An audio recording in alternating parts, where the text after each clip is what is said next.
Hello everyone, welcome to the International Computer Club, a fellowship which will reach across borders and oceans and allow folks from all around the globe to share their passion and joy for classic computers, consoles, and retro gaming.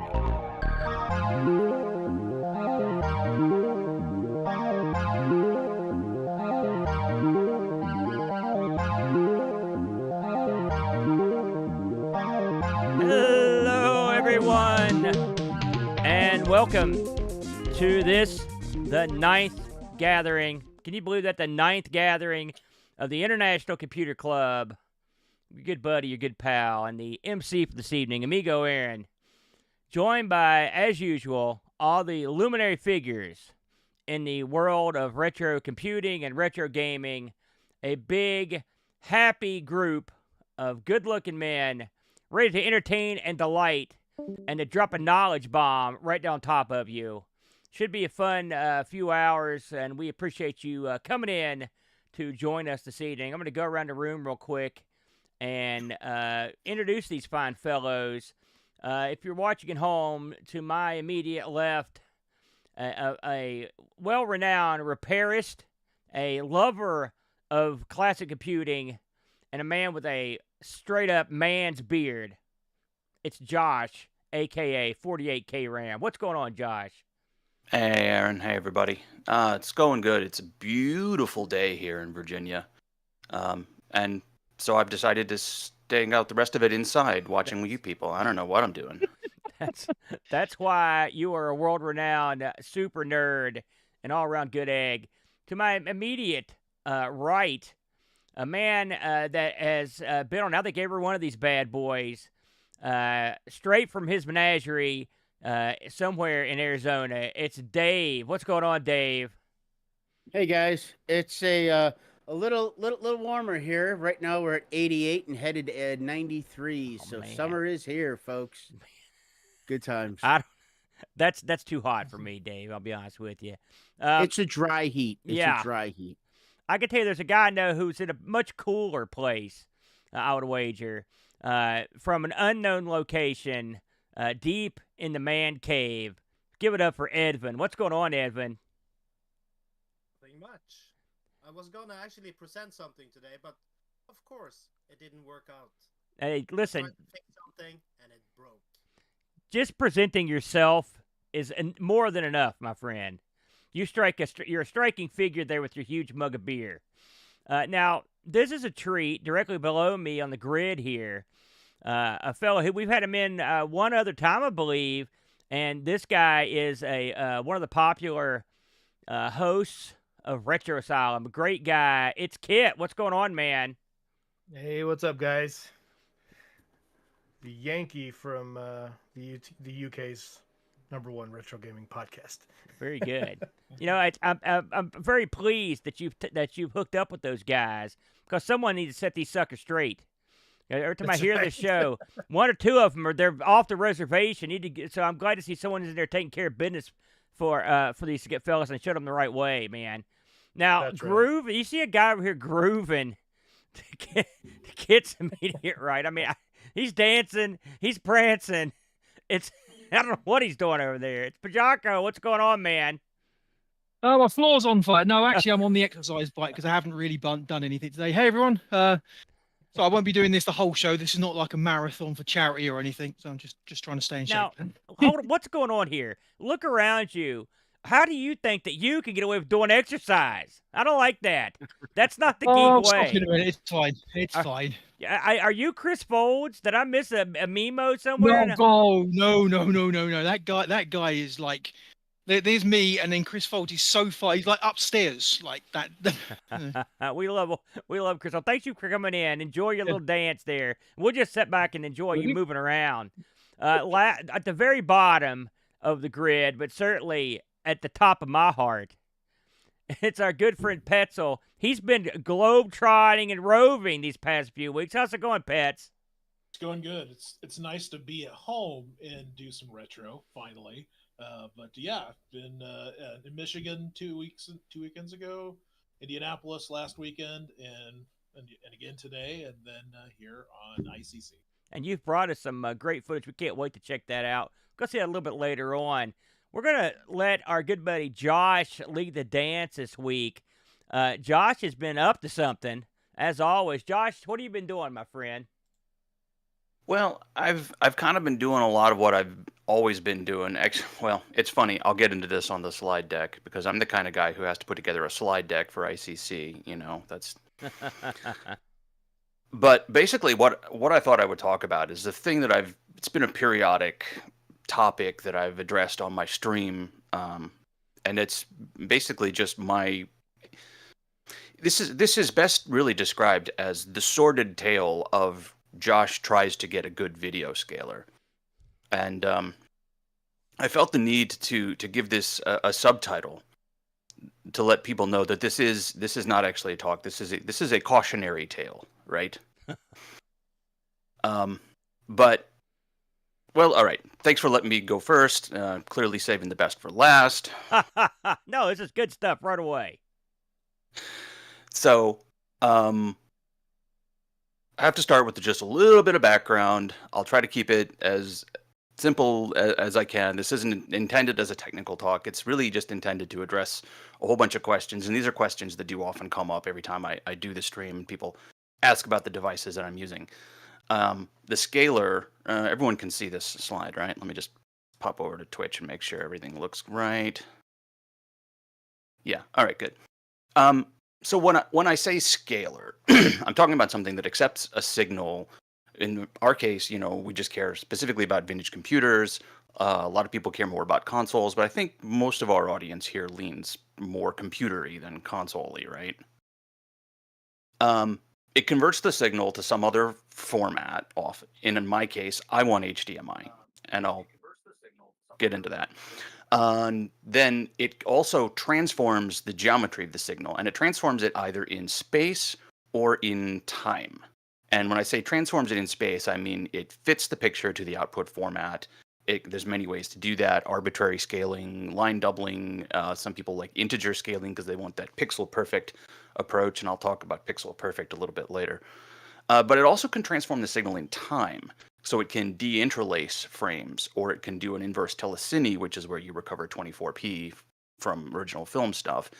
And most important for the stuff that I've been doing is it can do frame rate conversions. So I have a lot of PAL machines, like maybe you can see the Amiga sitting down there, maybe you can't. A lot of my machines are PAL. And I do have some displays, and early on when I was doing this, I had some capture devices that would only take 60 hertz. So kind of had to deal with that. And by the way, stop me at any point for questions. There's no Q&A time built into this. I have 2 hours, right? As long as you need, brother. So, all right, why do we care about the scalers?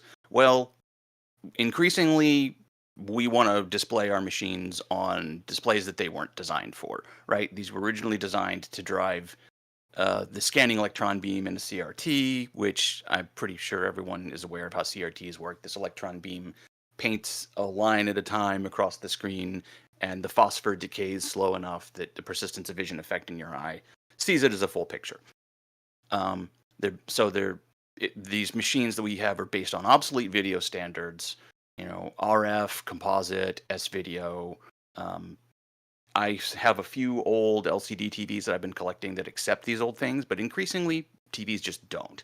Like I went shopping for an inexpensive 1080p display last week. There wasn't a single device out there that accepts composite anymore, right? It's just HDMI. That's all there is. And that's why HDMI has really become the target format for pretty much everything that I do, because I want to stream it or I want to put it on a portable display. And by the way, when I say sync, I'm talking about a device that accepts the signal. You have a source and you have a sync. So, but I want to put it on a modern TV. I want to put it on Twitch. I want to stream it. I want to capture it. I want to do archival capture, upload things to YouTube. I've uploaded a couple of demos that didn't have real hardware captures. So things like that.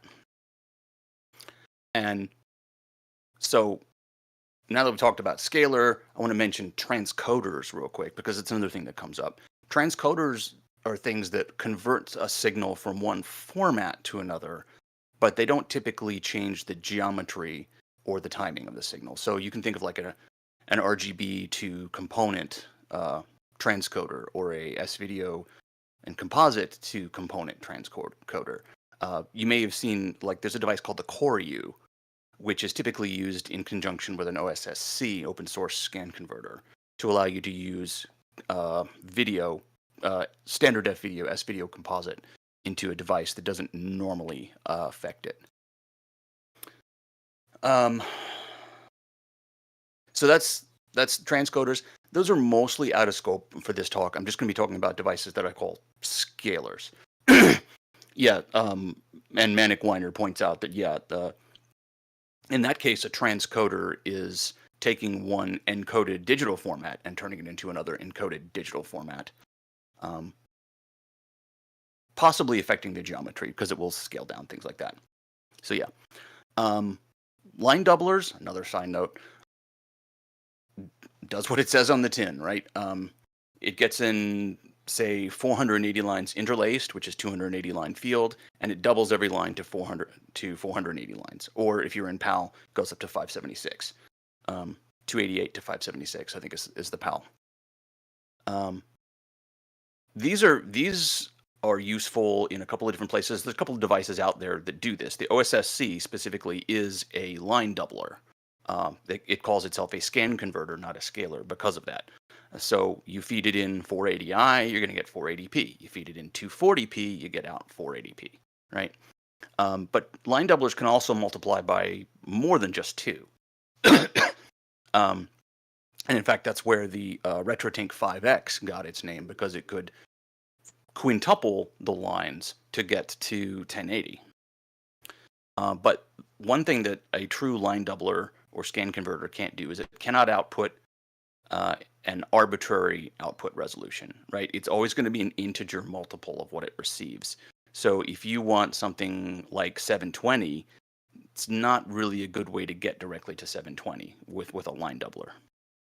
Anyway, and then in the formats that we're dealing with, we have a bunch of machines that output analog, composite, S-video, RGB, component, technically YPBPR, and VGA, or the digital machines, RGBI, which is your EGA and CGA. So it's your Tandys, it's your IBM PCs, your early ones, Apple II serial video signal.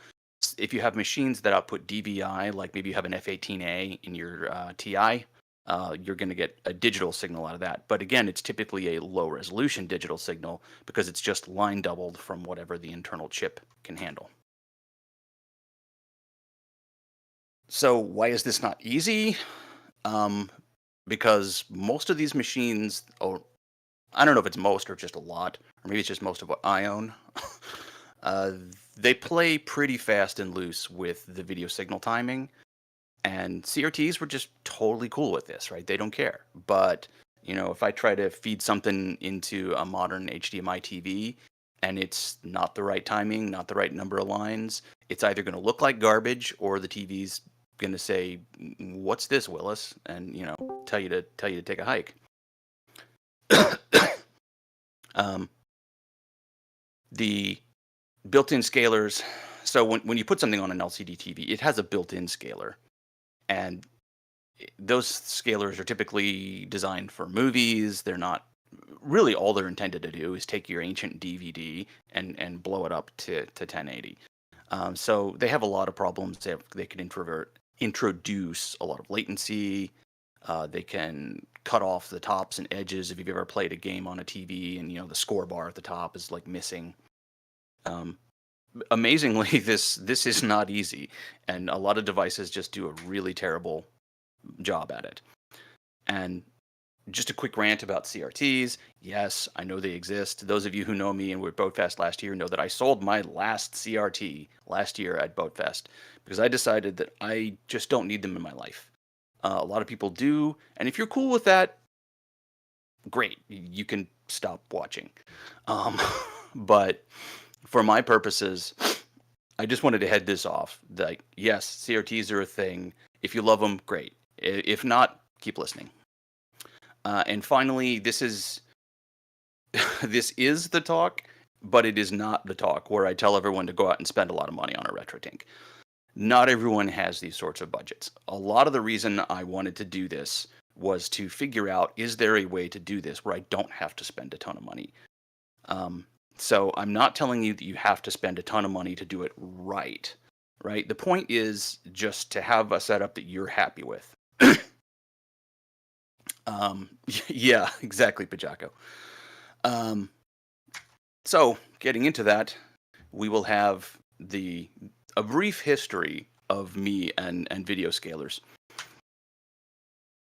I started off by wanting to find a way to put, literally in my case it was my Atari ST, put this on a screen, because the Atari ST has just like the absolute worst video signal you will ever find. And can I figure out a way to do it without, at the time, buying what everyone was telling me I needed to get, which was either a FrameMeister or an OSSC. And this was back before the OSSC was as affordable as it is today. So I dug through my email, my spreadsheets that I have with all my equipment, and I actually pulled out the dates and amounts that I have spent on these devices. So thus begins the sordid history. The first device was the Extron DVS 304. Just a second. Sorry. In addition to it being a beautiful day in Virginia, it is also the pollinating. Extrons are great. I got a few of them. These are great devices in some cases. So to their credit, they will get a signal out of just about anything. Is that signal particularly good? Is where I started to run into problems. And also some hookup issues. Well, all right, so the DVS 304, composite S-video component or VGA. So basically your entire analog spectrum outputs as VGA or component, simultaneously, actually, if you need it to. This is more of the professional video scaler. I used to do some pro AV work in my day job, so I already had a lot of experience with Extron. And when I discovered how cheap these were on the used market, I paid $35 for this one shipped. I was just like, great, it's fine. And this got me through a fair amount of time because I was capturing, using this in combination with a VGA capture or something at the time, sending bug reports to the 8-bit guy for the game that he was working on at the time. And it works. But latency is a little bit high, too high for some games, in my opinion. The image quality is good, but not great. And it's kind of a pain in the butt to make it look right. So I wanted something better. Okay. So I heard about this thing, the GBS 8200, right? It's also pretty cheap. It's based on this TrueView 5725 chip. It's an arbitrary scaler, so it'll output a whole bunch of different resolutions. But it's terrible, right? The video quality is fair at best. It's just a bare board. The latency was very high. Pretty much everyone universally gave this thing a thumbs down. But at the same time, I also purchased, because it only outputs VGA, I bought this other device, the Phoinex VGA to HDMI adapter, incredibly cheap, and it is just a transcoder, so it just converts the VGA to the HDMI that I needed. So the two of these were going to be my solution. The Phoinex part was great. The GBS part can get in the bin. So I kept the Phoinex. In fact, I bought a second one because it get a signal out of really anything. Like seriously, it even worked on my Atari ST. Now, unfortunately, it's just a transcoder, so what came out the HDMI port was 720 by 288. And finding a TV that's going to be comfortable with 720 by 288 is, yeah, good luck.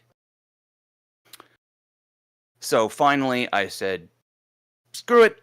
I'm going to just jump in. Mike Chi just brought out the RetroTink 2X Mini, his cost-reduced device. I got in on the first run of this. It is simply standard def to HDMI line doubler, hence the 2X moniker.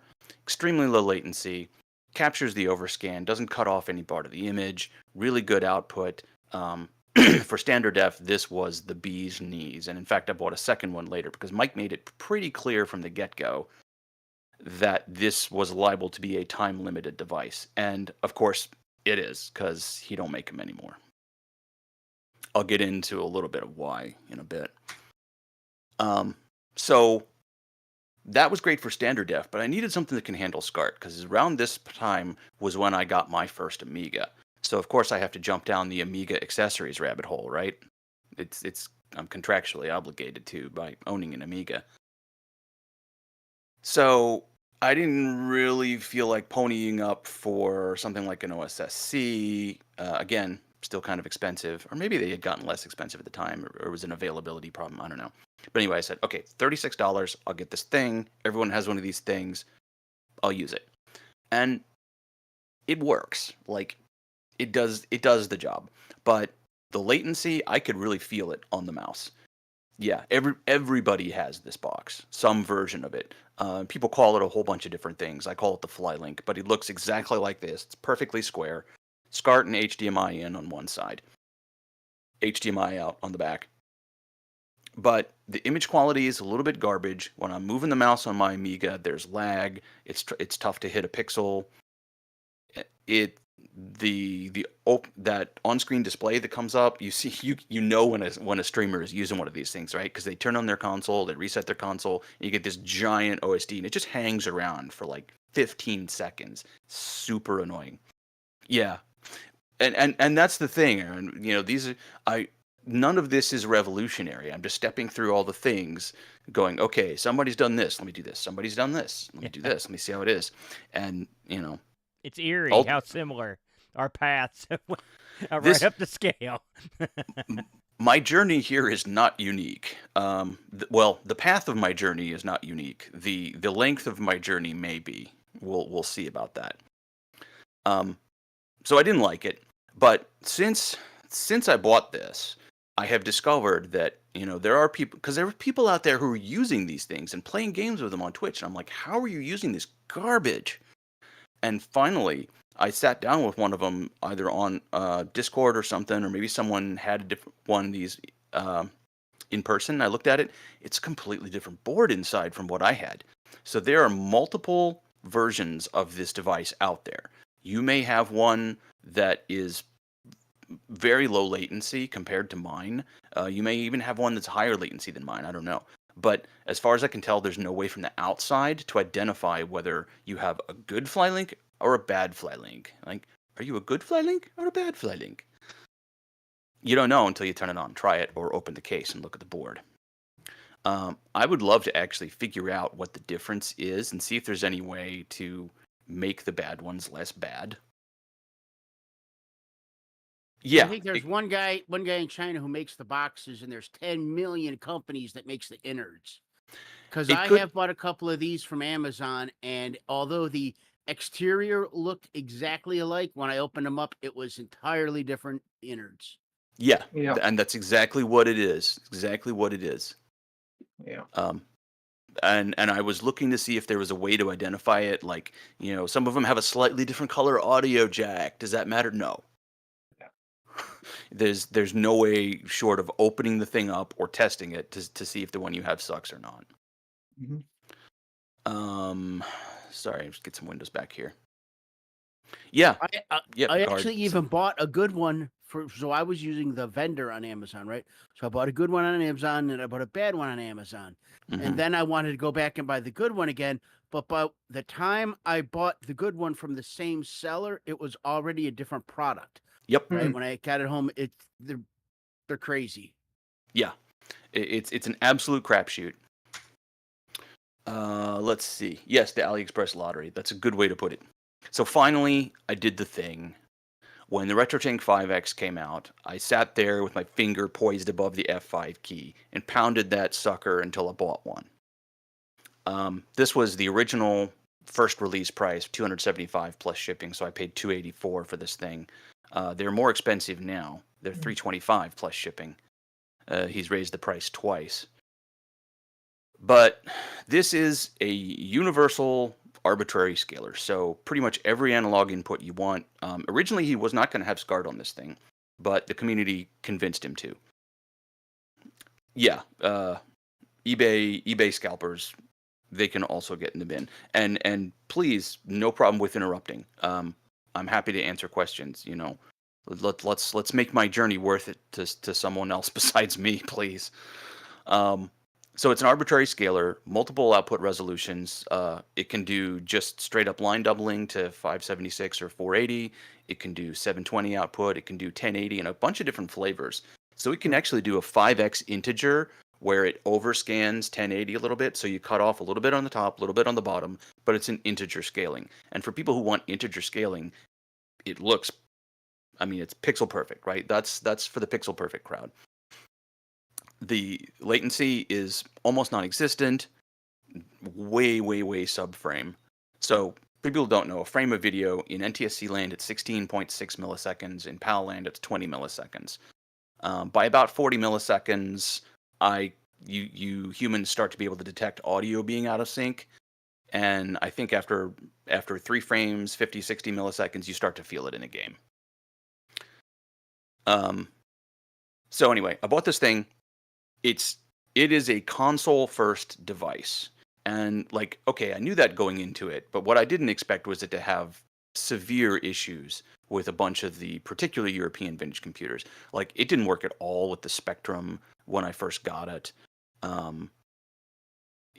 So Mike has since fixed this thing. To his credit, Mike has been putting out firmware updates for this thing pretty much nonstop since May 2021. And it continues to even get features backported from his newer devices. So it's still a really great device, and it's constantly improved. It hasn't been abandoned or anything. And I can safely say that my 5X is better today, significantly, than when I bought it. So kudos to you, Mike Chi. But no VGA support. I bought a VGA to SCART adapter, didn't work worth a damn. But I like it enough that I recently bought another one, but on the used market from someone I knew at a fairly significant discount. So then I heard about this thing called the RGB to HDMI. It is based on a Raspberry Pi, the 0 or 02, along with a custom hat that attaches to it. And this hat has a CPLD that grabs stuff from digital or potentially even analog if you add an analog board to it. And it's designed really to accurately recover the original frame buffer or the original output video signal from the machine that you connected it to. So it has a whole bunch of profiles, and these profiles include custom CPLD code sometimes. These profiles to reconstruct the real image out of the chip. And it does a really good job for machines that are supported. Is this from the USA? I mean, I am US based. I've bought all of these devices in the US, but some of them, like this device, I think I actually did buy from a UK seller. Is this like I've got an RGB to HDMI in my 500, and I've got one in my 2000. Is this like the same team? So there is for the Amigas. All right, let me. Sorry. No, it is, and I'm glad you brought this up because I forgot to mention this. This device is rather invasive. So when I say it's slightly cumbersome to connect and use, I mean it really wants to get down and dirty with your computer hardware, right? It wants to get in your face. So the device that I think you're talking about is one that you actually take Denise off the board. Yep. Put it on this other board, plug it back into the motherboard, and then you plug the Pi into that so that it is intercepting all of the signals both into and out of Denise, which is the video chip on the Amiga 500. Sorry. RetroTink. Yes, the RetroTink is a US made product. Sold. Nothing's made in the US anymore, let's be honest, but it's sold from the US. I do not believe there are any non-US resellers. I don't believe there's any resellers at all for the RetroTink products. Put a giant asterisk over that and let me get to the end of the slide deck. So yes, you can build one of these directly into your machine, or you can put an interface to a custom cable to keep the thing outside. But it is really designed to be very internally attached to your hardware. The cable that you see I have on it now is the RGBI D9 cable, which is designed for EGA, CGA, Tandy, and Apple II. So that's what I primarily use for mine. That's the cable that I just have on it. But you basically wind up making a custom solution for each one of your machines.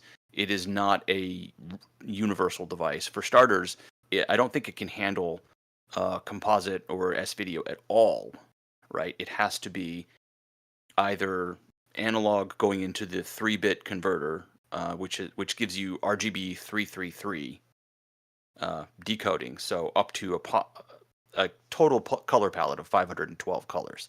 So you're not going to be using this with something like an AGA machine because it just doesn't have the color space. But yeah, it is that. And if your machine is supported by this, it's amazingly good. Like I use this on my Apple IIc via a adapter that goes from this to the D15 on my Apple IIc, and the picture is just beautiful.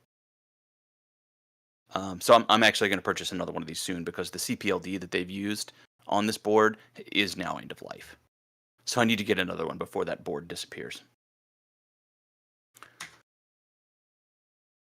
So after that, we went back to Extron land, where I decided that I still needed a VGA solution after all of this, because one of my things that's sitting right next to me, I have one of my retro PCs. I have several of these retro PCs, and I needed a good VGA solution. The RetroTink 5X wasn't it. The RGB to HDMI wasn't it. Maybe the Extron RGB HDMI 300A will be it. Again, very cheap on eBay. Mine was slightly cheaper than others because I bought it without a power supply because I've worked with Extron stuff professionally and I had spare power supplies. But it's VGA and audio, no video, no component, no S-video, no composite. There is a Extron DSC 301 HD that does. That's the one I use. Sorry. Does have. I think that one also has composite. Yeah. So, yeah, there are. Extron must make 1,000 SKUs, right? The Extron makes so many different types of devices out there that I guarantee you can find an Extron device that will take your signal and turn it into whatever you need, as long as your signal is something remotely reasonable, right? You're not going to find one with an Amstrad plug on it, but they make tons and tons of devices. This just happened to be the one that I grabbed because, again, I was looking for a VGA solution. And it's another one of those professional device. I would classify this as fair to good image quality, but a lot of that depends on how much time you spend adjusting the signal, because it doesn't do a great job of reconstructing the original signal. So your best bet with this thing is just to crank it way up and have it overscan a ton. And so each pixel coming out of your machine winds up as 4 pixels, horizontal pixels on the screen. But it's got pretty wide signal compatibility. I would say low to medium latency, and the latency is actually kind of variable on this device depending on what sort of output signal you're sending. But it's a lot of people use it. Like you've got one. This is the device that Adrian Black has on his channel, right? When he's showing you PC stuff, all these videos he's been putting out about the PicoGus, his test bench PC, it's going into an RGB HDMI 300A.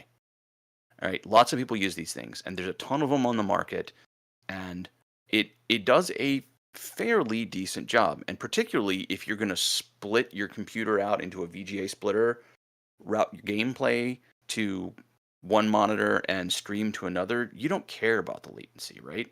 Because you're gaming on your gameplay monitor, and stream can be 3 frames delayed and no one cares. And same if you're capturing. So those considerations sort of drop off if you don't care about latency. So after this, it was okay, but I had a lot of problems with DOS stuff still. And a lot of that I think was just down to having to adjust it constantly, and I just wanted a simpler solution. And then this thing came out, the Medusa scan converter. This was specifically designed, and as far as I know, the first one of these devices that was specifically designed for retro computers. So it has firmware in it that can recognize a whole bunch of different computer video modes. So like this little display that you see on the down here, it will actually pop up and say, "Oh yeah, this is decoding ZX Spectrum PAL, right?" Or Atari ST medium res, something like that. And it takes in SCART. They've actually, I have the earlier version of this. They've since released version 2 that adds a direct RGBI input on the back, so you can do EJ, CJ, Tandy, C128 directly into it, which is kind of nice. Latency, very low. Image quality, when it works, excellent. The problem that I have with this is actually, so I meant to take this off. I have a bullet on here that says the device is unstable and it reboots constantly. That's true, but I've recently, since I wrote this slide, went in and figured out it's because my particular unit, maybe all units, but at least my particular unit, has the world's worst USB power jack on it. And if I so much as breathe on that cable, the whole device loses power. When I soldered power straight onto the power switch, rock solid. Yeah, Lothric has some. Did you talk to the some manufacturer issues of with that this one. about I don't that? know if. So I'm not going to get into it on air, but there's a little bit of a sordid tale about my particular Medusa unit that involved some damage in shipping and refusal to take responsibility for said damage in shipping. And by the way, this one was given to me by Todd Gill of Retrofrog. I think you met him at the last Boatfest, Aaron. I He's believe the I one. did, yeah. Yeah, he's the one who rolled up in there with those 3 Amiga 2000s. Like, here you go, see ya. Yeah, real nice guy. Super nice guy. But anyway, he bought the thing, hated it, sent it to me so that I could hate it too. Biggest problem is lack of compatibility if it's not something that it recognizes. But the biggest problem is this sucker takes a solid 2 to 3 seconds to sync to a video mode change. If you're in a demo or watching, like, you load up Batman Group's Amstrad CPC conversion of Pinball Dreams, right? When that thing switches to the double high res image, you're staring at a black screen so long you might even know the image isn't there because it's moved on before the thing can sync. It is incredibly, incredibly slow, to the point that I don't even use this device anymore. And now that I've discovered that the stability issue can be fixed with just wiring, I might go back and see if it's useful for something. But if you got something that changes video modes, and I don't know how prevalent this is outside of the demo scene, but in the demo scene, it's constant. So it's pretty much useless to me. Important note, though, I have not tested this second version, but from what I've read of the changelog, it doesn't sound like they fixed that. So, attempt number 4, or whatever this is, to get working VGA is the GBS-C. So this is the thing we were talking about before we went live. There's a couple of different versions of this out there, but this is the one that I have. So way back when I talked about this GBS here, right? The GBS-C is a GBS control project. And what someone did is they realized that, actually, I'm going to go back here. This chip right here that's controlling the scalar chip, which is the one underneath the heatsink, this microcontroller here, you can just tell it to go away, stare at a corner for a little while, and completely override the programming on the scalar chip. And if you do that, the device actually stops sucking. And so that's what the GBS control firmware does. You add on a ESP8266 module, which is like $4, wire it into 4 or 5 different pins, and suddenly you have a scalar that's not half bad.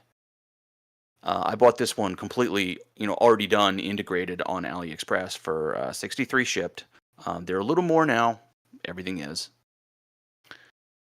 But it is it is a near universal solution. The problem with this one is that it doesn't handle standard def video, so no composite, no S video. So again, not a universal device. If it did, there would be one slide in this talk, which is, here's the GBSC, go get it. It's like that Brother Printer article that you see coming up, right? It's Just got the buy ports this thing. right there. It doesn't support that, huh? That's amazing to me. That'd be the gold chalice. Because I was getting ready to hit the buy button when you said that. I was like, oh. So what you're staring at here, starting from the lower left, is sync, and that's just composite video for sync, right? So if you have something that's using C-Sync, left analog audio left and right, D15 VGA, and then YPBPR component, RGB RGB component, and YPBPR component. So you can send it either of those two types of signals, and then RGB SCART on the side. And also, no, the SCART port does not accept standard F either.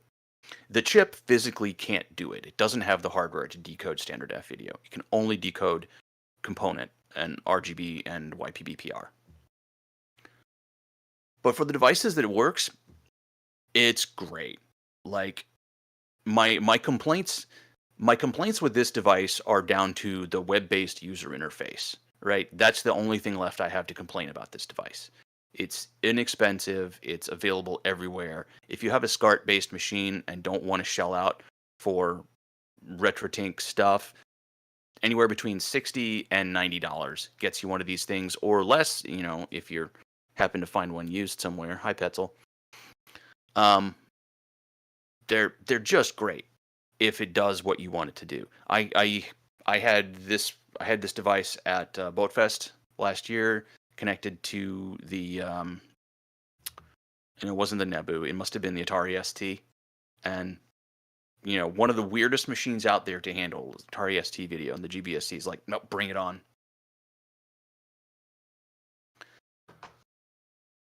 All right, but can we do any better?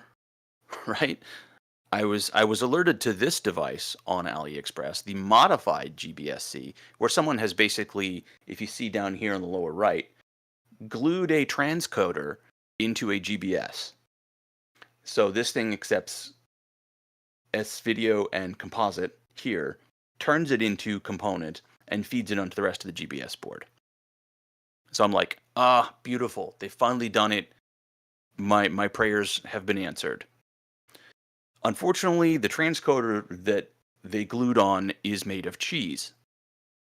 It is just terrible. All sorts of nasty chroma artifacts, jail bars. It's based. I took it apart and looked at it. It's based on an ancient, out of production Sony video decoder chip that they probably pulled out of the scrap markets. So in the end, I sold it to a friend who only wanted it for the RGB part, because the RGB part's fine. He's using it with an Amiga. It's great. But don't pay the extra $30 or $40 for the modified one with the video in, because the video in is garbage. So, dejected, pissed off, ready for this whole thing to be over, I decide the only thing left to do is sell a bunch of machines so that I can afford it and buy the RetroTink 4K.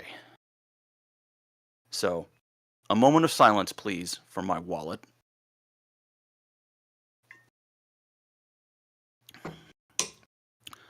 But it works. And it works better than just about anything I've ever tested or owned. The hype about this thing is real. It, for starters, can output 4K video. It has HDMI 2.0. It can also scale HDMI because it has HDMI coming in. So HDMI, composite, S-video, component, HD15 VGA, there's a port on the back, you can't see it, SCART, and the SCART port can even accept all the other formats like true SCART. It has all sorts of video processing. You can dial in really nice profiles that will accurately recover the original resolution of your machine. So if you can dial in to where it's really capturing 256 by 192 and scaling it all the way up to 4K 60. The remote control is great. It finally has direct access to profile buttons, so it's one button on the remote to switch from one type of machine to the other. It has an SD card where all this stuff gets stored. It has full EDID management for the HDMI and VGA ports. That's a really important thing if you've ever done professional video. Incredibly fast frame sync, like one frame, maybe two, and it's synced to that new picture. I don't think I have them in the slide deck, but that same thing that I talked about on the Amstrad CPC, where it switches into that high-res interlaced, the Tink's like, yep, I got this. Now, there's a little bit of horizontal displacement on the different scan fields because it's syncing at different parts of the field. So it's not perfect on the really, really incredibly hard to do stuff, but it got a picture, which none of my other devices really could. But of course, it is hellaciously expensive, and it's still not available in anything but limited quantities. This was another one of those get online at 3 p.m. Pacific time, mash F5 till you get it, and know to check out with PayPal because that actually works, right? So, in case you haven't been counting, we are now well into the 4 figures of Josh screwing around trying to find the ultimate video solution, which I was not happy when I did this math.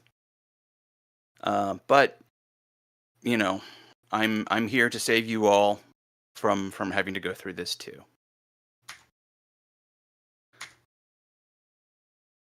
So at the end of all of this, at the end of all of my hot air and spending too much money, what am I coming down to? I'm telling you to buy a RetroTink. This is not where I really wanted to be, right? I wanted to be able to tell you, just go get this other thing, it's great. Go get this other thing, it's great. The fact is, if you want one device that just does all the things, and you just want the one device, no screwing around, just, you know, the brother printer of scalers, right? That's kind of it. So why am I even giving this talk? Because any idiot could tell you to go get a RetroTink, right? But I seriously, I kept at this because I wanted to know, is there anything that's almost as good but cheaper? And universally, no. But for specific machines, yes. So we talked about the RGB to HDMI at the beginning, right? And I'm sorry, I forget who it was that piped up about having this in their Amiga. This device, if you're willing to go through the trouble, is fantastic. In the slide, I marked that I paid $123 for mine. And that's because I bought it with this case, and I bought it pretty early in its life cycle, and I probably paid too much. You can get into this thing for as little as $80, particularly if you already have a Pi. It is super affordable.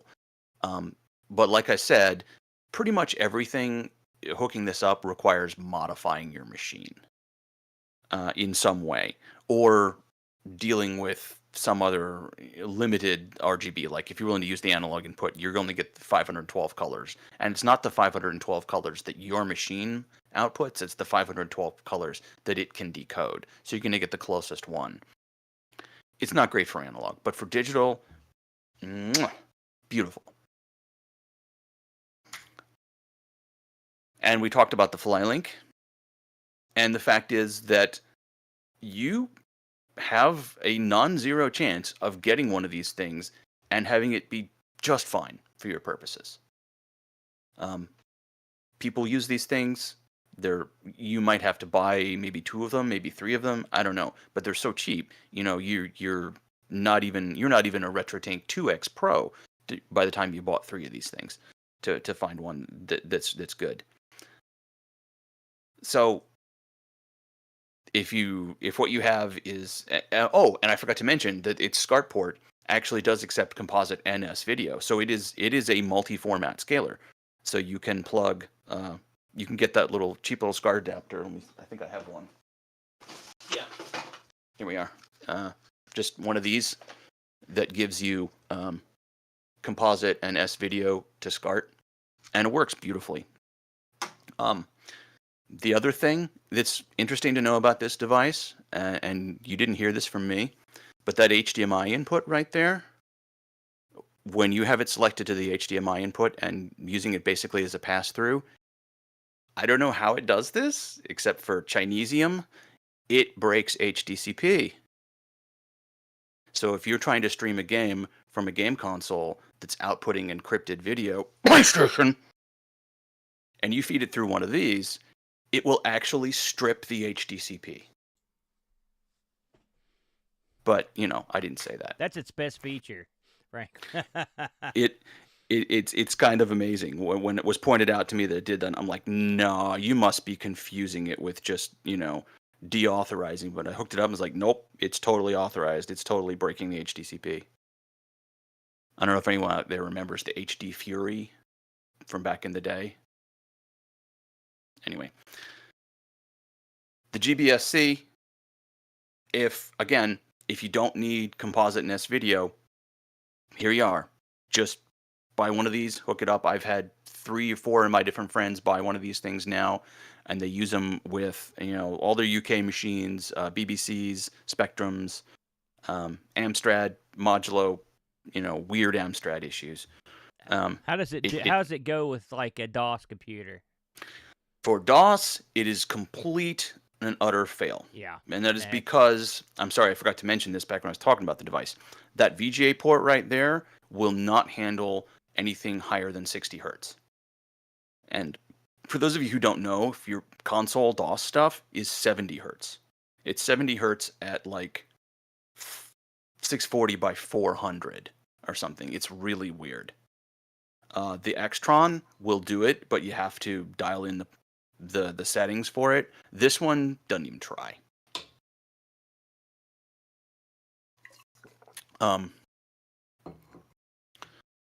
But it's, for what it does, it works really well, and I still use mine despite having all of these other devices. A lot of times, if I need something, I'll just grab one of these, and this is what I have hooked up on my TV downstairs for when I'm connecting like the SCART connected Genesis, and it works great.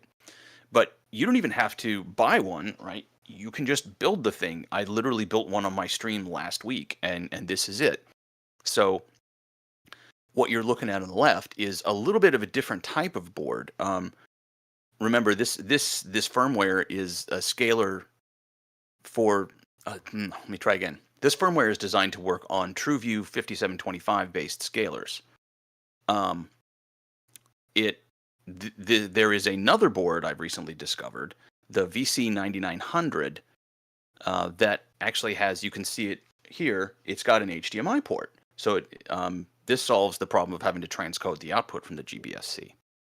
And you can see this picture here of what the hookup looks like.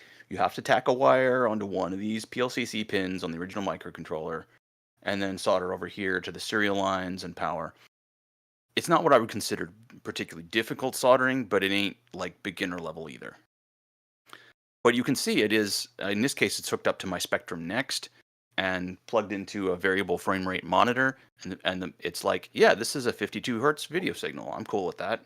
I'm like, okay, I don't know why it's 52 instead of 50, but all right. Point is, nothing's freaking out. These 2 slides are actually out of order. This is the bare board. I bought this as part of some cheap Amiga scaler kit that someone was selling used, just because I wanted to see what this board was, and I had some theories. Turns out they were all right.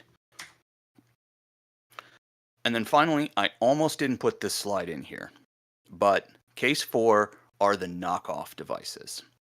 If you look on AliExpress, you will find very clearly clones of Mike's original RetroTink 2X Classic. You will also find the same company producing a bunch of other things like the open source scan converter and GBSC devices.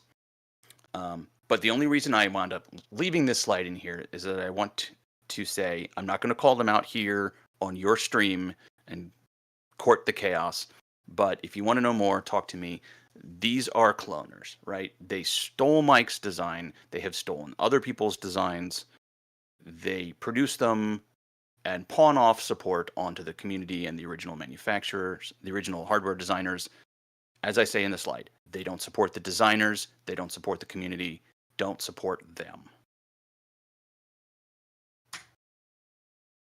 And then finally, a couple notable omissions onto this is that these are devices I have not tested because some of them aren't really out yet, like the Morph 4K is coming out. It's a direct competitor to the Retrotink 4K. We don't know what its analog is like because they haven't released the analog yet. The OSSC Pro, again, doesn't do composite and S-video, but it is a 4K scaler that can handle more different video formats. So it might be something to look into. And if people are still mentioning the XRGB FrameMeister, just kick them, right? That hasn't been a thing in a decade. Stop mentioning the FrameMeister. And then quickly before I go, because I cannot believe what time it is, I'm so sorry.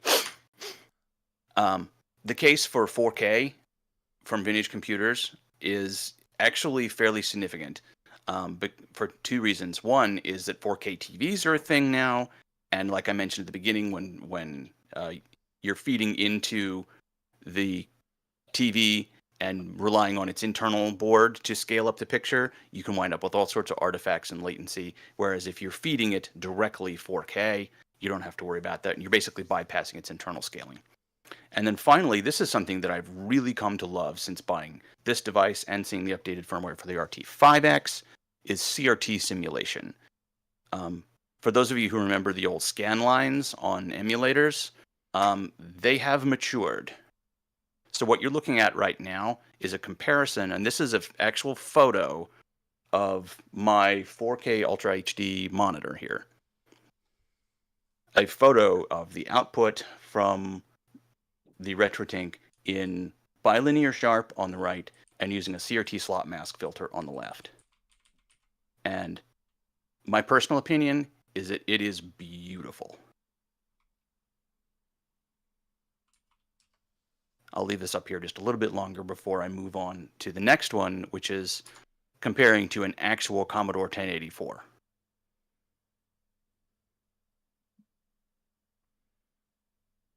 So you can see a little bit like there's some pixel aspect ratio problems with my capture on the left, but that's just a setting I need to dial in on the Retrotink 4K. And you know, the mask on the Commodore 1084 is considerably coarser than the mask that's being simulated by the Retrotink 4K. But again, that's just software settings. It's only going to get better than this. And that finally is my last slide. Very good. So, you know, I'm gonna jump in here because I've been watching this because somewhere in the back of the room here, I've got to find out where. I wish I had it handy. I went a very similar route, but far cheaper, way cheaper because I'm cheap, and so I've got a bag full of the lowliest scum and villainy that the internet has to offer when it comes to capture devices, and all the way up to I've got a couple of the OSSCs that were a good friend of the show picked up for me and Boat promptly destroyed one by screwing around, so I had to fix it. But and I've had, when you fiddle with the kind of stuff we do, and I'm going to use Josh as the example because he's a lot like me. We have a bunch of these, and a lot of you guys the same way, have a bunch of these classic computers, DOS machines and stuff. I mean, none of this stuff, no one was ever made to play these or capture from them in 2024. It's such a huge hassle. And I would love to get that. I mean, I've got a Retrotink 2X, I think, is the one I've got over here. But even that, I mean, I would love to have an all-in-one device. I mean, I would love to have one. If the new Retrotink will do it, it's sorely tempting because, like you, I've probably paid a couple grand in these things, and to show you how useful they are, they're sitting in a bag somewhere behind me. Man, it's hard to drop that kind of wad on a device. I mean, if it's a miracle device that I was 100% sure would do the job, I don't know, I might consider it. But man, that is a chunk of change. And the thing about those Retrotinks is there's a 0% chance they'll ever get cheaper. And so it puts you in it's for people that do this, like that do a lot of streaming. You know, I guess the clientele for something like that's limited. It's a boutique product. But I mean, clearly he's sold out of those things all the time. So I guess people are buying them. I mean, wouldn't you say, Josh? I mean, yeah. So far, he's sold about. The estimate is that he sold about 5,000 of the RetroTink 4Ks. Yeah. These guys. And by the way, this thing is a chungus. Here it is. Look at this sucker. It's like the size of a Oumex cassette tape. So estimates are that he sold about 5,000 of them. That is nowhere near what the appetite is for these things, because you know it is a console first device. Everything that Mike does and his entire focus is consoles, because frankly that's where the money is. Right? These console gamers, I talk to a lot of people who do console mods and repairs and stuff. These console gamers spend a trash ton of money. So that's where it is. But with the 4K, he has finally come out with something that I can even recommend to a vintage computer enthusiast and say, this is going to work with a whole bunch of stuff unless you got something really weird. Like, I don't know if it works on an X68000. The X68000 is probably the weirdest thing out there that I'm aware of.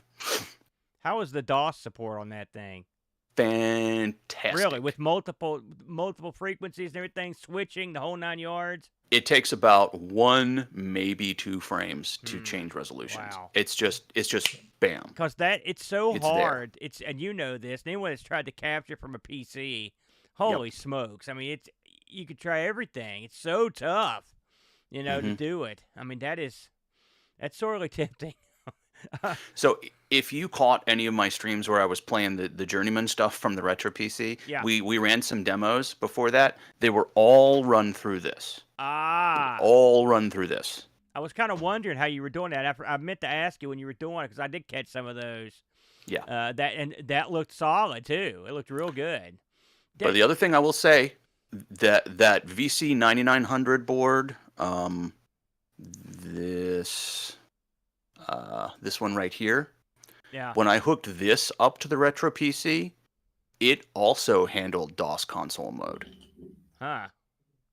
So this device here might have some potential to be an effective PC scaler. Very good. Very good. That was comprehensive.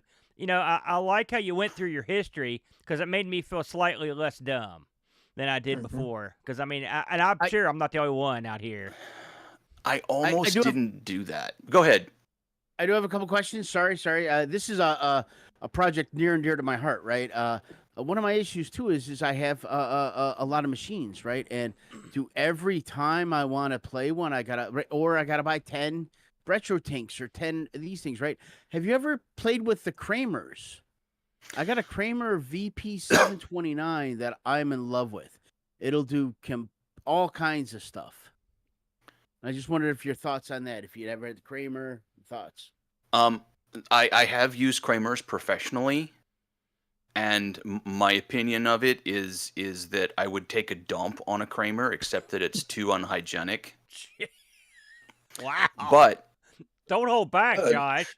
How you really feel about it? But again, right, this is coming from a professional video standpoint. I have never used a Kramer for gaming or for vintage computers. One, I don't have access to any of them anymore. But the other one is, here's my question to you, sir. Really? The latency doesn't kill you? No. I've got the one I've got. It does composite, S-video, and it's got the separate audio. So I use it it's got 4 inputs. So I use it for the C64, the 128, I think I got the Atari 130 on it right now, and I forget what else, right? And I do get one thing where it's got a weird little line on the one side, but no, the latency is fine. At least I haven't noticed it. Is that on the C64? Yeah. So you can't get rid of that. It's there. It's actually in the signal on the C64, that white line. Really? You just never see it on most devices because they don't capture the full frame, whereas the Kramer is doing a proper job of capturing the entire frame. Huh. Yeah, that's not a scalar artifact. That's actually the Commodore. That's interesting. Now I know I don't got to keep working on that then. Nope, give up. You know, my guess is Awesome. that David Z has a built-in human latency that makes him not be able to decipher any of the Kramer shortcomings. That's my guess, Dave. Or he's running a different firmware than I am. Oh, or man, he's you got ain't a slightly kidding. different or he's got a slightly different rev of the I mean his Kramer, come on. Like I haven't tested the Kramer specifically with this. The one time that I did was in a professional setting, and its latency was such that I even had to warn people about it when they were just hooking up PC stuff. So I'm glad it's working for you. And like I said, you know, I tried to make this like slide 6 or 7, right? If you've got a solution that works for you, great. You don't have to go out and do the thing that I'm telling you to do. But if you're looking for something, I put this deck together, hopefully to provide some answers, and I'll post this somewhere, so that everyone else can have a look at, you know, my fiscal mismanagement. Very good. I would hold on if you find something you like. Hold on to it like grim death. That's my suggestion. Don't buy anything else if you don't have to. I really enjoyed that, Josh. Good stuff. Any other questions for Josh before we move along? I've got a couple. Yeah, get real in there. Quick. So, am I the only one? I lost count, but I think I've got like 35 to 40 CRTs in my house, which is ridiculous. You're the only one, dude. Am I the only one that can't give them up? I've got I don't know, five or six, but I would like to give them up, but I can't. It's a habit I can't break because it's like vintage Amiga monitors. That's the problem. Right. And I've got a real nice TV. It's hard. Also, I can't lift them anymore. So they'll go with the house. Yeah. I can't give them up. I don't know what it is. So I have an X68000 there that's running on that CRT, but I actually have to use a OSSC to get there. Hold on. See, I've become a bit of a snob. I'll only keep like the 1084s and the 1702s. I've got a couple of Ataris, right? If I'm gonna keep a CRT, it's got to be a top notch. Yeah. Yeah, and that was when I held on to my last CRT, which was a Sony PVM. And you know, that was so I have a CRT that I can compare to and stuff. And then finally, I just said no, I can't do this. You know, it doesn't help that I live in an apartment and I have to move every time they jack the rent up on me, right? It doesn't help that I want to cart a bunch of stuff off to gaming festivals and things, and I don't want to lug these things around. You know, so different people have different situations. and if you love CRTs, do it, you know. If you got the space and it is the correct video solution for these machines because it's what they were designed to work with. I'm not a CRT snob, and it's just I can't give them up, and I think I'm just gonna hold on until they all die on me and I can't repair them or find people that can repair them, and hopefully by then I'm 6 feet under. And so, I do have a Retro Tink 2X. I think when they first came out, it's sitting in a box. I never use it. Yeah, but I don't know. I can't give it up. So I hate to think that I'm the only one out there, but you're not the only one out there, though. No, I would have more. I just don't have space. Like that's the main problem for me is I've given 2 or 3 of them up over the years. So, yeah. Very good, understandable. Hey, I'm sure we've all at least had some if we don't have some now.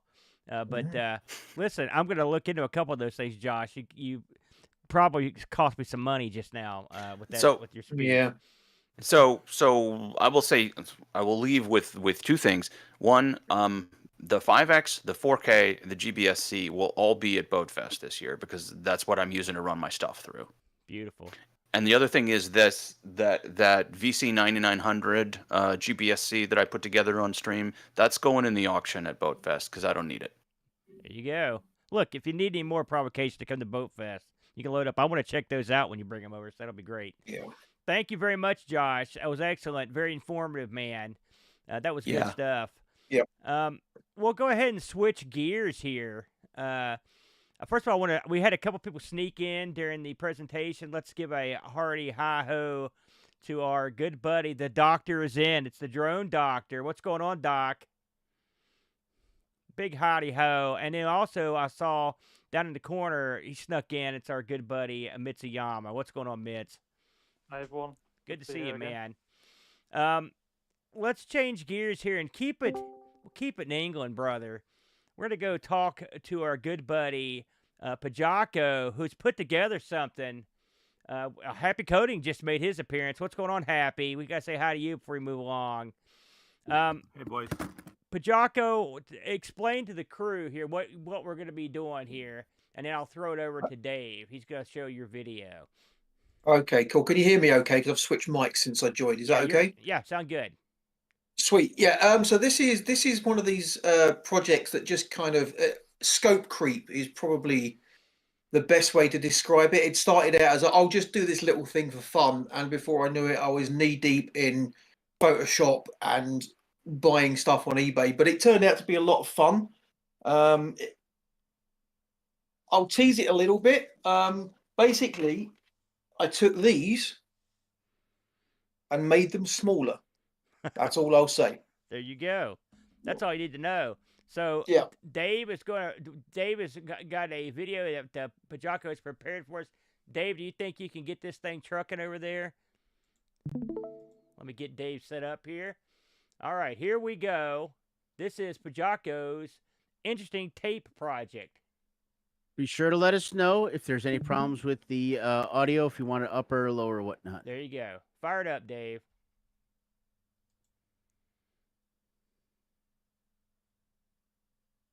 Hi everyone, it's Paul, or Pajako6502 if you like. Bit of a confession to make. I have got a tiny willy. Yeah, I know. Doesn't work, but I'm going to show it to you anyway. Nope, don't call the police. This is quite good. What the hell am I banging on about? Tiny tape. So, a couple of years ago at a boot sale, I stumbled across a couple of cassette tape keyrings in the bottom of a box of junk. I picked them both up for 20p and I turned them into these little Jet Set Willy keyrings. There you go, painted the tape on and I drilled holes out and put tape in. I'll try and get a close-up shot later on. And I thought it would be really cool if I made some more. So, I decided, hey, wouldn't it be really cool if I just went and bought some on eBay? Unfortunately, people want like £5 each. Crack smoking eBay sellers ain't making the... It's not a thing I want to do in bulk, and there's not many of them available. So then I thought, okay, well, I own a 3D printer. I will just make my own audio tape model, and I will just make a keyring out of that, and that's perfectly fine. Love this one. I got the size wrong on the print first time, so this is absolutely tiny. It still looks nice and it would work fine, but there you go. Then my brain said, wouldn't it be really cool if you just got some dictaphone cassettes and turned them into these little mini Spectrum things? So I went on eBay, and lo and behold, these things were also super expensive because... Smoking eBay sellers. So I ended up with a box of 10 of these Sanyo mini cassettes. I can't remember what I paid for them, but it was a reasonable price. I think it worked out like £1 or so each. And I turned them into these things. And this was going to kind of be the end of it. I thought this will be a nice, really easy job. What I'll do is I will just get these cassettes and I will go online and I will find some scans of all the inlays and various bits and pieces, and I'll just shrink them down and print them out. Job's a good one, you know. No problemo, as they say. So the first problem is, as you can see, that the cassette tapes aren't exactly the same. So if I just get my bigger willy out, misses, you can see that we've got these lovely little cut-out notches around the top. So even just getting a label means that things aren't necessarily going to just map one-to-one, even if we shrink these things out now, isn't it? But you can see, so like things like this software projects label in the corner, the little triangle logo, all these kind of things, it's all going to need moving over. Plus, weirdly, obviously really cassettes have this little raised bit with the tape in. These dictaphone cassettes don't really have that, so I kind of had to design in part of the graphics. So it's going to need a little bit more work than I initially anticipated, but not too bad. You know, I thought, well, at least then the cassette inlays would map one-to-one. You just print those out, shrink them down, but oh no. Okay, so just jumping quickly into Photoshop here just to show you this. So this is an actual original scanned copy of a Jet Set Willy inlay. You can kind of just see some of the noise, this sort of rainbow noise where the pattern didn't scan in. Obviously it's a bit rough around the edges. But going to the layout thing, what you can see is if I just switch this off for a second, this is the layout file that I created for my mini cassettes. And this is the original scan.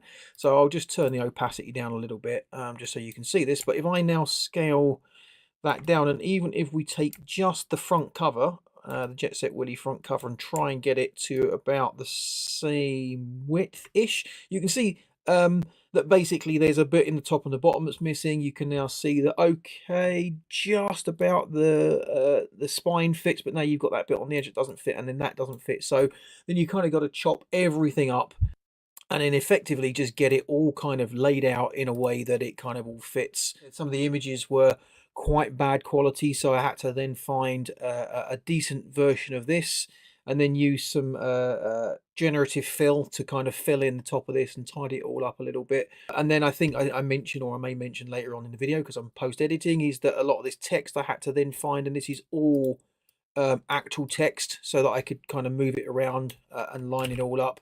But there we go. So that's the main kind of problem I face with this.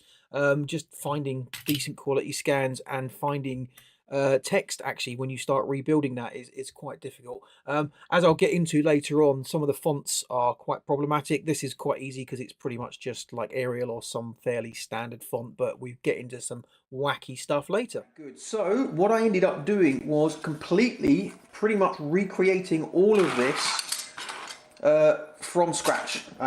So I had to go and find images, rebuild everything, and I'll go through that in a minute. So let's just go through these. Oh, Jet Set Willy.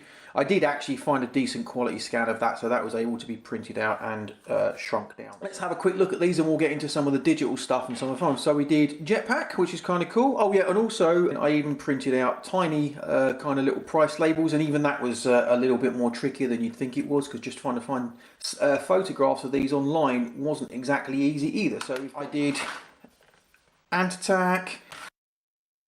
We did, oh, Dizzy, that's an interesting one. So we'll just pick these apart and then I'll go through some of the things. So we'll start with Mummy as it's here. So we did a few things where basically, as I said, I created the inlay.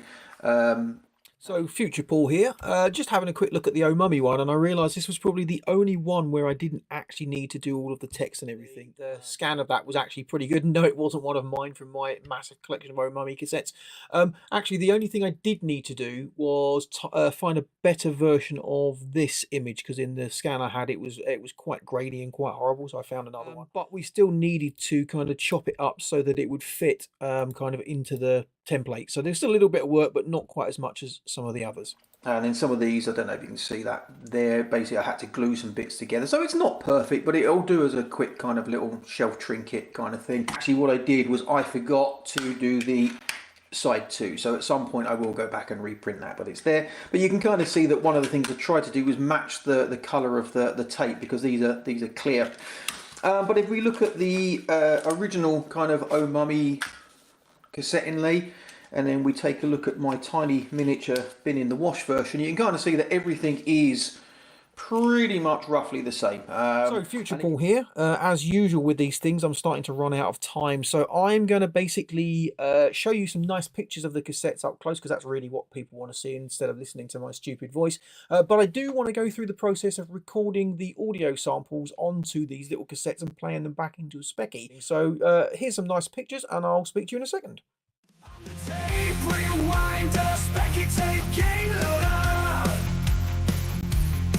I stop the tape from playing. I hear the cards are straining. Below the screen shows, oh wow, it's animated. The game is gonna load, now I'm quite excited. This is taking way too long. It's gonna go wrong. I'm getting some bad vibes. That doesn't sound right. On tape loading error. You total motherfucker. On tape loading error. Gotta start again. I'm getting the tape rewinding and load the tape again. I stop the tape from playing. I hear the clocks are straining.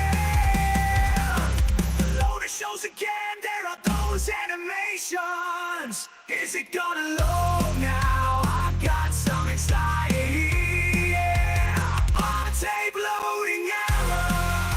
You dirty motherfucker. On tape loading error. I wish I bought the game. On tape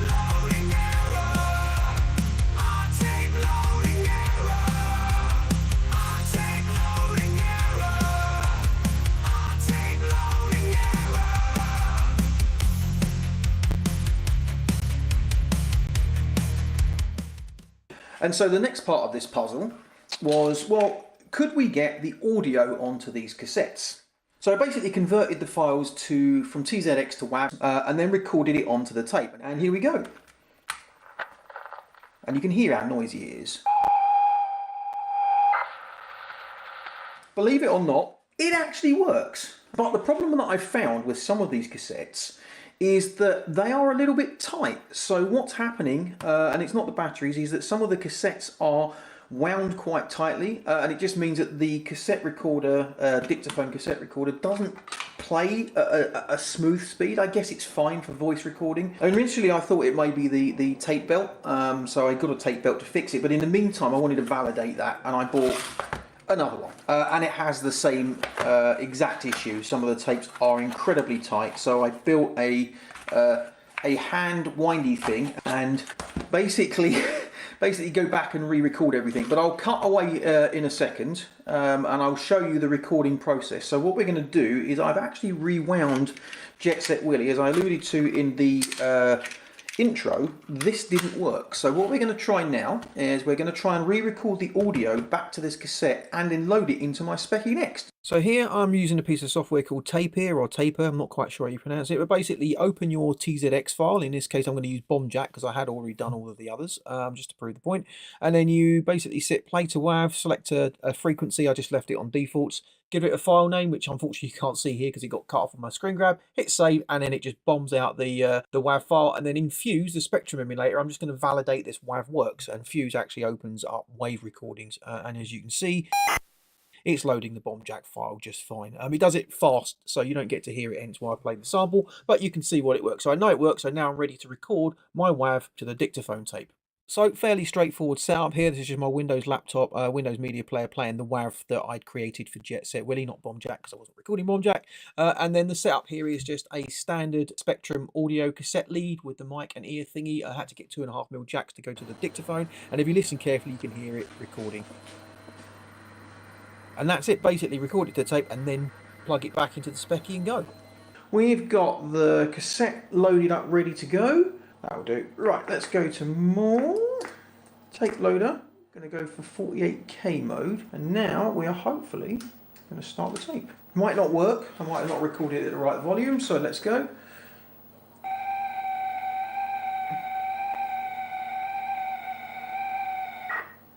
Nah, didn't find it. Okay. Yeah, that's not good at all, is it? Okay, I'm going to try again. Oh. Yeah, that's horrendous. What's happened here, and this is what happened before, is that the tape has actually stopped moving. The tape was a little bit too tight. So we'll try one more time. Yeah, so Future Paul just jumping in here. You can see that actually we did get it to load once I'd loosened the tape up a little bit. I missed the initial byte header load, but yeah, you can see it's now loading. And we're going to speed the sequence up in a minute because I don't want to bore you watching a Specky tape loading, but here we go. Well, worked that time. Going to try and enter the code now. So yeah, part of the problem is the tapes are a little bit stiff and they do get stuck. I don't know whether me holding it at that angle helped, and I have tried it with mains power with a thingy. It doesn't seem to make any difference, so it's definitely the tape. So this is very much like the old days of Specky loading, where it is very, very unreliable. Oh, hang on, 1. Oh, it starts with 0, of course it does. We go red, blue, blue, pink, and we're in. Now look at that. That was Jet Set Willy loaded in from a dictaphone cassette. Yep, even I was surprised the first time I got this to work with Oh Mummy. Get the f out. No way! But let's go for it.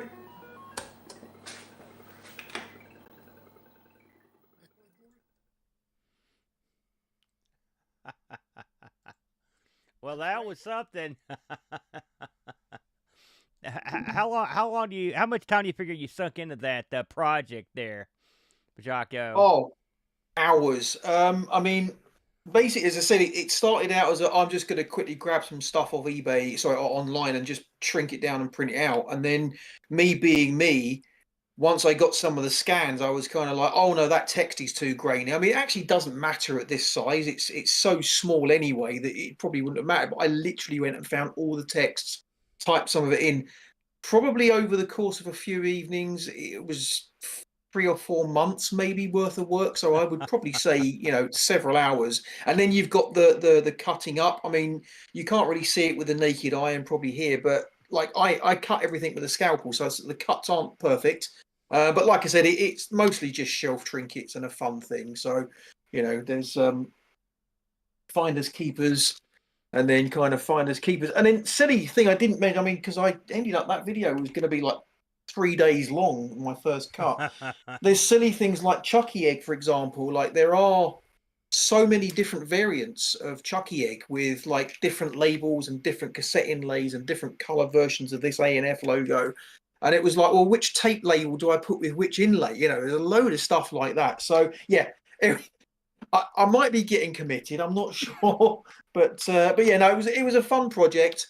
The audio thing was really just I would like the audio sample on the tape. So if we ever do play them, it's kind of a fun thing. But I thought, well, at least if I try, then I've tried. And in a million years, given that these aren't exactly the bastion of you know, storing data, I kind of thought, well, if it doesn't work, it doesn't matter. I tried. It's a bit of fun, and I literally, as luck would have it, I put Oh Mummy in because why not? Tried that, and it the first time it didn't load because I don't think I recorded it. It wasn't picking up. It wasn't the volume, so I re-recorded it at a higher volume. And that video you saw where I kind of was a bit shocked was me loading it in on my second attempt, and like I was so surprised it actually worked. I was genuinely like, my wife was sitting over there and she was just like, she couldn't believe how much I was freaking out because this was something that was never supposed to work in a billion years. And I think the next might be a little bit more forgiving with its audio signal. But yeah, it's like I was amazed that this works. And I've still got a little bit of work to do to get all the tapes loose and re-record the audio because I'll get it to a point where they're done and dusted and then I won't go back. Funny enough, I did fix the Oh Mummy. So I have got like side 2 now. Like I fixed that yesterday because like it annoyed me enough to go back and rework it. But yeah, so lots of time, lots of fun. And yeah, sadly I won't be selling them on eBay because they do take quite a long time. And technically it's piracy. I mean, I'm not going to name names, but like there's no way I'm pirating that. Oh yeah, for you don't obvious want those reasons. guys You know? on, yeah. No. Is the rumor? I heard a rumor, and you could confirm or deny this, that this entire project was based around the fact that you'd collected all the other versions of Oh Mummy, so now you had to make your own. Is that true? No, it's not true. The reason is I spent actually a long time trying to work out which, because I've got 10 tapes, and it's like, what 10 games do I do? And just because of my Oh Mummy obsession, which is kind of is and it isn't, I had to put Oh Mummy in there just because it's funny. But then I was like, well, what games do I choose? And I tried to just pick a selection of games that represented a good cross sample of Spectrum games we've all played and heard of. So yeah, and some that were just what would make an interesting inlay. So yeah, very good. Go ahead. Sorry, I was just going to say just very quickly, the Oh Mummy thing. That started as a joke. So there's a guy called Ross of the Robots who collected all of the Rise of the Robots video stuff because he said it was really easy to collect because nobody was interested in them and it was a bit rubbish and you could get them all relatively cheap. And I thought, hey, I could collect rubbish. And the joke was going to be that I was going to collect all the entire Oh Mummy set and it was going to be this and the Amstrad version. And then I could jokingly say, hey, I've got the entire set of Oh Mummy collections. And actually, when I started looking into it, there are loads of them. And I still don't have everything. So I'm still on the hunt for like a German and a French version and the Tatung Einstein disc version, just because it's fun. You know, if I end up shuffling off this Mortal Coil in many years and I still haven't got them all, I'm not going to regret it. But, you know, it's fun. So there you go. And someone will inherit a fortune in Oh Mummies. They'll be able to they'll make the big money. That was great stuff. Did anybody have any questions for Pajaco on this? Everyone really loved this in the chat. Go ahead, fellas. So I noticed you had the price tags on there, and for some reason, Dizzy seemed in the bargain bin at $2.99. Oh, hang on, I might have conscious decision. It's called the budget line, man. Yeah, Codemasters. When they were producing these, Codemasters games were $2.99 on the Specky. In the UK, and then funny enough, Mastertronic was $1.99. So we got that wasn't big time. So you actually put the right prices on them from the original release. tried to. I mean, I guessed at some of the others, and those price labels, they were all created as well. So I found some old pictures, and then I found fonts that matched the fonts and created the price labels and cut those out as well.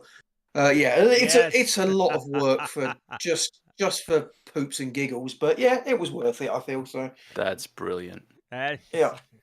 That is crazy stuff. I love that, man. At least bring a couple of those with you to Boatfest so we can check them out. I'd like to see. Oh yeah, I will. I totally will. And hopefully I'll have them all redone and ready to roll. So I'll try and bring the dictaphone with me as well. Although I'm hoping customs bust open my suitcase and be like, "What the hell's this?" And be like, "Look, I can explain everything."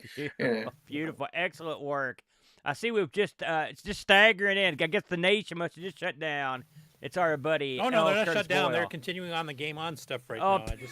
Are you kidding me? This late? Oh my God! What's up, watched your Curtis? show lately? It's usually about 5 hours. This is only 3.5. Oh my gosh! Well, welcome in, Curtis. You missed some good stuff, my friend. You got to go back and check out what you slept on here. You know, speaking of sleep, we're gonna roll over. I know this man. It's late. It's terribly late out in his neck of the woods. It's our good buddy HappyCoding. How's it going, Happy? Hey, boys. Can you hear me all right? Yes, sir. How you been doing, Happy? It's good to Good. see you, man. Yeah, I'm pretty good. Yeah, winter's over here now, so it's over 24 degrees Celsius today, as opposed to minus 35, which it was only about 2 months ago. Holy smokes! My God, forget I'm that. I'm in Central Asia, in Kazakhstan. If you guys don't know, but Sounds like Canada. yeah. Before I start, I actually want to speak up in defense of the old Spectrum tape loading system, because last year I did a talk at Crash about the Spectrum loading screens, and both the attributes and the sort of video system is run by this chip called the ULA, which was designed by a guy called Richard Altwasser, and it also handles the tape loading, and it was actually a really economic but very effective design that was about 6 times more reliable than the ZX81.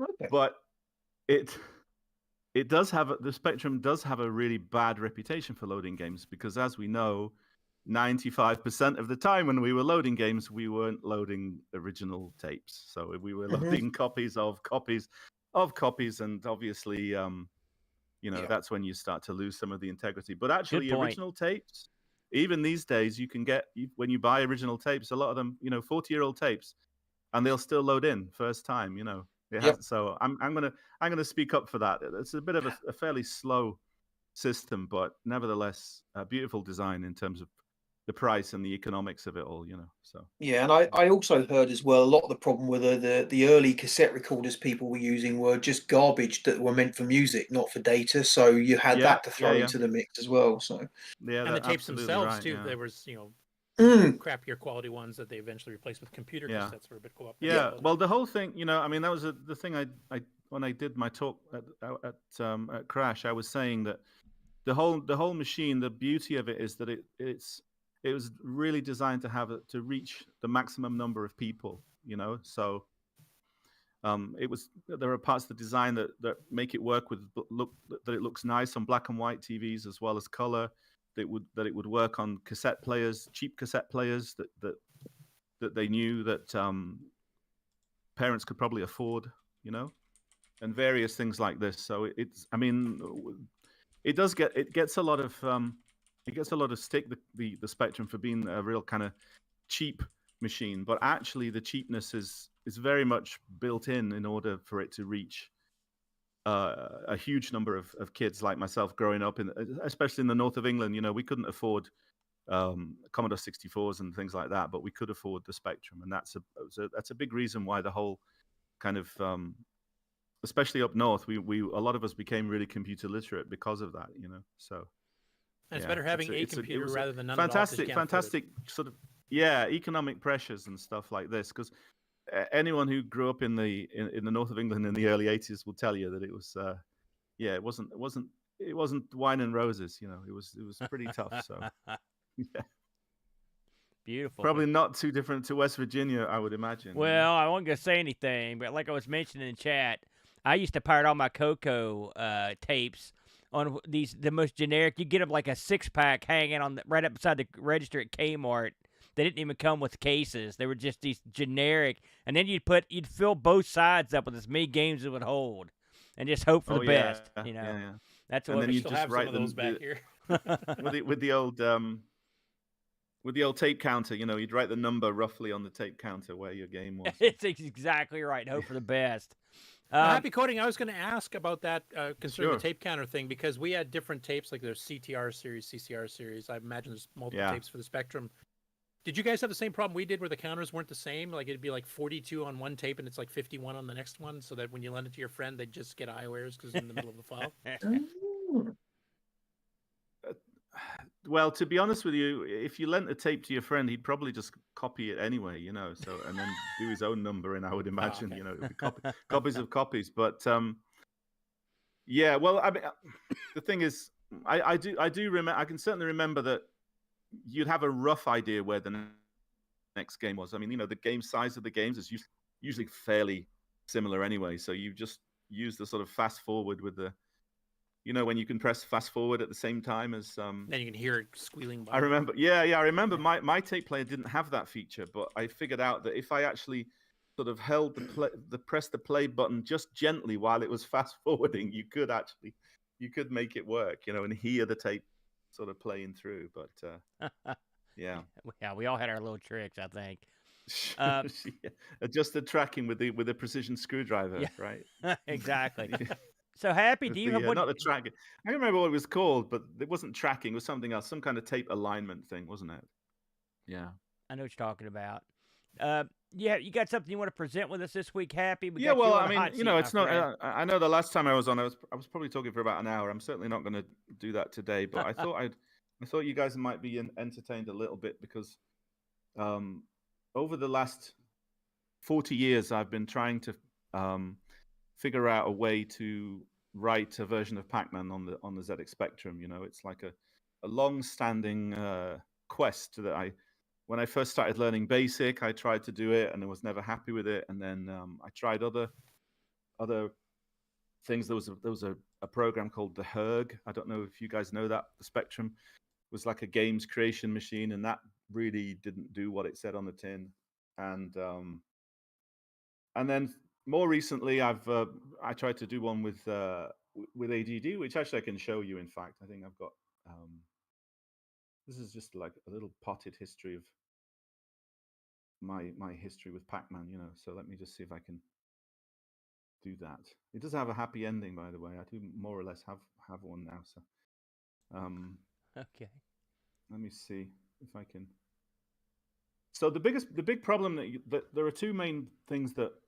There must be about 40, 50, maybe more clones of Pac-Man on the Spectrum, right? And they all have similar issues. One of the main issue that you have really is that it's very difficult to get a maze that looks right, that looks like the arcade, and also doesn't clash with the color clash, right? So one of the original things I tried to do was I decided to do it. Let me see if I can make that work. Just a second. Right. There we go. I got it, Happy. Okay, so the first thing I thought was, well, look, why don't I just do it kind of in what do they call it? Tape mode, right? That's what the hipsters call it, right? Portrait mode. So the whole thing is sideways, right? And the idea is then you just get your CRT and you just, you know, turn it to one side. While you're playing the game. This wasn't bad. I mean, I made a certain amount of progress with it. I can certainly probably think I can just unpause it. Can I? Okay, just give me a sec. Okay, right. Okay, so it wasn't terrible, right? But there's at least two things here that I was really not happy with. First of all, it's too slow, right? It's running at 25 hertz. That's every other frame the sprite updates. And the other thing is, of course, look, you can see when the ghosts go over each other, it's they look absolutely terrible, right? Can you see there? Look, it's a big flickery, horrible mess. So in the end, I just abandoned this one and just left it. I mean, you know, static images, it looks all right. It's not awful. I mean, it's certainly there are worse versions. It of looks pretty Pac-Man, good. I mean, guess. you got the maze down and everything. I mean, I think that's pretty solid looking. Well, I've done what I can. That's the thing. But I was never really going to be totally happy with it. So that one ended up being binned off in the end, and just I kind of moved on to other games, which obviously maybe you guys have seen some of those. But just give me 1 second, so I'll turn that one off. Okay, and then I was approached. It was on a forum. Someone left a message. I don't know if you guys have seen the official Pac-Man game from Atari that was released on the ZX Spectrum. Now that in itself is also has an interesting story, in the sense that Atari at the time had this habit of looking for cloned versions of the game and then threatening those people with to sue them, to shut them down, but then suggesting that rather than shut them down, they buy that version off them for a obviously very cheap price and then release it officially and make all the money from it themselves, right? So that sounds like Atari.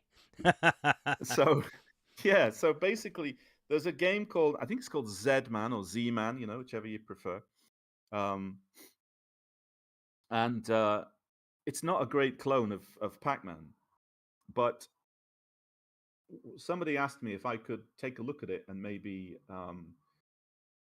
sort of hack it, and change it so that it would look more like the original game, right? So that was the next thing that I did, and you can see that here. Okay, so this was 3 or 4 years ago, I think, right? So as you can see, it's kind of all right as well.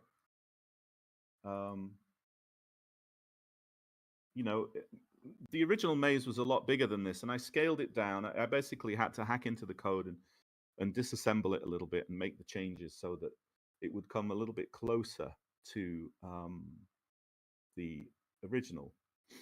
And then I put this kind of cocktail cabinet thing around it, and it kind of looks all right, but it plays just absolutely terrible because it's, if I can unpause it. This is not my code, by the way. This is someone who wrote Z-Man in sort of 1982. There's a disclaimer right there. Not my code. It's absolutely not. I did not code this. I just hacked it, right? So yeah, as you can see, well, at least it's got that part there. But oh yeah, God, that looks horrible. Oh, it's tile based. It is tile based. It is, right? So it is not very pleasant, right? I mean, it's not unplayable, but it doesn't follow the arcade rules, or it's just, this is your classic clone from the early 80s, isn't it? And I mean, look, I'm going to defend. I stand up for anyone who codes. Anyone who codes, no matter what quality it is, at least they're having a go, right? So for me, that's always a good thing. At the time when people were coding in 1982, they didn't have emulators. They didn't have access to the arcade machines quite often. They just had to go and play, go and literally play them in the arcade, and then try and recreate them. They didn't know about the rule sets. I mean, this is a game, Pac-Man, probably more than any other game, that has been analyzed and overanalyzed, and there are whole dossiers on this game about, and it's a wonderful, fantastic, one of the most important games in video game history. So obviously that explains that. But if you imagine in sort of 1982, 83, the machine itself wasn't that well known, the arcade machines and so on. So the fact that and often this was just kids in their bedroom, so you can't. I'd say it's just part of the history and it's fun. When we look back at it now, this is not a game I would want to play. It looks like a terrible conversion, but I still think that there was some talent and some love that went into it. So it's, we should remember that too. But yeah, I added a font. I changed the graphics a little bit, and it was kind of all right. And that was that. And all the time as I was doing this, I was still learning assembly code, right? So I thought, well, maybe one day, if I keep learning assembly, I'll get around to developing something that will look the part, right? So let's move on to. I'm doing this very much off the cuff, so forgive me. I've not prepared anything. I'm literally just talking as I'm going along. But That's you no guys problem. know. We're pretty informal, Happy. You may have It's- heard. Well, yes, I had noticed that. Yeah, looking around, I can see you guys are pretty informal, which is all absolutely fine. So yeah, okay. So let me move on to other parts of this journey. I mean, it's not been an obsession or anything, by the way. I have done other things with my life, but nevertheless, Thank God. yeah. This is a 40-year story, right? Just every now and again, I dip back in and come back to it and say, oh, maybe this time I can actually do it, right? So let me see. All right. So then I looked into doing something with. I don't know if you guys are familiar with sort of multicolor routines and things like that on the Spectrum, right? It's quite a tricky thing to do, but this was my idea. So this basically uses a system which scans the raster beam and then changes the attributes on the fly, so that the attribute colors are actually every two pixels. Yeah. So you may have seen some of these like Nirvana and some of these engines which basically time the beam very, very carefully and change the values in memory, so that as the beam is reading memory, it can actually display more than two colors within a single 8x8 square, right? So I like how they now look like masked bandits. Well, yeah, well, this one didn't get anywhere other than this still image, I'm afraid, because as it turns out, to create a still image like this is possible, but then you've basically used up all your processor time to do it, right? Yeah, you just have a little bit of extra time at the V blank, really, at that point. Yeah, but you can see there, look, you can see the way that it's overlapping, right? So if you look at the ghosts here, yeah, can you guys see that all right? Yeah? Sure. Yeah. Yeah, so you can see these squares, and I'll come to this. Will be important later, but these squares, this checkerboard shows you where the attribute lines are, right? So that you can only have two colors within each of these. But because of the way that the raster beam works, then if you time it correctly, you can kind of trick it into showing more colors. So this uses tiles which are actually, I think, 6x8, and that's why it's wider. But it is actually the map is actually correct for Pac-Man, but it's wide, right? Anyway, and it has the right number of dots. But this is as far as this one got, because it's just absolutely unrealistic to have this number of sprites within only the sort of within the Spectrum border. The raster beam, when it's in the border, that's the only time you could do the code. So it was much too limited, and even then, when the ghosts kind of pass over each other, you're still going to have all kinds of problems as well. So in the end, it was an interesting idea, and that's the reason I'm mentioning it. But other than that, that's all it ever really was. So it never really got anywhere. And then I moved on to which one did I do then? Probably, I think, this one, right? Okay, so then I had the idea of just doing a kind of bonsai version, like a little sort of mini version that would look pretty nice, but run smoothly, run at 50 hertz and everything else. So this was a good idea, but I was never happy with this because it's actually too many dots, right? So there's about 300 or something there. I don't know how many it is, but it's too many. It looks kind of okay, but again, it was just an idea. I put it on the back burner, and then I like the bezel. About 6 months ago. Oh, the little graphics on the side that's here. quite good. Yeah, they're cute. I enjoy right? that. Yeah. Well, I adapted those from there was a version on the ColecoVision, and I adapted these to be used within the Spectrum attributes. Yeah, so I was thinking about using those, and Anyway, that also went on the back burner, as so many things do. I'm sure we've got about 50 things on the back burner and 2 on the front burner, don't we? So, yeah, so it was an idea. It's an evolution, right? Step by step. And then about 6 months ago, there was a guy who was a coder, but I mean I know quite a lot of the coders in the Spectrum scene. Of course, you know we're a pretty small community.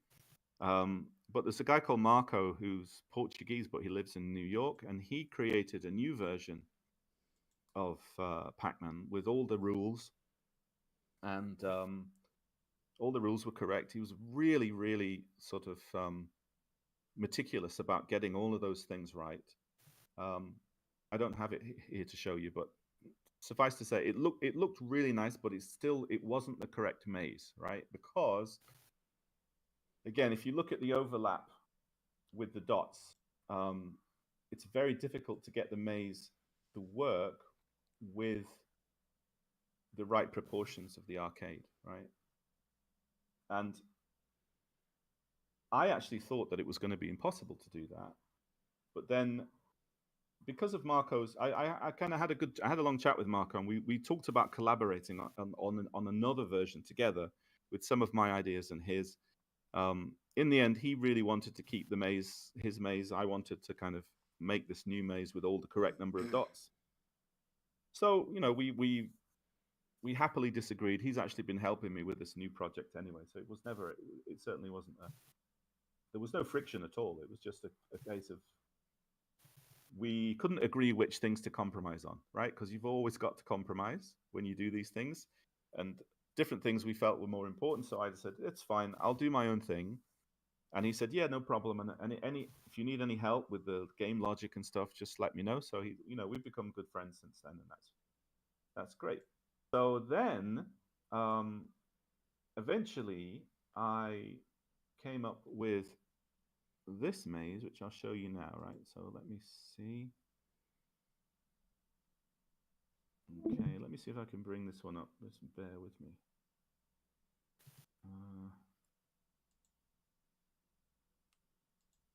Okay, well, I've got this on. I've got this in GIMP shop, so I'll just show you that, I guess. Probably the easiest thing to do if it comes up. Okay. So this one, right? You can see that, guys? Yeah. Yeah. Yeah. Okay. So the one on the left, that's the actual arcade. And the one on the right is the one that I'm now using. And I've managed to get it to work in such a way that it doesn't color clash. And it, as you can see, it's really not far off, is it? I mean, it looks practically identical. Very closely. Yeah, if you look closely, you'll see there are some small differences, and I'll explain to you how we managed to figure that out, right? But what I'll do now is I'll actually show you the game so you can see it in action. And it's not finished yet, but a lot of the code is done. Right. Yeah, the only difference I saw is that there's a few dots that are vertically spaced, very like a pixel right, off. Exactly. Yeah, and I'll explain that. Right. That it's you'll only really notice it when well, hopefully you'll only notice certain things when you're actually told about them. Right? When you realize, oh yeah, I see that now. Yeah, that's the only reason I noticed it, because you said it was a little different, so I was trying to figure out what it was. Yeah. Well, I'll explain what that is in a second, but what I'll do now is I'll just show you the version that we've got running. Oh, hang on. I guess you guys are probably going to enjoy this, because I'll load it from the start. So what I decided to do as well is I made the arcade game into this small sort of section of the screen, but I also used a font which was, so again, it's a funny story, because I was actually playing Pac-Man on my PlayStation. I think it was Namco Arcade Classics on the PS. I was playing it on the PSP, emulated from the PlayStation. So I was playing an 80s arcade game on a console that was being emulated on another console. Yeah. So, anyway. Emulation Inception. Yeah, something like that. Yeah, Yeah, exactly you got so. So, and I noticed that was a Namco one, and what they'd done to get it to the PlayStation resolution, they'd used a smaller font as well. So I thought, oh, maybe I can do that, right? Because when I coded Asteroids, I used this kind of, I think it was like a 6x6 font, so that I could fit everything into the screen, right? Normally, you've only got 32 characters across, so if you use you have to do kind of shifts with the text in order to use a smaller font that's a non-standard size. But in the end, managed to do that. So, and I also added a kind of tribute to the arcade boot up screen as well. So this is there. You can see that. I don't know if is that all working? Are we sharing that? I don't Nope, think we're I not am. seeing anything yet, man. No. Okay, sorry. Just give me 1 second. Okay, let's see. Should be that one.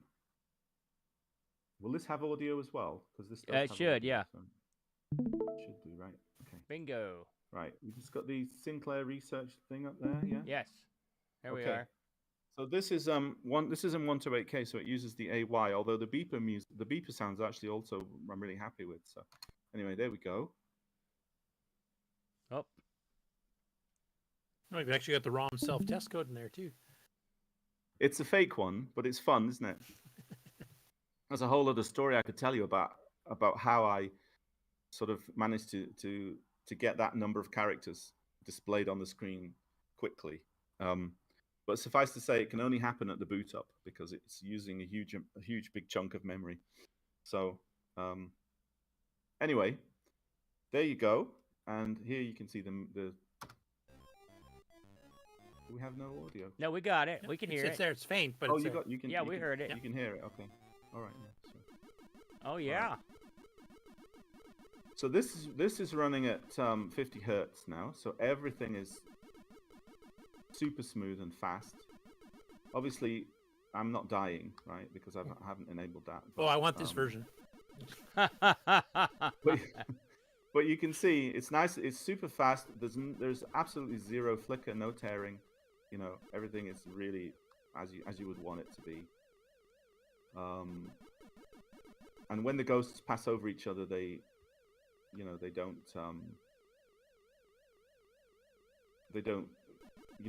It's not an XOR like the XOR when you sort of overwrite one graphic with another. It tends You're actually layering them so that the one underneath. Yeah. So there's a proper layering, and they go in front. They'll pass in front of the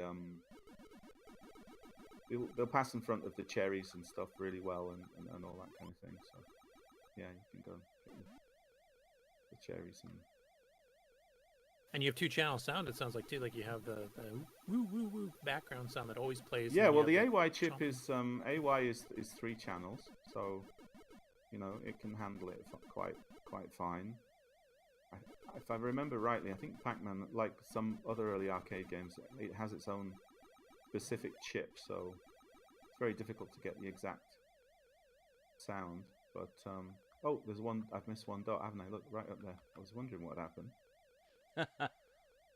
Yeah, there it is. I like what you've done. I mean, you did the right thing to keep this as a vertical. You've got those the bezel art like in the arcade. I love that. Yeah. And it's yeah. And you get a real nice, clean game screen there. Yeah, exactly. So you can see like the things I've talked about. There's a lot of different ideas, and sometimes people don't realize that when you're the journey that you take to get to a point that you're happy with, it can be sometimes quite a long journey where you literally just put something on the back burner, and it might be a couple of years that go by until you see something or another idea comes to you and you say, oh, actually, I could do that now because I've learned this or whatever. Like there are so many things in all those other versions that I hadn't learned. Every time you code a new game, certainly the way I do it is that I always try to use new methods and try different things that I haven't done before. You know, just so that I challenge myself and learn a bit more. So yeah, so that's basically where it's at the moment. It's not far off, really. I still got quite a lot of little testing things to do. I've got to do the way that the ghosts emerge needs to be done, and there's a few other bits, you know, to do with difficulty level increasing as you go through and things like that. But it's not bad. I'm really happy with it anyway. Put it that way. It plays really well. It's fast and it's smooth and it's great. So. Now, are you transcoding from the arcade version, or are you kind of doing this clean room No. implementation? This is all from scratch. And there's a really good website called the Pacman Dossier, and this guy really analyzed everything. But this does more or less recreate the game logic for all of the ghosts behave exactly as they would in the arcade. They have the same AI, you know, the rudimentary AI. Each one is different, and the blue ghost logic is the same, and pretty much all of it is the same. Like I don't know if you know about the shortcut turns. If you're going right and you're pressing up, you will get a slight little speed boost as you go around corners. Skip a couple pixels, basically. Yeah. Pretty much So someone who knows the patterns. So someone who knows the patterns from the arcade machine could come onto this and use those same patterns. I would say more or less. I mean, some of the timings are slightly different, but yeah, I would say so. I mean, look, this is here's your safe spot. That also works, right? Yeah. So you won't. I mean, it's amazing how you shrank the graphics, like you said, like the text font 6 pixels high instead of 8 type thing, and you've shrunk the ghosts and stuff just enough so everything's proportional. And after playing it or watching it for a few seconds, you don't even notice it's not the arcade game, basically. Well, you know, and in the end, the most important thing is the actual gameplay, right? Because I could have done it bigger, and it wouldn't have been it would have been slightly flickery, or you know, if you can code a game where you know, I do a lot of stuff with timing the raster beam and making sure that it's so that you know where the beam is all the time, and for that reason, it's absolutely rock solid. So there'll never be a single flicker or a tearing or anything, which actually makes it feel more like an arcade game then, right? Because when you're playing, I don't know how you guys feel, but when you're playing a Spectrum game and then you get that little flicker, as a coder, it just brings me straight, you know, it breaks the illusion immediately to the like, damn, the timings are not quite right or whatever, you know. So it's one of the reasons I love coding these arcade games, because they're simple enough usually that you can find a way to get it almost spot on, you know. Yeah. So what happens on your version? Sorry, Al. What happens on your version when you get to screen 256? Do you get the split screen, or will it just carry on? Or... No, I haven't tested it that far yet. I haven't planned for that. No. But incidentally, I don't know if you know, if any of you do know Pac-Man quite well, the Pinky Ghost has a bug in the way that it finds Pac-Man, and I actually decided to leave that in so that it would play more or less the same. But yeah, there's a lot of it's a really interesting, if you read the dossier, it's fascinating. The creator wanted to really bring personality to the ghost. He didn't want them to be random, because random is not predictable, but he also didn't want them to be too aggressive either. So they kind of switch between scattering mode where they run away, and then another mode where they chase you, and then each one of them has its own rules. But if you're interested in this, I've done fairly regular updates on my YouTube channel, with starting from the very early stages when it was just Pac-Man, and then, you know, there's a whole load of stuff. But what I would like to show you to finish, guys, is the little sort of secret trick that we came up with that enables the attributes to actually work and not clash, right? So I'll do that now. So if I bring this up, show you the under the hood, so to speak. By the way, Happy, tell them the name of your arcade channel or your channel over on YouTube. Well, it's just HappyCoding ZX on YouTube. Yeah. So I've been monitoring your efforts on this, so I was hoping you'd bring this. You like? Yeah, it's. I'm like a dog with a bone. Once I get started with something like this, and I don't want to give it up. So this time I'm really putting this one to bed, so I don't ever have to think about it again. You know. Is this something you plan on releasing in some capacity, Happy? Oh yeah, absolutely. Well, every I mean, even on physical cassette, you know, we do. I've got a little label called Midnight Brew, and we do a collection each year of like 5 tapes that we launch at Crash. So I've got one of your and I'll be putting this out. I This is mean, one of his all things right here. all of my games. I have a I'm really not here to do a plug, but I do have a Patreon, and you know, my supporters get all the games I've done. I've done about 12 games, I think. So any Patreons who join, they get all the games straight away. You can just have all the games; it's no problem.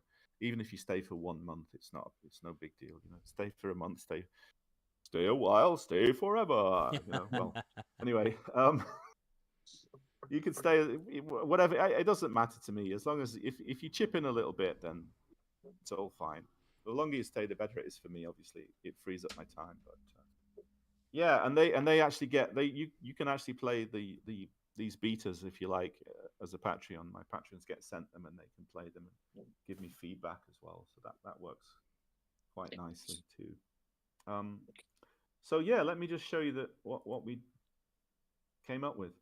So the whole time it was like we were messing about moving the dots, right? Trying to fit the dots into the maze. But the real answer came when we decided to also make the maze fit the dots, right? So if you look at this closely, you'll see now, right? You see the way that the overlay works, right? Wherever the maze is, there is a 9-pixel gap, right? All the maze corridors are not 8 pixels. They're actually 9 pixels, right? And what that somehow, more or less, the way that works out is that it allows us to have 5 spaces most of the time between the dots. Certainly horizontally, that works out. And then occasionally in 1 or 2 places, but very rarely, if you look at the dots, there are, if you look here, that one and that one are not properly aligned. You see? They're just a pixel out here, right? So there's very little. You can see the space there is only 4 pixels.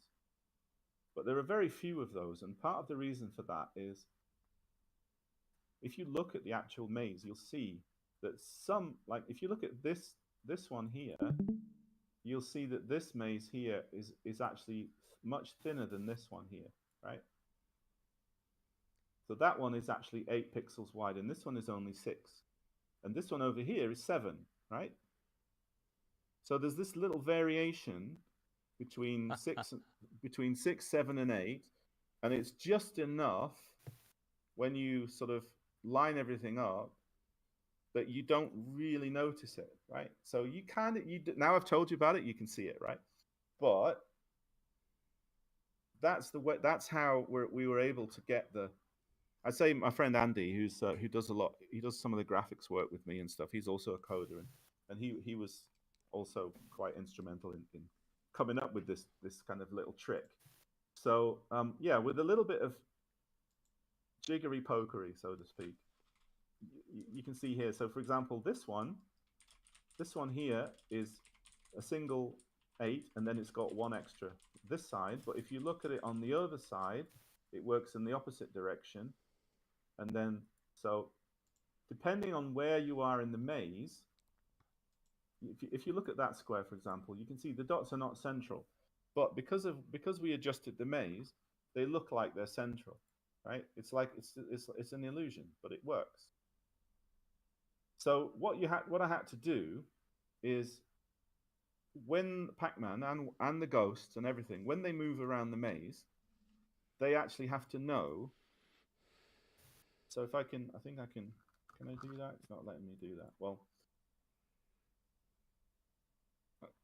yeah, sorry, the application's not letting me copy and paste. So I'll just describe it. So if you imagine that when Pacman is moving up this corridor here, right, then it needs to be shifted. He needs to be shifted across 1 pixel. right? So there are actually two versions of the sprite. One is when it's slightly to the left, and one with him slightly to the right. And because of that, he can fit exactly within a 9-character space. So what happens when you're moving around the maze, when it's doing the draw routine, it does a quick check to know, and then it decides which version of the Pac-Man sprite to use. So when you move around the maze, he's always correctly lined up with this 9 corridor. He's got 1 pixel either side of him all the time. So when he's here, his sprite will be shifted just slightly that way so that he's central, because the actual sprite is 7 pixels, right? So you can see there 7 pixels, and then it's 9 within the corridor. So wherever you move, and the same with the ghosts as well. So you lose a little bit of, because the actual sprites are not 8 by 8, they have to be 7 by 7.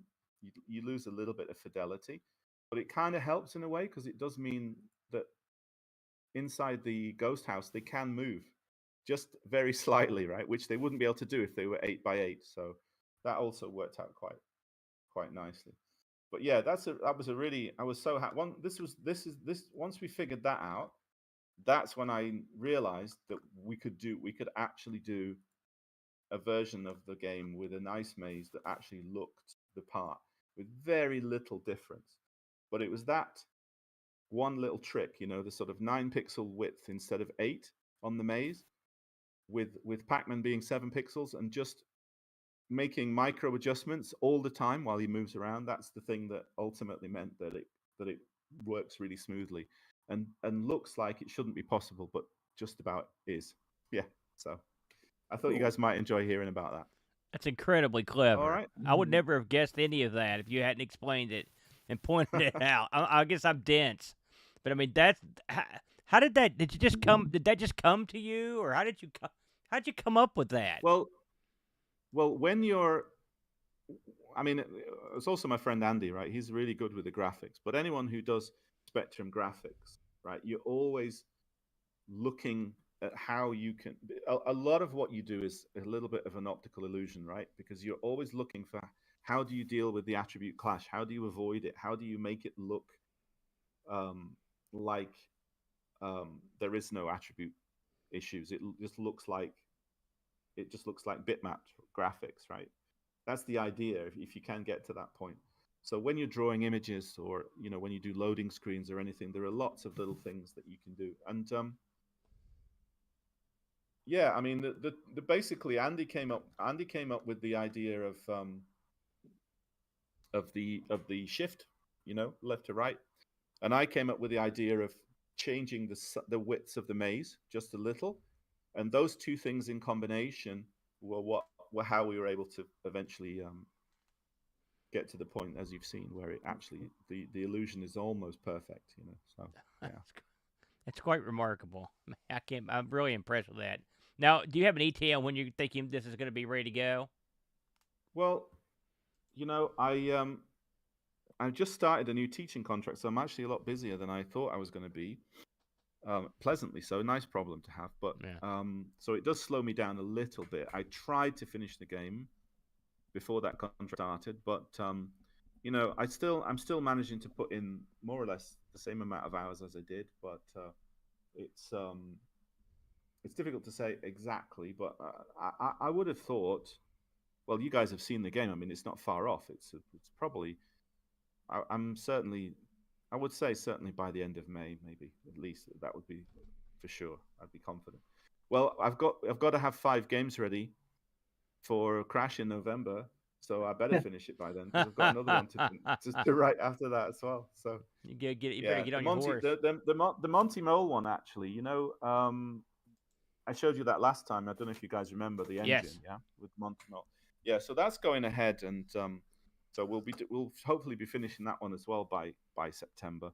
And fortunately, I've also been in touch with the owners of the IP, and they're absolutely fine for us to do like a little mini release without any copyright problems. Oh wow, so, that's a big hurdle right there to get over. That's great. Yeah. That's outstanding. Is this going to be for both the Spectrum 128 and the 48K. So the Pacman. Yeah. Yeah, absolutely. I mean, look, if you want, I can show you the 48K version very quickly if you Sure, want. go ahead. It's it's probably the thing I'm most proud of is the way that we've managed to figure out how to get around the attribute clash. But the second thing I'm really proud of is the beeper sounds on this are probably the best that I've ever done on the Spectrum. You know, they're really surprisingly effective, considering this is 1-bit sound, 1 channel, 1 bit. You know, it's not bad. Right, let me see. Can you guys? Let's see if can you guys hear that? Yes. Yeah. Well, that's not bad at all. Wow, that's yeah, that's dandy. That's not a problem at all. Yeah, it's pretty good, isn't it? Wow. Yeah, this is that. So this is now running on stock 48K. This is the 48K version. That is impressive. 1982 machine. There we go. There's something about that sound, no though. flicker. That classic. Yeah. No flicker, nothing. Right. So, fortunately, the code for the sprites and everything is really efficient, and it means that, I mean, you can use a big buffer with a small game, you know. So actually, it only uses up about 20% of the time on the of the raster beam. So the raster beam gets to more or less where the score is by the time it's drawn everything and updated everything. So the whole rest of the raster beam can be dedicated to the beeper, right? So the beeper has got a nice big chunk of processor time, because if you don't know, the beeper, when the beeper kicks in, the processor stops whatever it's doing, right? So to have that beeper sound going, you have to really be efficient with the code and have a little tiny blip of beeper sound that takes up sort of 2/3 of the frame, or maybe even 3/4 of the frame. You know, that looks beautiful. If you'd have wrote that 35 years ago, you'd have been a bazillionaire. Yeah. Well, you know, wouldn't we all? If the things we can do again, well, it's a nice way to finish up by saying that you know, I spoke earlier about this kind of sort of 12, 13-year-old kid that I was at the time, trying to do this stuff, and you know, the sort of fair to middling aged man that I am now, and the thing is, it's a whole world of difference. If I went back then, I wouldn't be able to do it, because I wouldn't have communities like this, you know, where we can chat and people all around the world help each other, where people have done so many years of kind of research into not just the Z80 processor and the Spectrum, but also the, you know, Pacman itself and everything else. And the time that you have, you're not on any deadlines. You've got emulators, so you know, you can see where the raster beam is at any point. I mean, the tools and the experience that we have now, and I'm sure Curtis will probably say this about the CoCo as well. You know, you know, what people knew in 1983, 1984 is, and the tools that they had, it's like stone tools compared to, you know, laser cutters that we have now. So it's a big part of it. I mean, you know, I'll take some credit where it's due, but a lot of it is to do with that. So, yeah. I have to say this is more impressive than the 128K version, just because of the sound. Because I know what you had to do in the background to get it to run as good as it is. I mean, I'm using there's a guy called Shira who's a Russian coder, and he wrote some amazing beeper routines, which I modded slightly. To sort of make them fit into the sort of raster beam, but yeah, he also deserves a lot of credit, and it's the same thing again. It's like the whole community, isn't it? The way that we can tap into that as a resource, it's incredible compared to what we had back then. Yeah, that's excellent work. That's excellent work, Happy. Real quick before you finish up there, once again, tell everybody where they can find you on Twitch, YouTube, and your Patreon. Yeah, well, it's just HappyCoding ZX or ZX. I'm not snobby. You can say Z. I don't mind. We'll be killed. Well, it makes me. No, but the thing is, right? The fact is, the ZX Spectrum, as I would call it, and see, I'm an English teacher, by the way, so I'm a pronunciation expert. But the ZX Spectrum, such as it is, the name of the ZX Spectrum takes its name from the Z80 processor, right? So if you're going to call it the ZX Spectrum, then I should call it a Z80 processor, but I don't. I call it a Z80 processor because I'm English, and that's how I pronounce that. So if you're American, Canadian, you want to call it ZX Spectrum, It's go right too. ahead, because it's named after an American. It's named after an American chip, right? So, I can't do it anymore. I've been full of. In fact, my friends make fun of me for saying for non-ZX Spectrum stuff over here. Well, I do it all the time. I'll tell you what. No, what I always tell my students is meaning trumps everything. So if people understand you when you say it, that's all that matters. That's really all that matters in the end, you know. Well, no one else over here understands what that means. That's, I will say, not in West Virginia anyway. That's Now we use that in Canada too. So I mean, like the car is a Z28. Right. It's not a Z28. Right. Happy. That's right. Yeah. That's outstanding. That's outstanding it's funny stuff, man. because the chip is always happy to come on and share. You know, like I said, it's the community that I really enjoy. You know, the chance to because I live in Kazakhstan, right? You guys should. I hope you appreciate what you have, because over here there's very little in the way of retro computing, and I don't know anyone else who codes, or I mean, I know plenty of people, but they're all online, you know. But I have friends in the US, in Russia, in across Europe and everywhere, and that's, for me, that's the best thing.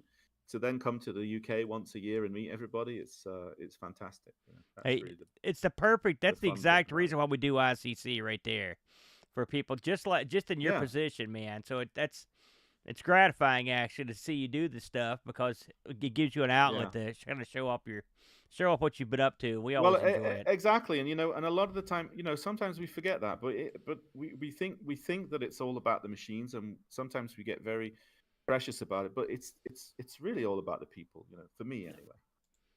Very good. Very, very well said, Happy. Sorry, can I just ask a quick question? Yeah, I just want to ask. Please. Have you looked at it on an old TV, like a CRT? Because I was just wondering how much of the tricks that you've done to move bits around are hidden by the blurriness of a real telly. Well, you know, I have to say I haven't, because I don't have a CRT. There are probably millions of old Soviet CRT TVs around in Kazakhstan, but I don't have one. I'll be trying when I get it. It seems to be okay. Yeah.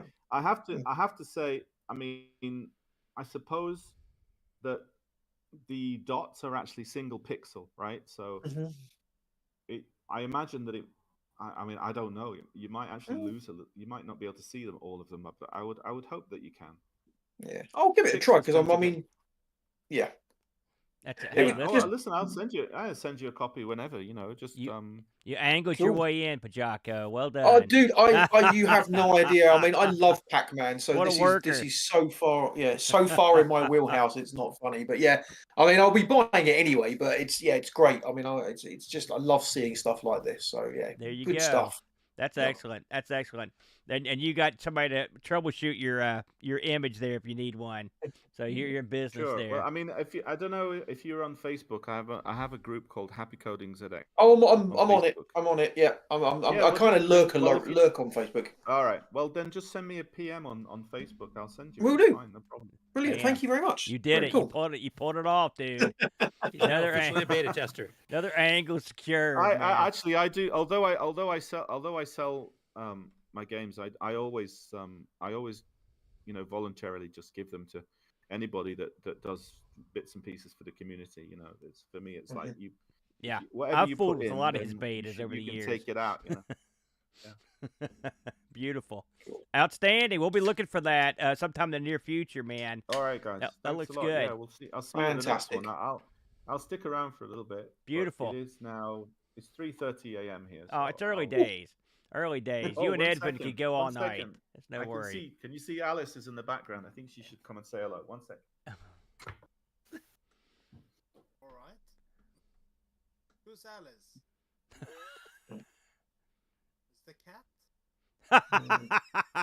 Thank God it's a cat. Maybe.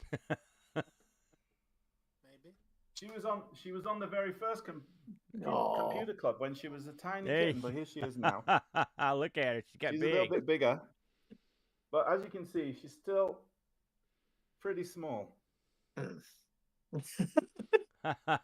like a perma kitten. She's a tiny one. and has Don't never let her really, scratch grown the up, but she's a real fingers. fight. Don't let She loves to fight. you use your fingers to program. Don't let her scratch your Yeah. fingers. Dave's looking out for the program. That was her swatting away all Sorry, the I other didn't- extra beta testers you suddenly got. So. I didn't have the headphones in. I missed that, but Dave said, "Don't let her hit the fingers. He didn't want you to be hurt, so you can't program." So. yeah, I have battle scars. I have plenty, but Very good, very good. Hey, thanks again, Happy. Excellent stuff. You know, we had my pleasure. we had a good buddy sneak in just under the wire. I want to acknowledge him, and here it's our good friend Moebius. What's going on, Moebius?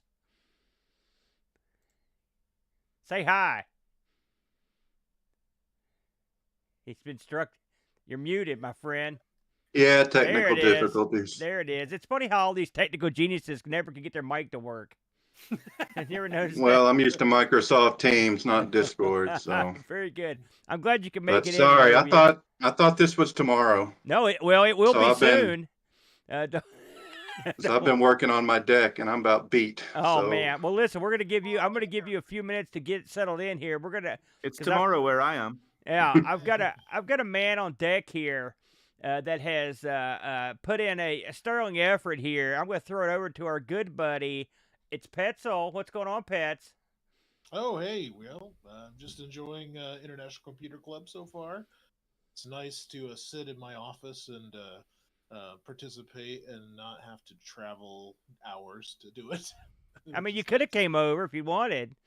That's true. You're as close as Adam is up in Michigan, so. Very good. So what do you got? What'd you bring to the table today, my friend? So last week was Indy Classic, Vintage Computer and Gaming Expo in Indianapolis. The Indianapolis Vintage Computer Club puts this on once a year. This is our second year, and we have a video of just kind of recapping. It's 9 different interviews of people who had displays at the show, and they just talk about the displays. Beautiful. And we've got Dave. You got this queued up for me? Dave's our projectionist today. Give him a second to get this thing fired up. You're muted, Dave, in case you're trying to talk. It's another. And Randy Kindig's one of the organizers of this show, isn't he? Yes, he is, and there he talks a little bit. He just brought one thing, so we didn't have a whole lot of time with him, but his display is also in here. I had a quick he look. does a Floppy Days podcast and does the Antic podcast and one or two others. Oh with some yeah. other people, too, so. I had a quick look at this stuff. But there's a lot of good stuff in here. I'm working it. Yeah, Randy started the club a few years ago. I think we were talking about this today, 2017, I think. Okay, I think we're ready to go. Alrighty. We're gonna fire this If, sucker up. If the audio needs to be lower, whatever, just post in the Twitch channel. All right. Here we go, everybody. Special video. Let's have a look. So I brought 3 of the things that I consider the crown jewels of my collections, the things that you probably will never get to see again outside of an exhibit or a museum. First up is this Atellaview. This is a little peripheral add-on for the Super Famicom. It was a co-product between St. Giga, which is a satellite broadcasting company, through Nintendo, and Nintendo after the Sony PlayStation collab fell through. And so what's cool about it is that you could actually hook up a satellite broadcast to it, and it would download games to like a flash media cartridge. And you'd play games with a radio broadcast playing in the background. So you could have like live voice acting or like radio talks going on while playing a video game. And so there's supposedly only 31 of these in the United States that we know of, and less than 50,000 supposed ones are still around. Also went ahead and brought my Osborne 1. So what's cool about this one is it's actually the Canadian Osborne. The only difference is this little Landpar sticker right here. The Canadian company Landpar would buy out American Osbornes and stick their stag on it there. And so, took the knobs off. I was actually talking to Lee Felsenstein. He's one of the people that designed the Osborne. he told me that the reason my keyboard didn't work was because the knobs were actually poking right into the keyboard. So rebuilt the power supply, rebuilt this whole keyboard, rebuilt both these floppy drives, and she's running BASIC right at the moment. I have WordStar, CPM, all the fun business class software on this guy. And then I have the Virtual Boy here. This is one of the American Virtual Boys. So it's the only big failure from Nintendo. It's got 32-bit red stereo graphics in it, stereoscopic graphics. What's cool about it is that out of its 14 games it has here in America, I own exactly 5 of them. And yeah, it's kind of just one of those cool things you don't get to see very often just because of the fact it did not sell very well. But yeah, it takes 6 AA batteries for 1 hour of play. So this is a 486 that I built in 2017, and I got started on this build is because I watched the LGR wood grain 486, and that YouTube video kind of caught my interest. Retro computing. It has like an Orpheus, it's a card in there, there's a high-end sound card, it has VLB graphics, and they're very proud of this machine, so very expensive. So here's the Algon Lite, and it is a Z80 based, it's a machine for CPU. So the processor, is Z80 based, but it has all the SP32 for all the graphics and sound and all that.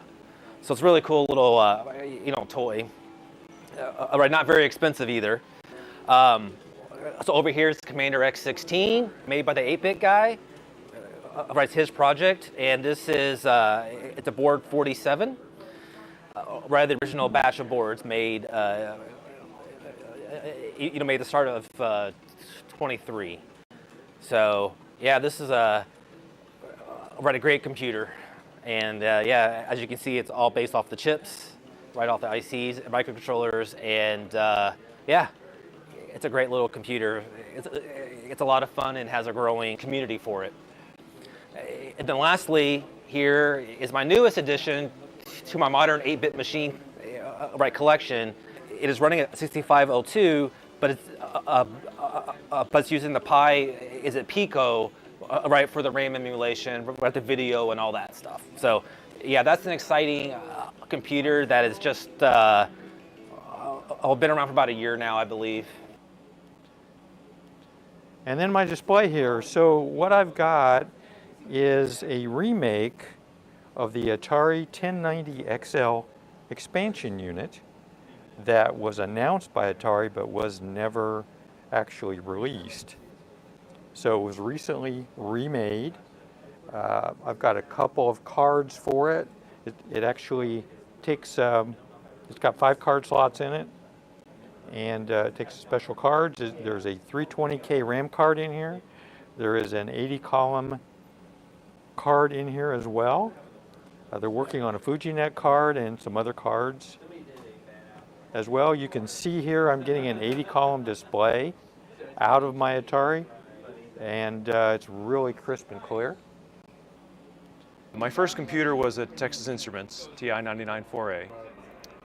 And when it comes to these machines, I'm really liking the idea of not having to deal with the original media. So on that particular machine, there is a final GROM on it, which allows me to put an SD card in and put every cartridge ever made in one cartridge.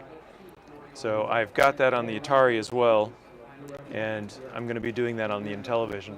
But this is I think the second machine I got.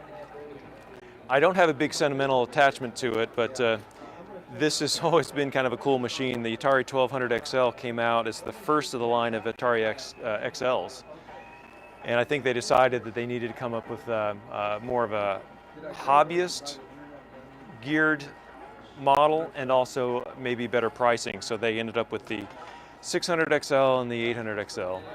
This one actually didn't work when I got it. And so it was a lot of fun to restore, even down to polishing this particular, plastic piece, and also getting these nice and restored. Figured out the way to sand them to kind of get those off. I put a VGA port on the back of this thing, and it's remarkable how clear that is. on the screen because of that VGA port. It was a lot of fun to kind of dig into the back of that thing and actually come up with a very good, almost factory connection on that. The trick is take your time. The final one here, my Atari ST, I'm starting to play with it. This is the Ultra Satan hard drive emulator with 2 SD cards. On the side, I've got a cartridge which gives Ethernet and USB, and that's kind of cool that I could use the Ethernet to copy files to it remotely. I could use the USB for mouse, printer, memory sticks, even the Wacom tablet would attach to that thing. This is a machine that was designed and I think even manufactured here in Indiana. This is kind of a dead giveaway, maybe even one of the more rare pieces of the machine. It's a test module that even says, if found, return to this. Zionsville Road, that's nearby. Yeah. Well, it ends up that the guy who designed this loaned it to me. He designed this because a particular company, I don't have the full story, I think it was like a component company. They decided they wanted to have a machine. This is a battery-powered laptop. The novelty of this particular machine is it's an 8088, that's not novel, 16K, 2 lines of 40 characters, but it has a Toshiba processor as well, sitting about here, and its job is to watch for key presses, input. And when it receives a key, it actually powers up the rest of the system, gives it to the software, and once it, idles, it basically settles back down, and that chip turns off the rest of the machine. So between keystrokes, the machine is off. So that battery lasts a good long time. Well, at least that's the theory. I heard the stories that was around it. And yeah, people keep seeing this saying, what is that thing? I think I'm probably wrong, but I swear I saw recently that like 7,000 or 8,000. And when I open it up and look, there's a lot of bodge wires and other things. It's like they changed their mind or it didn't work. So what I have here, these are the first 2 computers that my parents ever bought, and I just never got rid of them. This is a Macintosh LC2. The motherboard was replaced with one that got recapped, and the RAM's been upgraded. Here are the specs right there. It does have the TUI emulator card in it and a SCSI zip drive on it, and I've got some games loaded on it as well. And yep. And then over here is a Dell Dimension XPS R400 that is currently looping the 3D Mark 99 Max demo. It's got a 400 megahertz Pentium 2, an NVIDIA TNT1 graphics card, 384 RAM. It still has the original IBM DeskStar 12.9 gigabyte, 7,200 RPM hard drive with over 47,000 power hours and only 71 reallocated sectors on it. I brought some MSX computers. And so MSX is not a brand of computer, it's a computer standard. So in 1983, Bill Gates from Microsoft and the president of ASCII Japan got together and they worked on a computer standard. And so they wanted to do a cassette cartridge that would fit in any machine, no matter who made it. And the MSX standard evolved over the years. So the original MSX standard became the MSX1. These 3 computers are MSX1. This one is from the Middle East with the Arabic keyboard. And this one's a later Arabic keyboard. This one's from the Netherlands. It's 220 volt. All 3 of these are PAL machines. This is it's the MSX2. The MSX2 from Japan. You see the keys are in Japanese. And that's a 2 plus. And so there were the 1, the 2, the 2 plus, and then there's the MSX Turbo. The MSX1, there are about 60 companies that made a version of the MSX1, and a few less made the MSX2, and a few less made the MSX2 Plus. And by the time you got to the Turbo, that's only Panasonic. They all, because it was a standard, they varied in lots of different ways. So this one was very unique. It's an ugly machine, but it's quite good. But this particular model, the AX170, was renowned for being the first machine that had Arabic characters, and you could write directly in Arabic from the keyboard. And this thing, they don't know how many of them sold, in the millions. And this is the next generation of that. This one only has one cartridge slot. As you see, these have two. And this has a bunch of built-in games. So it has educational games and, of course, games, and pretty good ones. And then this is from the Netherlands, and Sony Hitbit, and Sony had many Hitbit machines, so this is just one of them. This is the MSX2, a very good machine from Japan, and this is a very popular MSX machine. And then this third one actually has a built-in floppy disk drive. It has a built-in word processor. This particular one would have been geared a lot for a business machine. It has lots of business programs built in. And then on it, I'm running a modern multi-cartridge. This has a modern multi-cartridge. This is the backbit cartridge, and this is running the official licensed, made by Taito Space Invaders.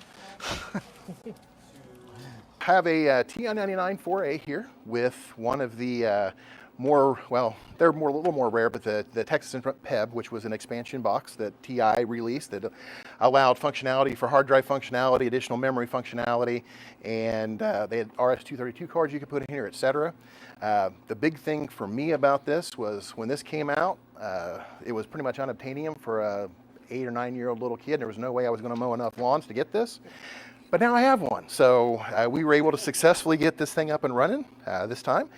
And then coming around is my, what's part of my Tandy collection. There's a little bit more down there, but the top is a Tandy 1000 TX and then a TL2.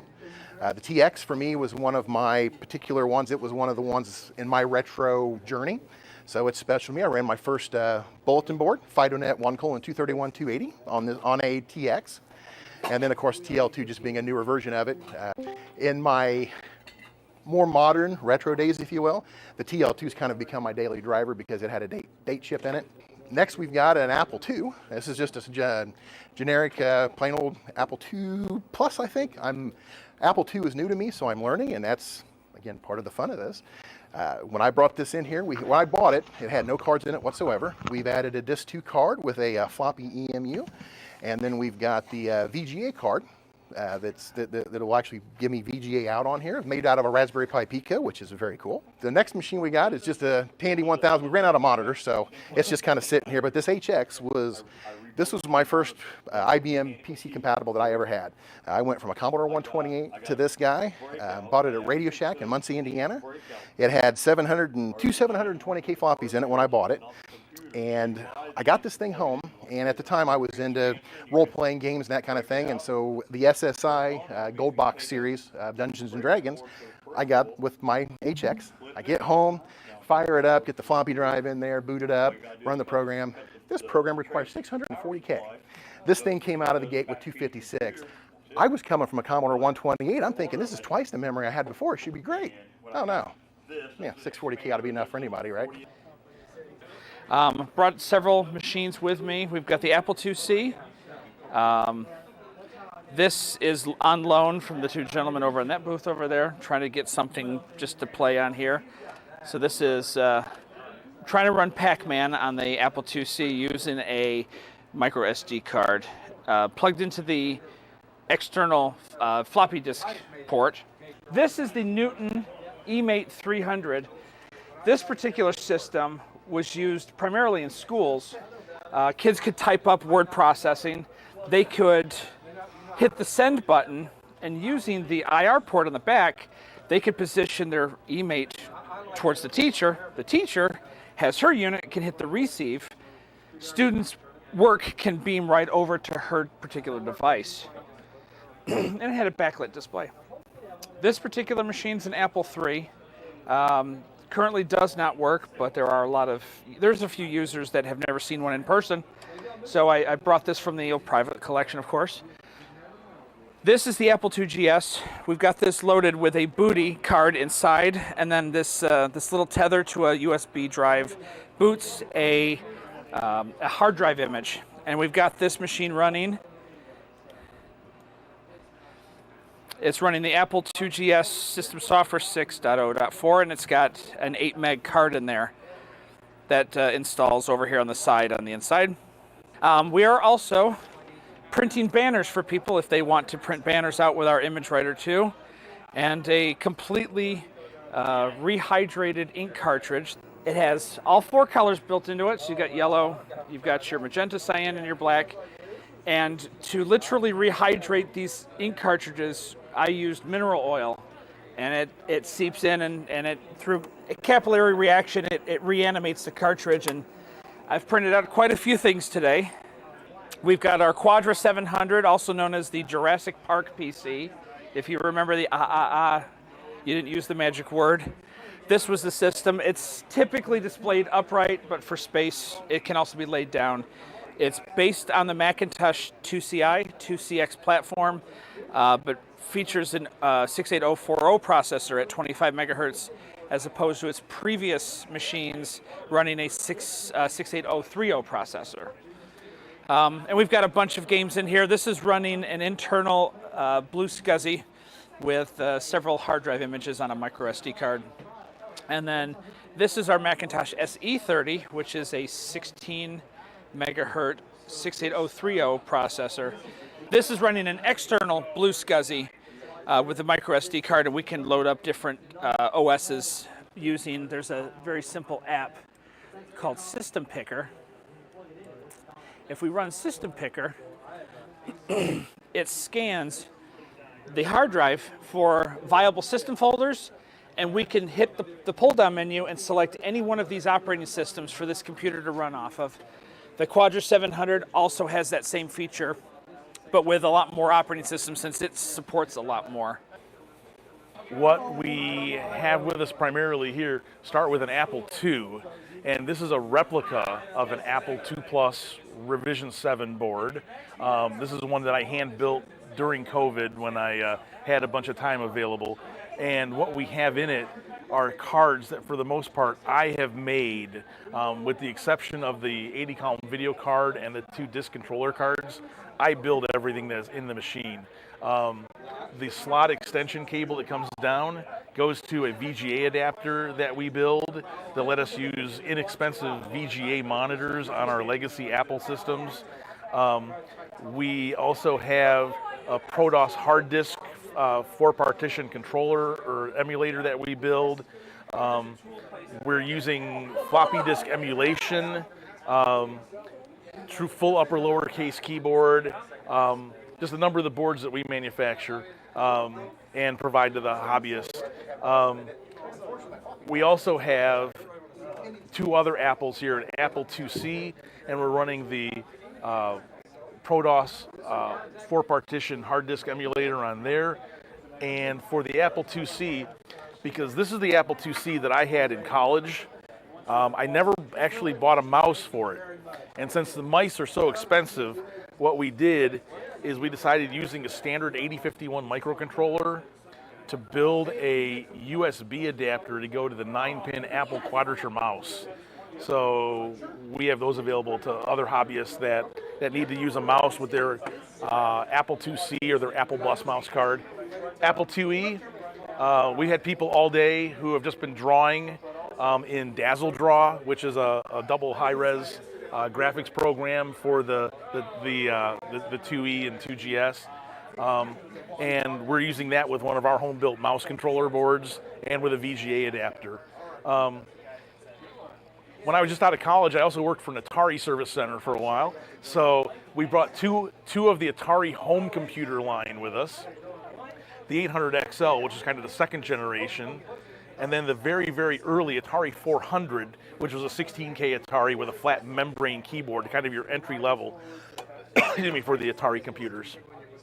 So then from there, down more Atari, we bought an Atari VCS CX2600. This was their video computer system that was popular starting out about back around 1977. So we're running that. We've got the later Atari video pinball machine, excuse me, which is kind of Atari's little downscale, little less money, but that was about a $75 computer compared to the video computer system, which was about $140, $160. We have a first generation Coleco Telstar, which is kind of Coleco's first venture. Coleco was a swimming pool company that was doing plastic cases for other computer companies. They decided they wanted to make their own video game. So that was about $99 back in 1977. And then the Atari Stunt Cycle machine, which is a really rare machine because I don't think very many of them are working anymore. And everybody wanted the Stunt Cycle because of the motorcycle hand grip that made it run. You know. Yeah. So everybody wanted that, and because of the big Evel Knievel craze back in the 70s, everybody wanted to be able to jump over the buses. So the Stunt Cycle allows you to be able to jump over buses and crash like that. So we can try it again, but yep, so we cleared 8 buses, so now we get 9 buses. The last machine we brought in, back when I was in high school, our science club bought a Radio Shack TRS-80 Model 1 Level 2 16K. So this is the machine that I learned originally how to program in BASIC on. And through a long story, this is the actual machine that we had in high school for our science club. I've done the restoration on this one, so we've got it running here. And instead of programming in BASIC, we've got it running Robot Attack from Big 5 Software. Which was one of the very, very earliest home computer kind of games. So this is the oldest computer that I have running in my collection, and it's the first one that I really learned on. So that's just a little bit of what we brought down with us for this year. And that's it. That's a small bit of what we have. There's a couple of shots here. This is basically the end. So we feel that we had a fairly successful show. We're estimating maybe 150 people on Saturday, and I'm not really sure how many new people came on Sunday, but we also had a lot of returns on Sunday as well.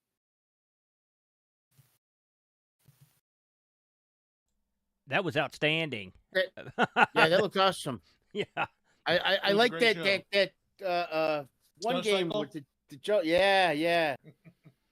Yeah, that looks fantastic. How much did you buy while you were there? Was there anything? Did you have anything for sale? I spent all of my time selling NABUs. So no, I was demonstrating my NABU with Raspberry Pi attached to the back as the internet adapter. So educating people on where that came from and how it's new and yet still old. And that's what I spent most of my time on. I don't think I bought anything. Holy smokes. The man who has everything. That's why, right? I kind of feel like that sometimes. My wife would that or say tremendous self-restraint. Yeah. Yes, that's right. That was Petzel, are you in Muncie, Indiana? I live outside of Muncie. I live in Randolph County. Oh, because my mom's cousin used to own the skating rink in Muncie in the 80s. Oh, really? Gibson's? Yeah. I've been there. Yeah, so have my girls. That was good stuff. Anybody see anything in that video that caught their eye? Anything in particular? I mean, I saw several. Most of it. Yeah. Yeah. We're very fortunate in our club that we have a lot of diversity of hardware and a lot of interest in the club, and we still get. I mean, Aaron Nass that you saw in the video. I mean, he only joined us a few months ago. I think he only just got in the hobby a few months ago. So we have people that have been around for a long time, and then we have new people show up all the time, and we're very fortunate. Yeah, that looked like it was a great assemblage. I mean, it's amazing you get these super rare items that just turn up. It always blows my mind. And a couple of those things, the little bike, the little handlebars he had for the motorcycle game, I have seen that. I mean, that was based on the arcade machine, which I'd played. In fact, we played that when we were at CoCo Fest last year. At the Galloping Ghost, they had the actual little motorcycle game in the arcade. But I had totally forgotten about the existence of that until it popped up, and now I want it real bad. And I know they've got to be super rare to get hold of. It's just that's so clever. There was a lot of good stuff in there. I need to stay away from those sorts of things because I can't afford it now more than ever. Please check your wallet at the door. Yeah, no kidding, man. Well, that was good stuff, Pets. Thank you very much.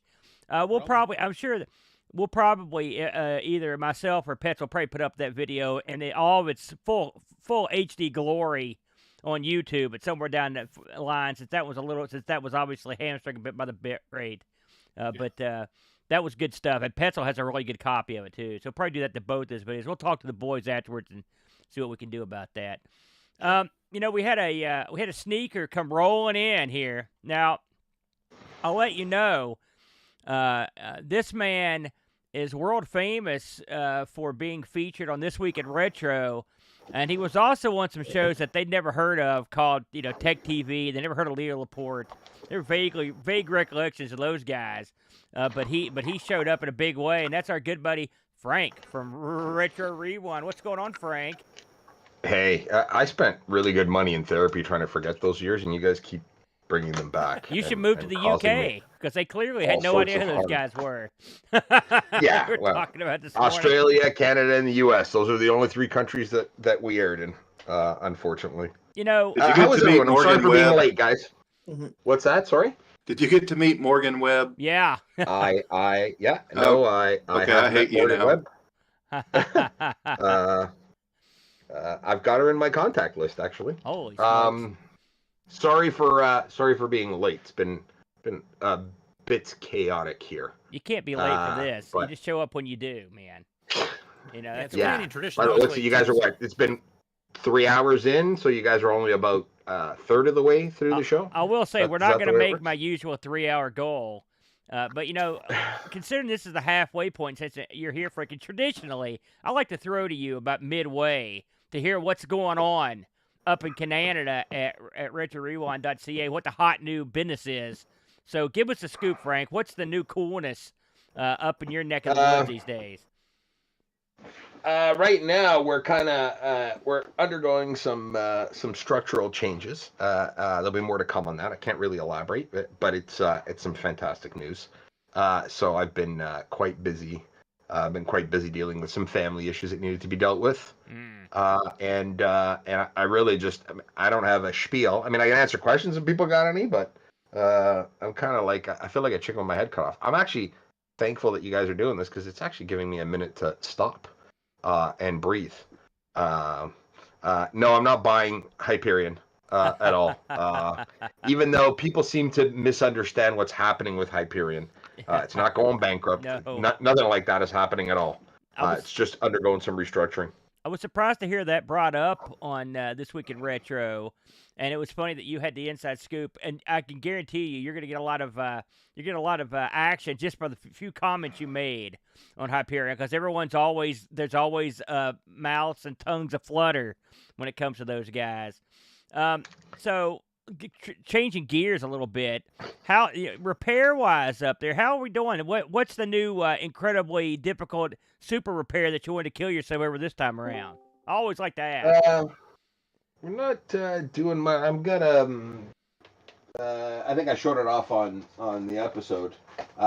Just literally finished the Blizzard, putting a new PPC on the Blizzard, which was a huge pain. But apart from that, repairs have, they're ongoing. I could talk about the VIC-20 over there and the 4000 over there, but who really wants to hear about that? Or the 64 right here? We've got some exciting changes coming real soon. Hopefully by the end of next month. I saw pictures of ORAM's boards, man. Those look beautiful. Yeah. The Bodega Bay is coming together finally. The trump card and the modem, and there was some other card too. He's promised to display this at Boatfest this year. Finally. Yeah, and I promised to buy it. So good luck. If he can display it, I'll buy it. You'll pry that from his cold dead hands, and you know that. He loves that thing. That's his identity. You know what? I'm gonna tell you a quick story. It's amazing what happens when enough money is thrown at something. I had a customer drive in from Quebec to pick up 4000s that we repaired from, and he showed up, and I had my 4000 T out for some cleaning and just kind of yearly maintenance on it. And he said to me, "How much you want for it?" And I said, "I wouldn't take anything less than $10,000 cash." Yeah. And he literally came back 45 minutes later with $10,000 in cash. And it was kind of hard to say no, right? It was like, yeah, it's all yours, dude. All yours. I'll take that stack of hundreds. Thank you very much. All yours. Boy, I'm regretting selling a 4000 T about 15 years ago that I sold. You just hurt me right there because I had one. I know.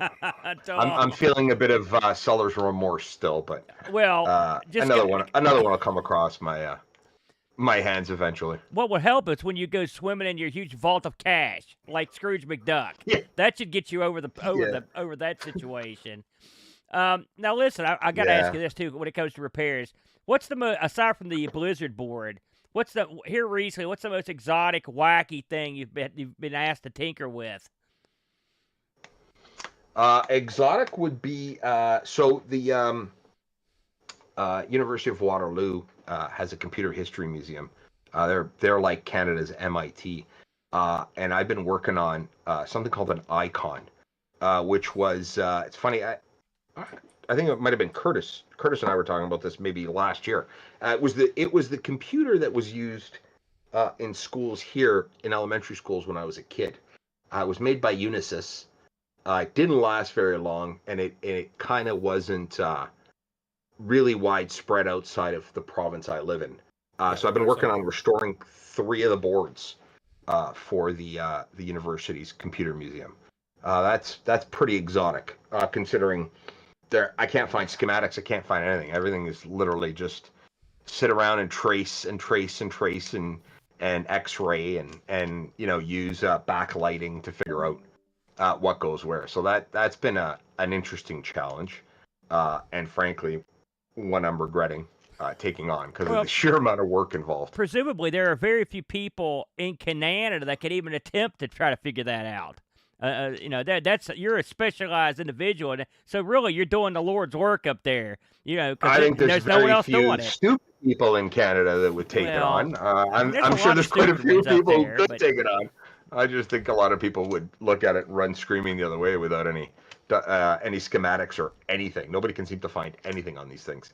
But I mean, they're pretty primitive systems. So that's been a lot of fun. And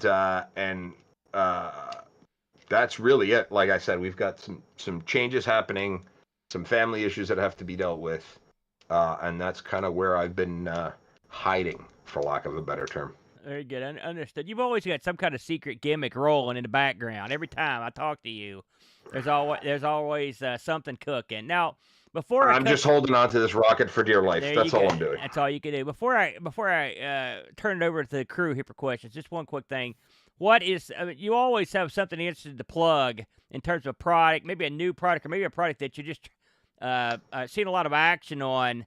What's the popular thing these days? Is there anything new or interesting or popular that you guys are dealing right now up at Retrorewind.ca? No, I mean, in the past maybe month and a half, we've taken some time to automate a lot of our processes to kind of speed things up, and that's where kind of our development work has been focusing on, kind of internal procedures, building jigs for absolutely everything, just to kind of try to shave a few seconds or a few minutes here or there on build time on certain products. So that's kind of where we've kind of put our energy, because listen, I'm not the business guy at all. I hate that aspect of it. I like picking up my soldering iron and tinkering with stuff, but eventually it catches up to you, and we've hired someone that has that kind of experience and that background in kind of running the show, and I've been leaning heavily on them and following orders. It's amazing. I have a boss now, even though I am the boss. It makes no sense. Hey, sometimes you got to let the pilot drive the airplane, not the stewardess or the first mate or whatever. I just want to fix stuff. I want to fix stuff. That's what I want to do. There you go. Let me ask you real quick. You often are sponsoring these various events and stuff. Just real quick, what have you sponsored in the last few months or 6 months, and what have you got coming up? Plug some of your upcoming sponsored events. There's CoCo Fest, which we unfortunately will not be able to make, which is a shame. We've got this great thing called Boatfest. I heard that's of that. coming up real soon that we've sponsored. We've got the World of Retro Computers in August, which we primarily put on. We sponsored. Where is that at? Adam. Yeah, that'll be Southeast Michigan Vintage Computer Club. Yeah, thank you very much for. Yeah, absolutely. Gladly. Like we have. I mean, our position has always been keep the community strong, and it benefits us, right? It really does. So part of it is a little bit selfish, and part of it is wanting to see people succeed and have fun in this hobby, right? Right. And then we've got our World of Commodore, which we do every year, which eventually I'm gonna have to start turning my attention to, but I got a few more months. This is the thing is that the bit in December? When is that one? That's the one in So I think first that's the weekend one in we're going to December. try to come up to, believe it or not. So we're going to, Yeah, it'd me be and great. Bud are going to make an effort to get up to that thing. That sounds like a full lineup there, Frank. Does anybody have any questions they want to, or technical queries they want to address the master here? Now is the time. Criticisms, words of hatred, I'll take it all. Something I'll take about anything. the hat, perhaps, would also be in order. It's one of those days where I didn't feel like combing my hair. Hey, I wish I had those days. I got a bunch of stuff, but Frank probably can't say anything.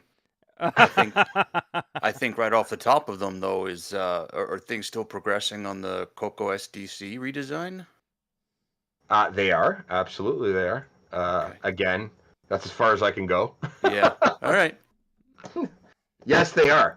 And they're back. Well, they should be back in stock later today. Excuse me. Yeah, unfortunately, there's a lot of stuff that I can't talk about. I wish I could. I really wish I could. The But next time I'm going to maybe bring all we'll this stuff again up. in a month or something. Yeah. Yeah.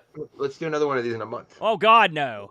You can talk Yeah, about we it should be making this monthly anyway, right? Yeah, Right, you can talk about it at Boatfest. That's a couple months away. You can Yeah. I'll give you the mic and let you go to work, pal. You'd unleash all the secrets. Very good stuff. Now, go ahead, man. Ask away. I was just going to ask: is your new boss into retro computers, or do they just think it's really weird? No, they're actually not. And that was part of the hunt process. Gotcha. Right. One thing I learned a long time ago is never take your best engineer and slap him into management, because they really want to just be an engineer. And I'd rather not have someone who will get distracted with the shiny object that I get distracted with. I'd rather have someone that comes up with spreadsheets and says, "Stop playing video games and get back to work," because that's what I need. A boring and I'm just not the business guy. I hate doing the counting and the invoicing and all that other stuff that goes with it. That's not my game at all. And someone has to do it, but someone also has to forecast and look forward and try to expand and grow. And I've been burning the candle at both ends way too long, trying to do both things. And it was just time to let someone who actually knows what they're doing in that regard do their thing, so that I can keep doing my thing. Right. Very good. Yeah. Makes total sense. Anybody else have any questions for the big man while we got him here? All right, you know what that means. Please, This is throw darts. Do they'll whatever be you need. emailing you. They'll be coming at you. Well, yeah. Absolutely. Listen, thanks as always, Frank. I hope you're gonna stick around for a little while. We've got some more good stuff coming up here. I want to, next on the docket here, in the better late than never category, just edged in, just a nick of time, And I had to contact this guy because when I read what he was talking about, I was like, I got to see this. And then when he wasn't in here, I panicked. I had to get hold of him, PDQ, and that's our good buddy Moebius. What's up, Moebius? Let's see what you got cooking this time around. Considering I thought this was happening tomorrow, there was about 5 hours tomorrow where I was gonna get a lot more done. No worries. But what I'm gonna show is one of the two things that I plan on bringing to Boatfest. Beautiful. And this is my Amiga 4000 with a CyberVision PPC, which has been upgraded to 420 megahertz. Oh. And today's 420, so that fits. It also has a mediator with Live 2 gotta go fast RAM, 256 megabytes. It's got a Radeon 9250. Here's the Voodoo 3 right here. Is that going in there as well? No. Well, it might. Because I've also got another Power PC card that I can put over here to give it 800 using Atari math, 800 megahertz. And there's a Sound Blaster. And getting 4.1 installed was the hardest thing I've done in computing, I would say. Wow. I finally got it all working, updated, great. And then I put in a sound card that wasn't compatible, corrupted the hard drive, and then I could never get it to install again.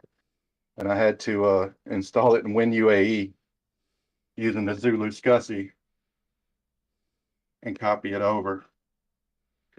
But this thing's running at 420 megabyte or 420 megahertz original Amiga 4000. There's not an FPGA or Cortex in this thing. And I wanted to have the DVD drive and actually play DVDs. But How I don't know if I've ever heard of them. Is running that fast? That's not common. I mean, no, not for a machine made in 1991 or 92. This thing is as fast as a Pentium 2, which ironically, it's almost as fast as the next computer I bought after I got out of the Amiga scene in 94 when they went out of business. I just quit. Yeah. And then the next computer I got was a Pentium 3 500 in 2000. And this computer is almost as fast as that one. Now, with 4.1, you've moved way out of my pay grade on these Amigas, all right? What are we doing with 4.1? I mean, is this... I haven't had it working long enough to know. Theoretically, what can you do with it? I mean, can you just stick Amiga games in here and they'll play, or are we going into the whole different stratosphere with this? To play 68K, you have to run an Amiga emulator on an Amiga, which would be fun to do. I can't wait to see what sysinfo will look like. So this is sort of like, I mean, where does this fall into, say, the X, the X series of Amigas? I mean, is this OS that would run on those? Yes. Okay. This is the same OS that Level Lord's computer is running on. Right. And his machine, his relatively new machine, is only 4 times as powerful as this machine that was made in 1992. So what you've done effectively is you've retrofitted the classic Amiga 4000 with enough jacked up hardware to make it viable to run a more modern OS. Yeah. Now, well, I don't know what all it can do. I haven't had it running long enough, but here, I'll just switch it to show you. How much heat's this thing it looks generating, pretty by zip. the way? How are you going to get DVDs to play? What's that? How are you going to get DVDs to play? And look, it just crashed. It hasn't been updated yet. I haven't even. in case you didn't hear Edvin, he's asking how are you going to get the DVD drive working on this thing? Is that an issue? There's a DVD player on 4.1. Okay. And running at 420 megahertz should be fast enough. So you think this will play like a movie? Yes. I guess it would if it's as fast as a P2, because they absolutely had a DVD players for those. Yep. My while that's loading up, I'll show the other thing. Is the video card can it decode the video off the DVD? Is that the? That loaded pretty quick. Yeah. Let's see. And what's the screen resolution on that one then? This is 1280 by. No, that's not it. It's running at 1024 by 768. And right now I'm going to put it on. Is it 256? Is that an Amiga's video card? What? No, it's a Radeon. Okay. It's a Radeon 9250 with 256 megabytes of RAM on the video card. Nice. So this machine has got almost a gig of memory total. So the doing all the PC. heavy lifting? Then, like, does the video card do all the heavy lifting on, for the display and everything? I'm not really sure how much it does.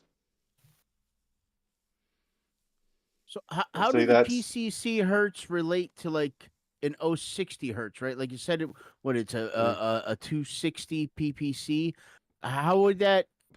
Any idea what is that 4 times faster than a 50 hertz 060? Is that any idea how to equate that? But anyway, here it is at more than HD. This is 1900 by 1200. It looks sharp. I mean, it really does. Now it doesn't. The windows aren't near as quick, but that's still pretty zippy. Now I got to ask you because I remember when the stuff you brought last year to Boatfest was like brain meltingly complex and unique. It's sitting right over there where I put it after I got home from Boatfest and haven't touched it since. Well, I was very impressed with what you did. Now, compared this, what you're doing here, like, are there other people that are using the same sort of setup here, or are you sort of trying to not a lot, but I would say if there is a faster original Amiga original hardware in America, there probably isn't one faster. There might be one as fast. This the card had to be sent to Poland to fix, and Stachu upgraded the 266 megahertz with the 420. I was going to say there's probably only about 10 of those cards, maybe 100 tops still working in the world. Really? Those are pretty rare cards, yeah. Do you have Must be something else that's pretty rare? No, I don't. Oh, the owner of this card, or the owner of this 4000, took out the Varda in the 90s, so there is absolutely no damage anywhere on this board. It is pristine. Nice. And the other thing I'm gonna bring to Boatfest this year is my grandmother's Amiga 1000. Hey. So one side of the table is going to be the first Amiga, completely original, and the other side of the table is going to be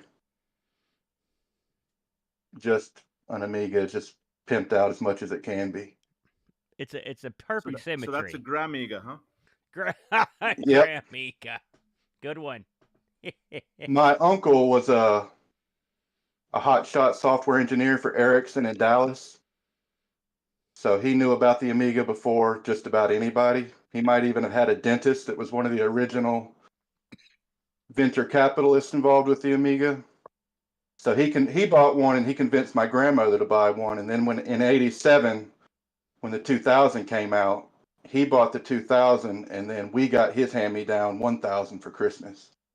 And that was the Christmas of '87, and I asked for a Nintendo, and I got a Amiga instead. You came out way ahead that Christmas, pal. Yes, sir.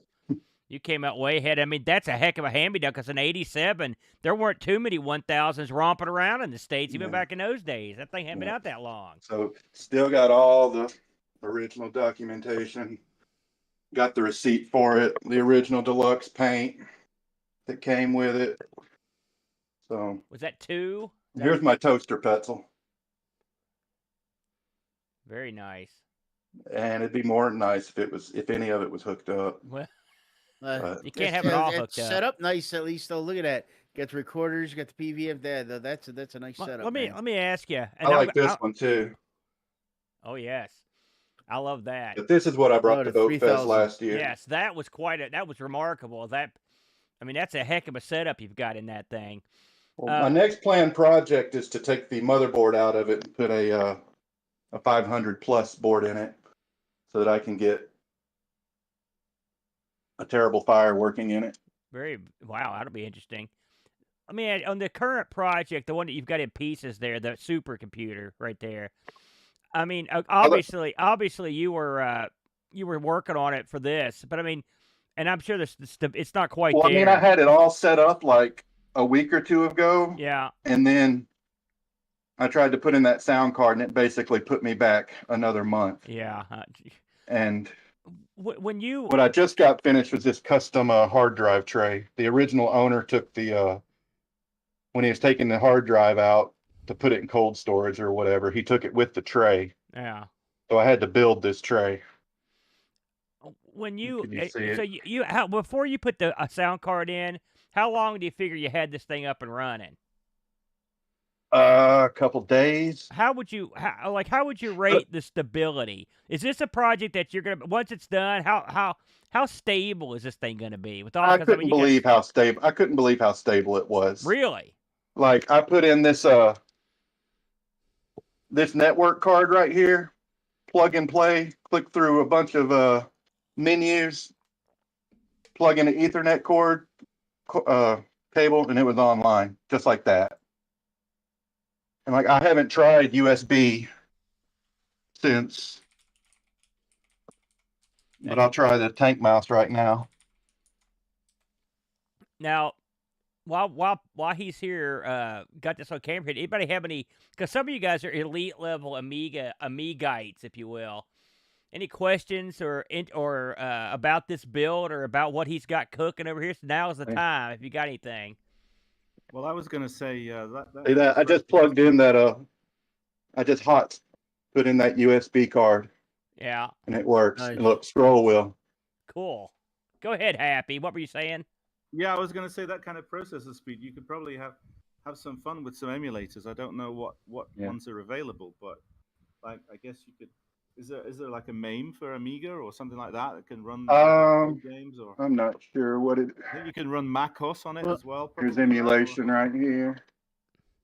The thing is the software would have to be written for one, right? I know there's a Mac emulator for the 3 series, but I don't.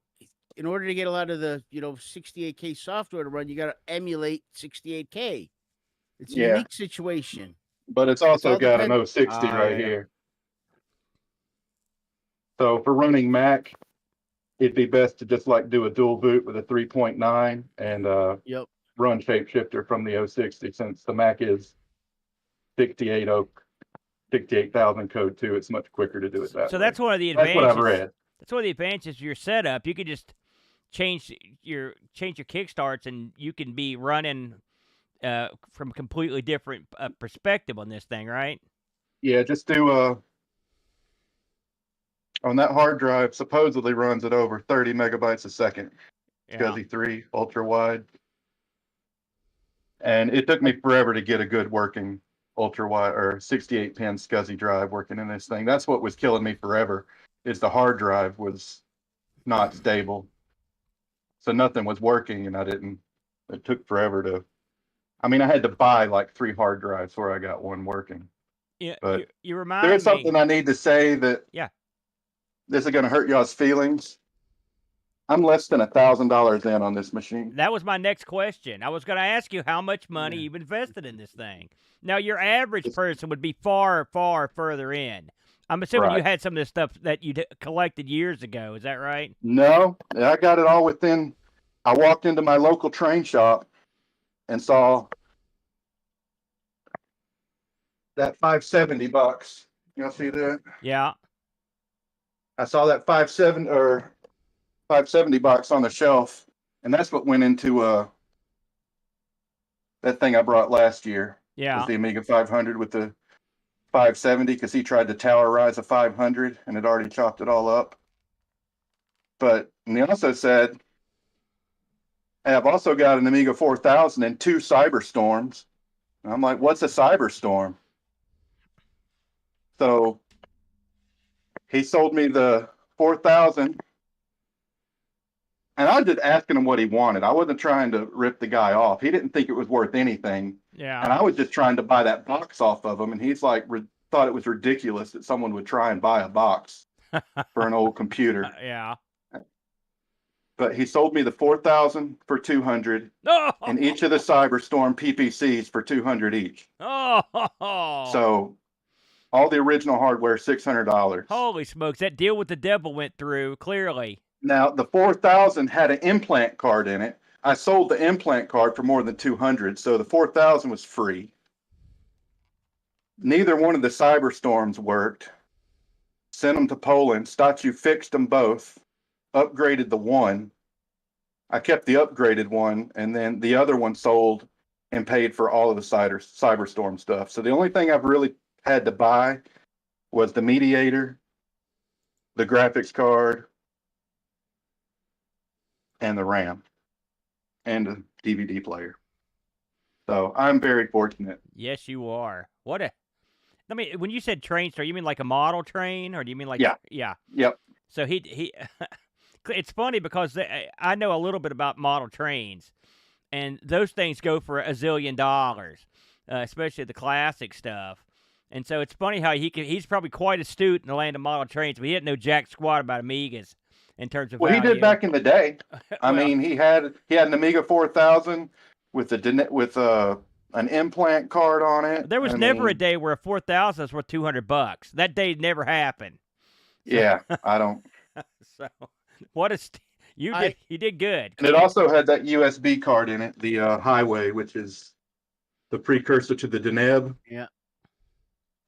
And I mean, it was just plug and play. The thing is, you bought it, and you're using it, and so Right. I mean, so you can. I mean, listen, I'm a wheeler dealer myself. I've taken Yeah. people. Sometimes you take a sucker to school. It's the way it goes. But you're actually using what you bought, so which means you're out. Not only are you out scot free, but you're guilt free because you kept it. Well- you didn't turn it over on him. But how do I just keeping it? How do I justify keeping it is the problem. Oh, you can justify it real quick. Because that Cyberstorm is so delicate and they're so rare. Yeah. That, I mean, I would rather just pass it on to someone else.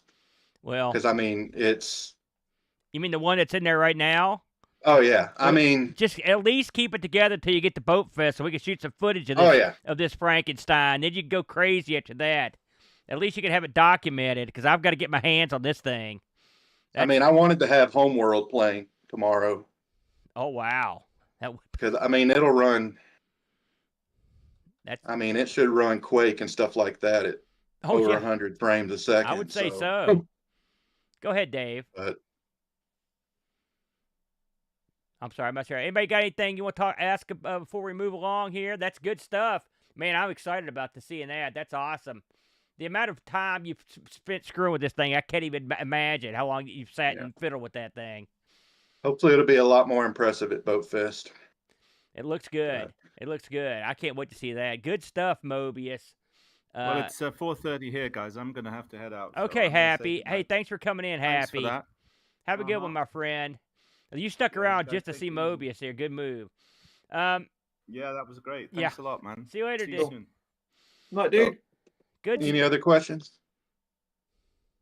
I'm sure you'll get bombarded once you get to the show. People are going to be trying to buy this crap off of you. Is what's going to happen. So you might as well prepare yourself. And that's what's going to happen. Well, I learned a lot from Boatfest last summer because most of the people didn't even understand what I was trying to show them. But The basic Amiga 1000, they'll understand. Yeah. And then the Omega is what I'm gonna call the other side, from Amiga to Omega. You got to. I will say this, having looked at your, because you kind of tip. That's the stuff you had, the black Amiga you had there, in the Checkmate case. That did require. I needed you to walk me through that to fully comprehend what you had going on. Just at a glance, it just looked cool. You're like, look at that.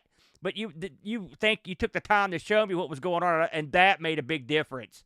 You know, and by the way, if anybody needs to look at that, it's up on YouTube from last year's Boatfest. It's the look through this machine is it's quite remarkable, just by your handiwork, not just the digital manipulation, but your the tooling of what you made was quite remarkable in that. I was very impressed with that, and this looks good too. Good stuff. Let's switch gears here. I mean, this is a big switch from what we were just talking about. We're going down the scale a little bit in terms of power, but not in terms of quality. I'm going to turn it over to our good buddy, L. Curtis Boyle here. Curtis, what do you have on the docket this evening? Well, as probably seen if they've been to my website in the last few weeks here, Nitrous 9 Ease of Use Edition 1.0.1 finally got released. Yes. Only half a year late from my original plan. Hey, as long as it came out, brother. Yeah. So I'll have to make sure if Frank is getting those extra CoCo SDCs ready there that he's including the new version there. So I'll have to talk to him afterwards. So I'll just share a screen here. Just to show you a couple things that have changed, just pretty minor stuff. But how's the response been so far, Curtis? On pretty good. The help part, which I'll show, I've expanded the help a fair bit, and it's kind of trying to, in a way, emulate, what is it called in the Amiga? WDH load? Or WHD? HD load? Where you basically bring up a little screen with some instructions on whatever program you're running, like how do you get out of it legally without having to kill it off or something like that. So that's one thing I spent a lot of time going through and adding a bunch of help files for that specifically. So I created another 70 or 80 of them. So that basically anything that has an icon, a unique icon, will actually have built-in help. So it's the boot screen here. We added a few other checks you can see here for like a CoCo 3 FPGA, which is a 25 megahertz FPGA emulation of a CoCo 3 in hardware. Ooh. I'm running on an emulator, so it's not detecting my Gimme X next to me over here. So I'll shut the key click off so you guys don't have to hear it click every time I type.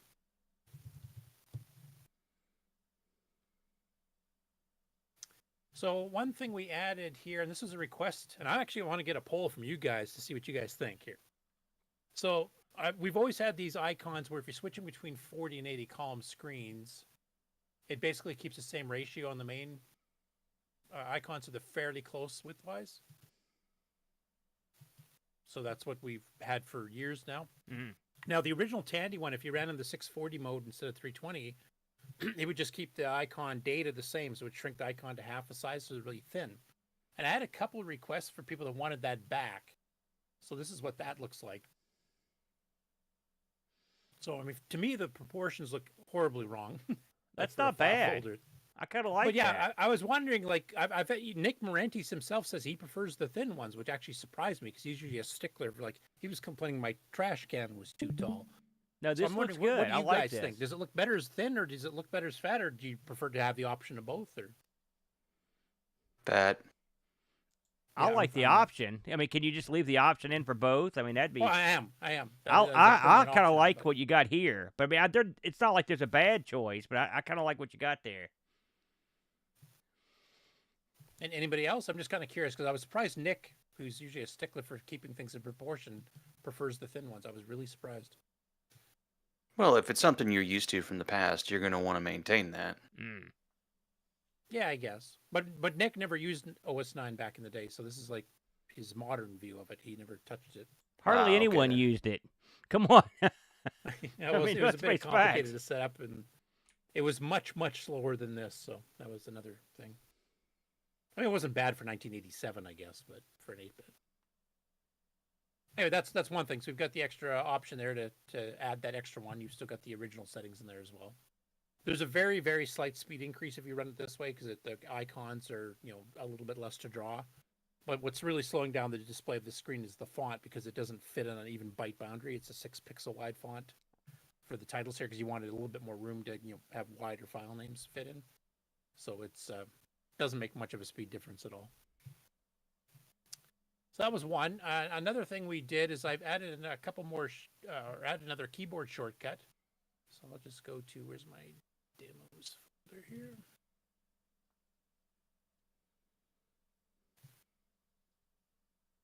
I'll go into an actual folder. So you see on the directory bar here, it's got the path, and you hit this close box to go up one level. Well, I added the period key because, I mean, if you do a CD period, you go up a directory. And so if I hit the period, it actually goes up a directory. Now, an unexpected side effect I didn't discover until I actually started using it is if I hit the period twice because of the keyboard type ahead buffer, it'll actually go up 2 directories in rapid fire succession. So if I hit it now, and it goes up to 2, and I only hit the 2 keys right off the start there, so that actually became kind of an extra shortcut I wasn't expecting. So that was just kind of cool, handy. And a couple of the demos that we added in this time around, the Retro Rewind one, which I think you saw that at the last CoCo Fest, Aaron? I did. Okay. It was very good.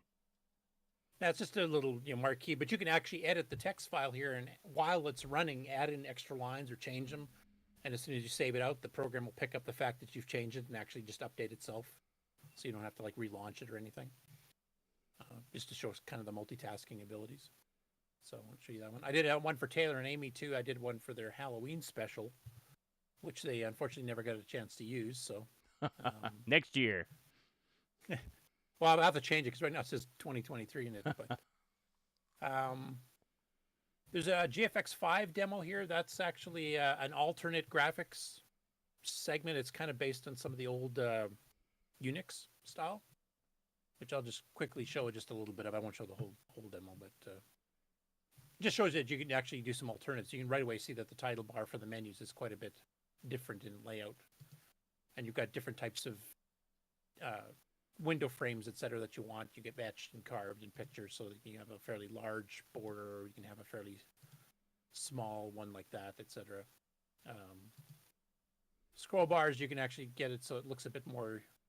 What is this, more like a motif? I'm trying to remember what the old Unix ones were back in early days, but bit more of a 3D look than even the ones I've got currently now. So, but you can definitely tell the difference from going to this. Like the menu bars and stuff are quite a bit different. Now, when you're using these alternate ones, because it's actually changing the proportions of everything, you'll have to write some of your own routines for handling the menus. I mean, it's got a lot of the little primitives there. This is a lot more automatic. The operating system itself was doing most of this stuff on its own. And then just some other things like little divider lines and stuff like that to give it more of a 3D look.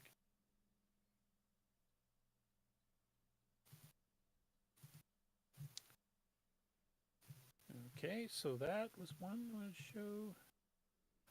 One trick I wanted to show that I don't know if people are aware of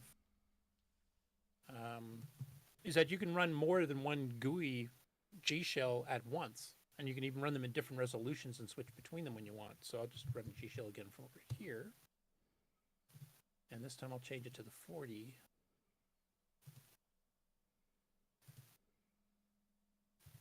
But you can see they're both running at once, and I can just switch between them. Now, if you run apps that are sizable, it'll inherit the resolution of the main G shell window you launched it from. So if I launch the clock or the calculator or the game zone run or something like that, if I launch it from this particular G shell, it'll run at 320 pixels across. And if I launch it from that G shell, it'll run at 640 across. You actually can run multiple G shells, all with different resolutions, and they all create their own windows for certain apps at their native resolution of the G shell you launched it from. So you can kind of like mix and match resolutions. Huh. And some games work better, they look better on a 640, some look better in a 320. And then rather than having to try to hard code it in some way, this way you can just pick which version of G shell you want to run without having to change the setting itself every time. So that was one other thing. I'll save that one for the end because it sometimes crashes on my VCC wine wrapped emulator here, so it might work, it might not. We added a couple new games. There's a homebrew Sierra game called Sorcerer's something or other. Sorcerer's not apprentice. It's appraisal. So it's basically just a standard SGI or AGI engine Sierra game. I won't bother playing it here, but that's another one if you guys want to try that. It was actually one of those third-party ones done after the fact. We had it in a cribbage game, if you guys like playing the card game cribbage, and it actually includes a full tutorial, so it kind of teaches you how to play as you're going, if you want it to. And then it actually plays a pretty decent version of cribbage. We had a Dungeon Depths game, which is a Basic 09 game that there's actually a disc basic version of it as well. The graphics on that one are a lot slower, and it's a single screen per level. But he did add some digitized sound effects to that version. And then the OS9 version he did, it's actually 4 separate screens make a level, and it instantly switches between them because it preloads all 4 of them when you're playing, and then when you cross over the next screen, instead of redrawing it, it actually just changes which window it's pointing to as active, and instantly changes, which is pretty decent for a basic program. But he didn't have any digitized sound effects in it. Now, I can do digitized sound effects now, so I've actually talked to the original author. I found him, Floyd Resler, and he's going to see if he can find his original discs with the original sound files, and I'm going to probably end up rewriting part of it to add the digitized sound effects back in. Let me ask you a question before you. This is completely off the cuff. You just mentioned that you contacted this guy that had this probably pretty obscure game from back. I mean, you go out and reach out to a lot of these old authors and programmers quite a bit over on CoCo Nation. What are they? Do they ever seem really surprised that someone's looking for them? Like, I mean, I was just thinking, it's like this guy's sitting around. He's probably 1,000 years old. He's back in his pad, and some dude calls up and asks about the digitized sounds of the game he did like 45 years ago. What is that like? It depends. Like the guy who did this particular one, he's actually about my age because he was so ancient dude.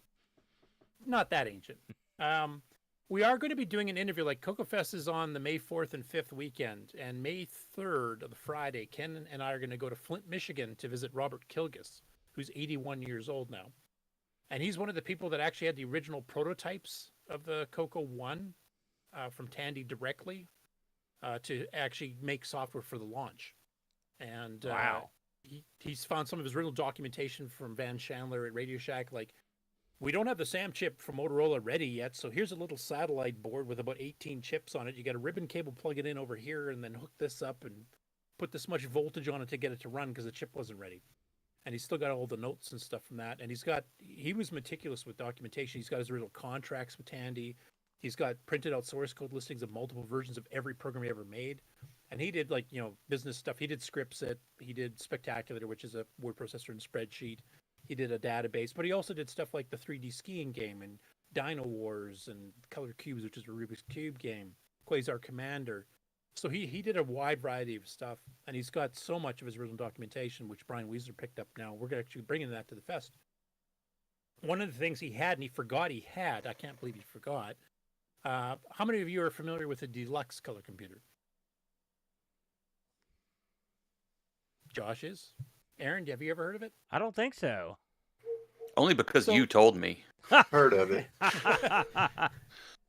So before the CoCo 3, starting in 1983, they started designing what would be the next CoCo in the lineup after the CoCo 2s had originally got it launched in late 83 and the 64K color computer came out. And this was the one that was going to fix a lot of the problems and a lot of the things that were missing that everybody had been complaining about for years. And they started actively getting it to developers, a prototype of it in 1984, beginning of 84. And Robert Kilgus was not originally supposed to be part of that group, but Van Chandler really liked Robert. They'd known each other since Tier City Model 1 in 3 days because Robert did some stuff for them back in like 78, 79. And Van Chandler sent him one and said, see what you can do with this. And there's a few of these that are still in existence. Most of them got destroyed, and you can watch our interview with Mark Siegel on that. But basically, Tandy had about 5,000 motherboards made. They had the keyboards already manufactured. In fact, you could have picked up the deluxe keyboard at Radio Shack in a little baggie for $39 years later. And Motorola was having a problem manufacturing chips, and they couldn't get enough of the VDGs, the video display generator chips, ready to handle the MC10 and the CoCo 2 and the 64K CoCo and the Deluxe. And the Deluxe actually had an early version of the T1 chip, which has true lowercase, inverse video built in, filled in border. And at the last minute, they had to make a decision. Okay, we're not going to be able to get all these machines out. We won't get enough chips to do it. So which one are we going to pull? Now, if it was me, I would have pulled the MC10. But at that time, the MC10 was selling fairly well because it was a very cheap machine. It was a competitor to the ZX81 basically. And the CoCo 2 was already a known hot seller by this point. It was the best-selling CoCo they ever did. And the CoCo 64K CoCo was going to get phased out for the CoCo 2 64K because it was a much bigger case. CoCo 2 was smaller because they shrunk some of the chips down. They merged some chips together into single chips. And it was much cheaper to manufacture. And they already had a 64K version of that planned. So they were just trying to sell out the old cases of the full-size ones. So the deluxe CoCo was the one that got the axe. Because they said this, the upper management at Tandy above Mark said, we don't know if this one's going to sell. It's going to be more expensive than the current ones. Even the 64K CoCo, a fair bit more expensive than the CoCo 2. And we don't have a guarantee this is going to sell properly. Mark was predicting we could sell 200 of these by Christmas of '84. And I think he's right. They probably would have, because a lot of us would have bought them, including me. But that's the one they ended up canceling. They melted all the motherboards back down, took the gold back out of them, destroyed them all. But there was about 10 to 12 prototypes that were sent out months earlier for the developers to work with. Boise Pete, who wrote the history book on the CoCo, has 2 of them in his possession. One was from Greg Zumwalt, who wrote a ton of old CoCo games back in the day for Tandy. The other was actually owned by one of the engineers at Radio Shack Tandy themselves. And then this third one showed up because Robert had one in a box and totally forgot he even had it because he never did any development for it. And his is the only version out of the 3 that actually had advanced color basic, an early alpha version from Microsoft who was doing this new version of basic for it, which added in a RAM drive and a whole bunch of other stuff built in basic. And he has version 0.0.7. And if you guys are curious about that one, we actually have the deluxe basic ROMs up on the Color Computer Archive. The latest version of MAME now supports it, including all the extra hardware, which I'll get to in a second. And you can actually play with it. It had a full screen editor built into the basic with the arrow keys. You could, copy stuff back and forth. It had a built-in terminal program that was based on the CompuServe Vidtex protocol. So it was kind of roughly based on VT52. That was built in. And that was to use the built-in RS-326551 chip that was right on the main motherboard. So you didn't need an extra pack or a multi-pack. It had an AY sound chip built into the motherboard. It had composite video built in. It had the extra keys that the CoCo 3 has, so the F1, F2 alt and control keys were added. It had a new text mode where you could turn on a phase shift. So instead of having the dark green on light green, nuclear green letters here to sing on a CoCo VDG, you actually got more of a Commodore 64 color set. It was kind of a blue background with a sort of a purplish text, and you could just switch that on and off. There was a new version of OS 9 that supported all this extra hardware too. The basic has a whole bunch of extra commands that I won't get into all of them here, but we've got a wiki that we're kind of going through as we're figuring them out. Because, of course, we have no documentation on any of this stuff.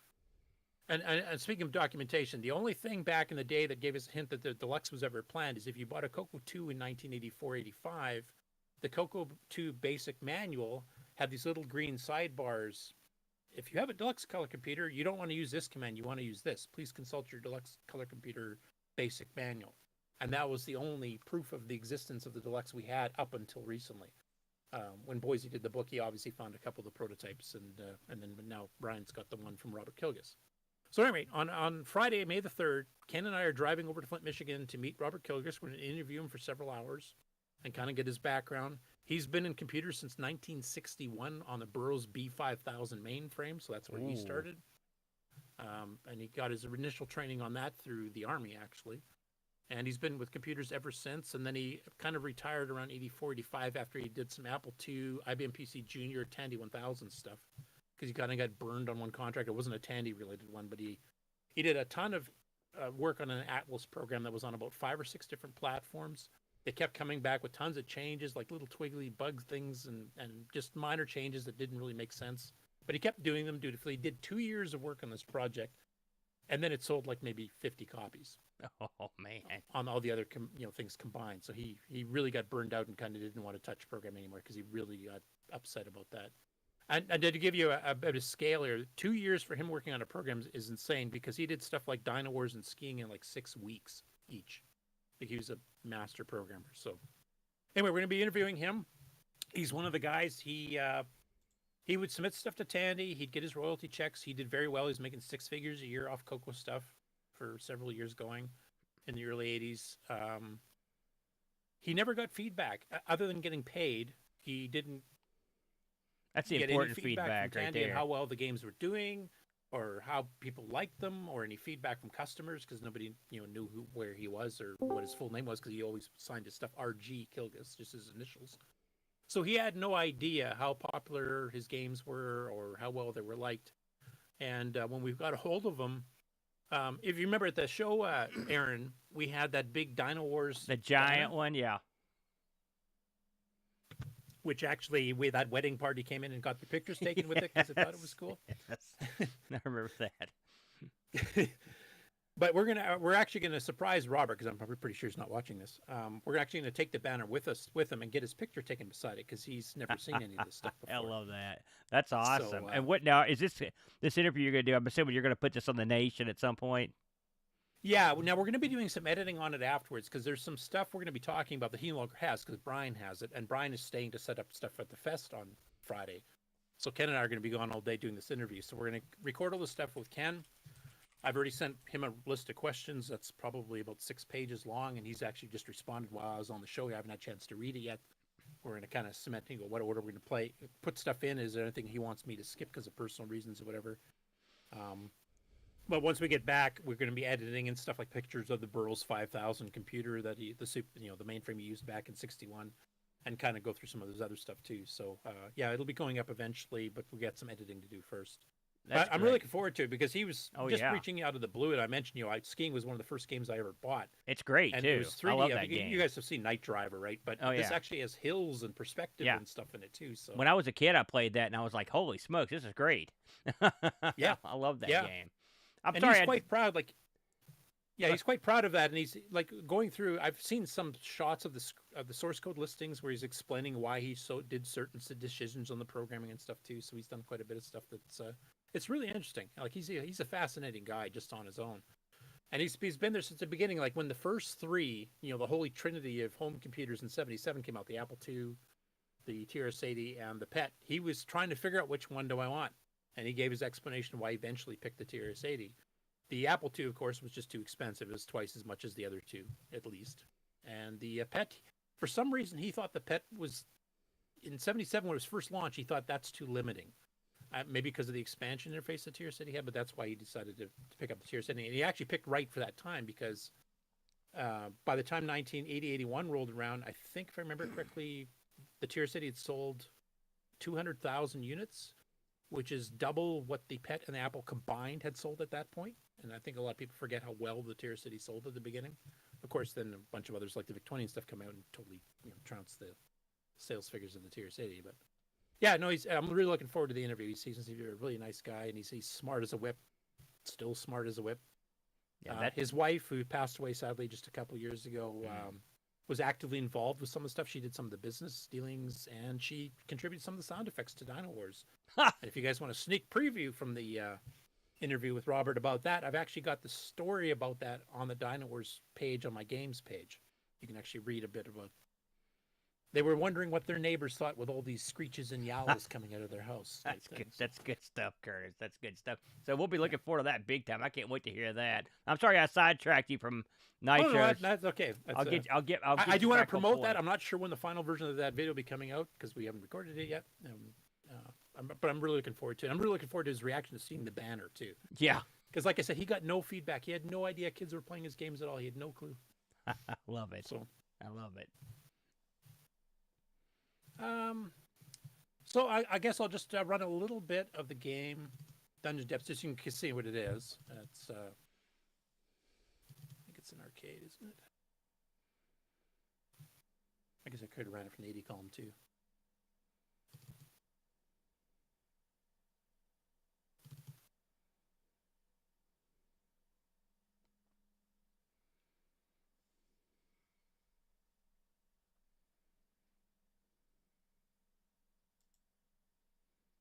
So it kind of looks a little bit like a Gauntlet style game. I should a joystick plugged in here, not here.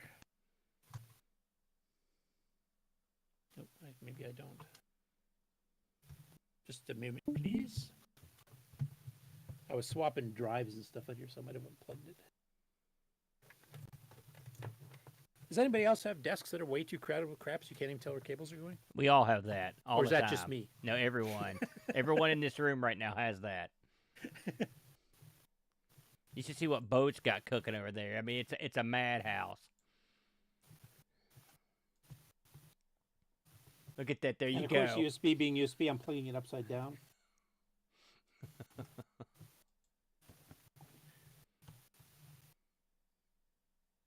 Okay, let's see if that works.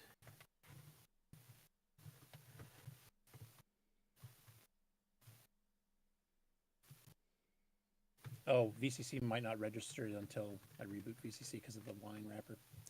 Well, anyway, I'll just use the mouse. It's going to suck, but I'll use the mouse.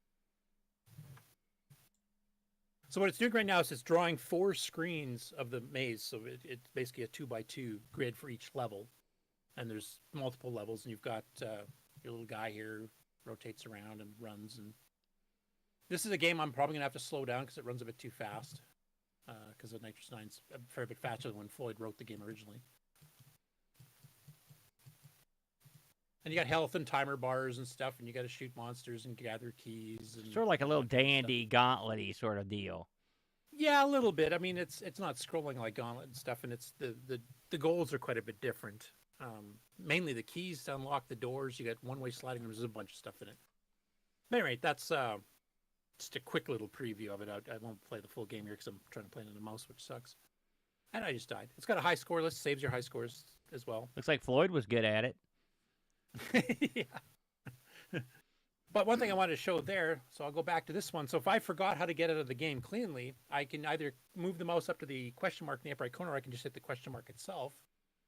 And it'll pop up a little window here with brief help, or brief help, including like critical things like, you know, is it joystick or keyboard? You know, how do you quit the game? What the ultimate goal of the game is, type thing. This one's a little longer because it's a bit more involved, but most of them are single paragraph type stuff. Oh, that's Keep tells you dandy how to right pause and there. stuff. Yeah. Yeah. Now, on the Amiga one, I'm trying to remember, does it bring that up every time you run the game? Yeah. Like every time you launch the game, it does that little screen first? It brings it. No, it doesn't bring up any documentation, but it'll bring up a thing with like cheats, or it'll tell you how to escape the game, stuff like that. That's about it. Okay. Because the one thing I did here, I could have had it automatically pop up every time you launch something, but honestly, if I want to play a game and I already know how to play it, I don't want to sit there and waste my time reading Right. that screen every frigging time. Yeah. So I just made it optional with the question mark, or the question mark on the keyboard for that matter. So you can just jump in right in the game like I did earlier, or I can hit the question mark here. But you always have this option of going back to the GUI like this, and then hit question mark on that. Like for example, if I wanted to get help on my GFX5 demo, I can hit the question mark there too and get the, I guess I haven't made anything for that because it's just a demo. There's nothing really to explain. But basically you can just come back and do it after the fact, or you can do it before, which I think's a nice way to do it, because you can skip over it completely if you already know how to run the program. Or you can get it, if you remember to do it before you launch it, or, you can go launch it. Oh, crap, I don't remember how to cleanly exit that program without aborting it. And then you don't want to abort programs. I mean, the program will return its main memory, but if it mucked around with fonts or added some graphic buffers and stuff, it may not return that if you break out of it. And gradually you get a memory leak to the point where you start having problems. So No, I think that's a I good way to figured handle just- that. I think that's clever. yeah, it runs pretty good. I think it runs pretty good. So, all right. I will say nope and nope. And I'll quit that one. Just give myself some memory back. Yeah, 680K should be fine. Okay, so the other two things I want to show is one little picture that's actually stolen from the Atari ST from back in the day.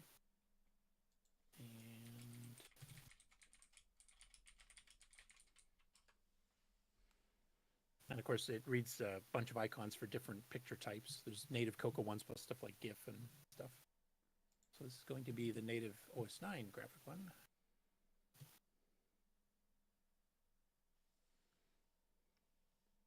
Lovely. Oh, look at that. It's color So cycling. that's palette animation type thing, and you can of course speed it up and slow it down if you want. But I've had the viewer for that on since I did the very first EOU release, and I kept forgetting to put a stupid picture to actually demonstrate it. So Yeah, that's lovely.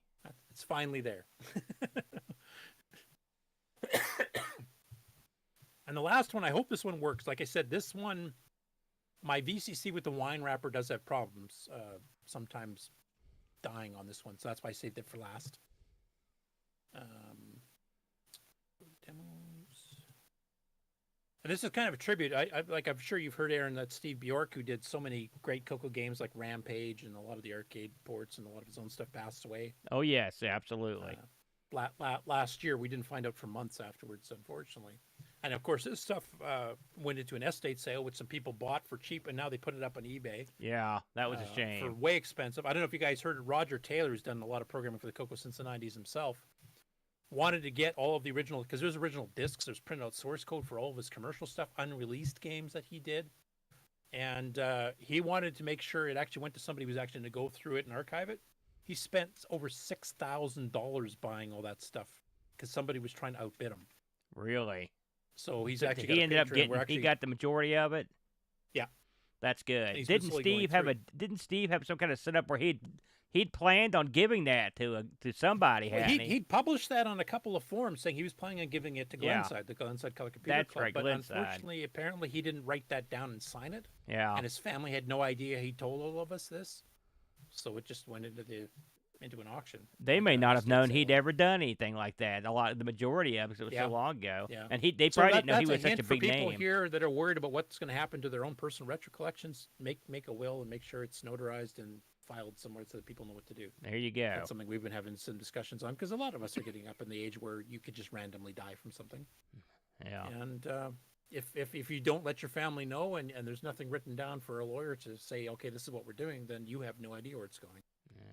It might just go in the If trash. anybody needs my contact information, let me know. I need the number for your next of kin, Dave. Yeah, because then you get it cheap.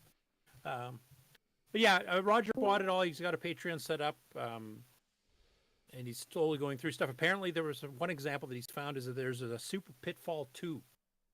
And of course, you've seen Super Pitfall 2 or Super Pitfall on the CoCo 3 and then the Nintendo.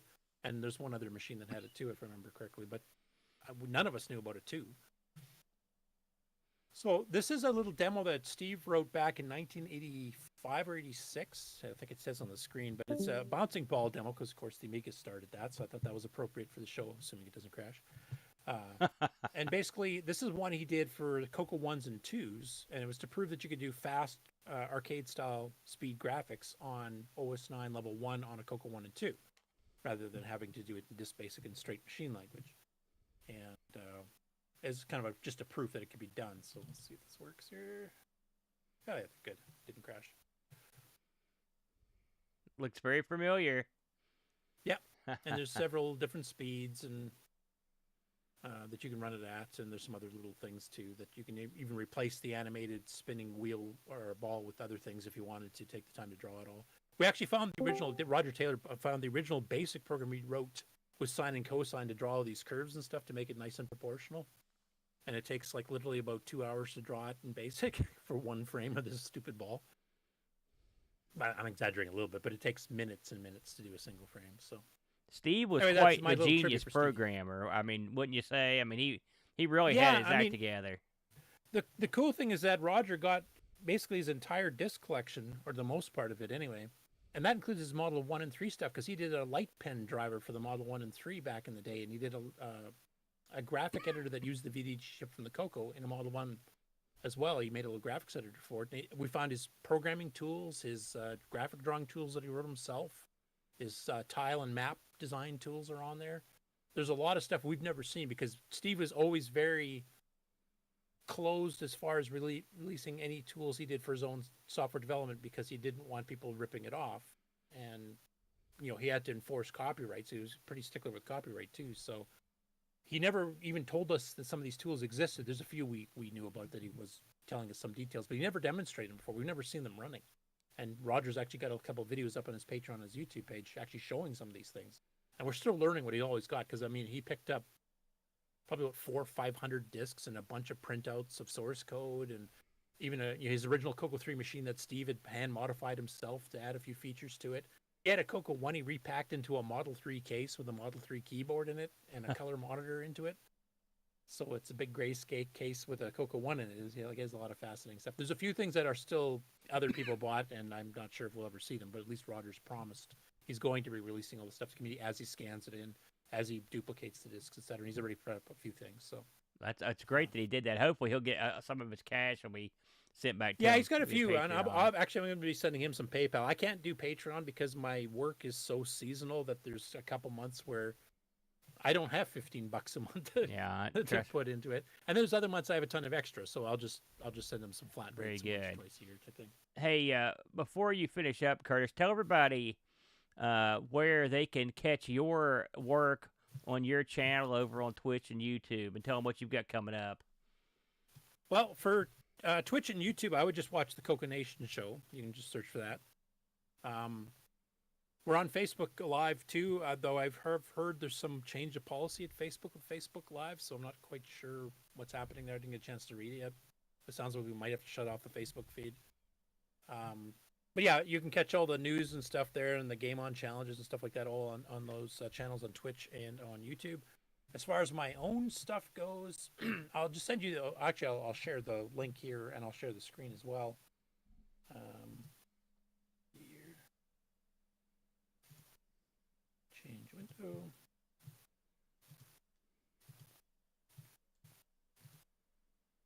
This is kind of the root page for all my CoCo stuff. So this covers my games page, the Nitrous 90s of Use page, my email interview with Ken Kalish, game author from the CoCo and the Dragon from way back, the CoCo 3 Radio Shack demo, the first one, not the Christmas one. History of Ark Royal Games, which is a war games manufacturer for the CoCo that did dozens and dozens of them. And then some pictures of my own personal CoCo history, including a picture of me with my CoCo 1 when I was like 13 or something like that. Anyone that's ever looked for a CoCo game has been to your page. Anyone on the web that's ever tried to find a color computer game has been to your page. There's no doubt. Before I knew who you were, I'd been there many times. So here's young me with my original CoCo 1 Black Beauties. There's my skiing and Project Nebula cartridges. What's that gold medal for on the wall, Curtis? Probably something my brother did. I wasn't athletic.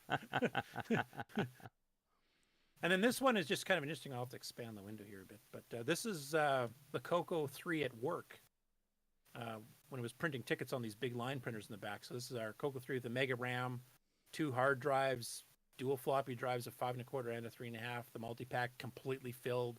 You can see one of the terminals that's hooked up to the CoCo over here as well. There's another one in the far office over here. There's 8 terminals total. And we ran our printing system, both laser printers and the line printers, for over a decade just on the CoCo 3 itself. So that's something we're quite proud of doing back in the day. And Nitrous 9 itself was written on this quite a bit. We tested it a lot at work. What's the web address for this again? Is it lcurtisboyle.com? Am I seeing that right? Oh, let me just go back one page. Yeah, There you go. lcurtisboyle.com/Nitrous9 will take you to the CoCo specific stuff. I also have genealogy and stuff if you just go to the root page. That's easy to remember because it's L. Curtis Boyle.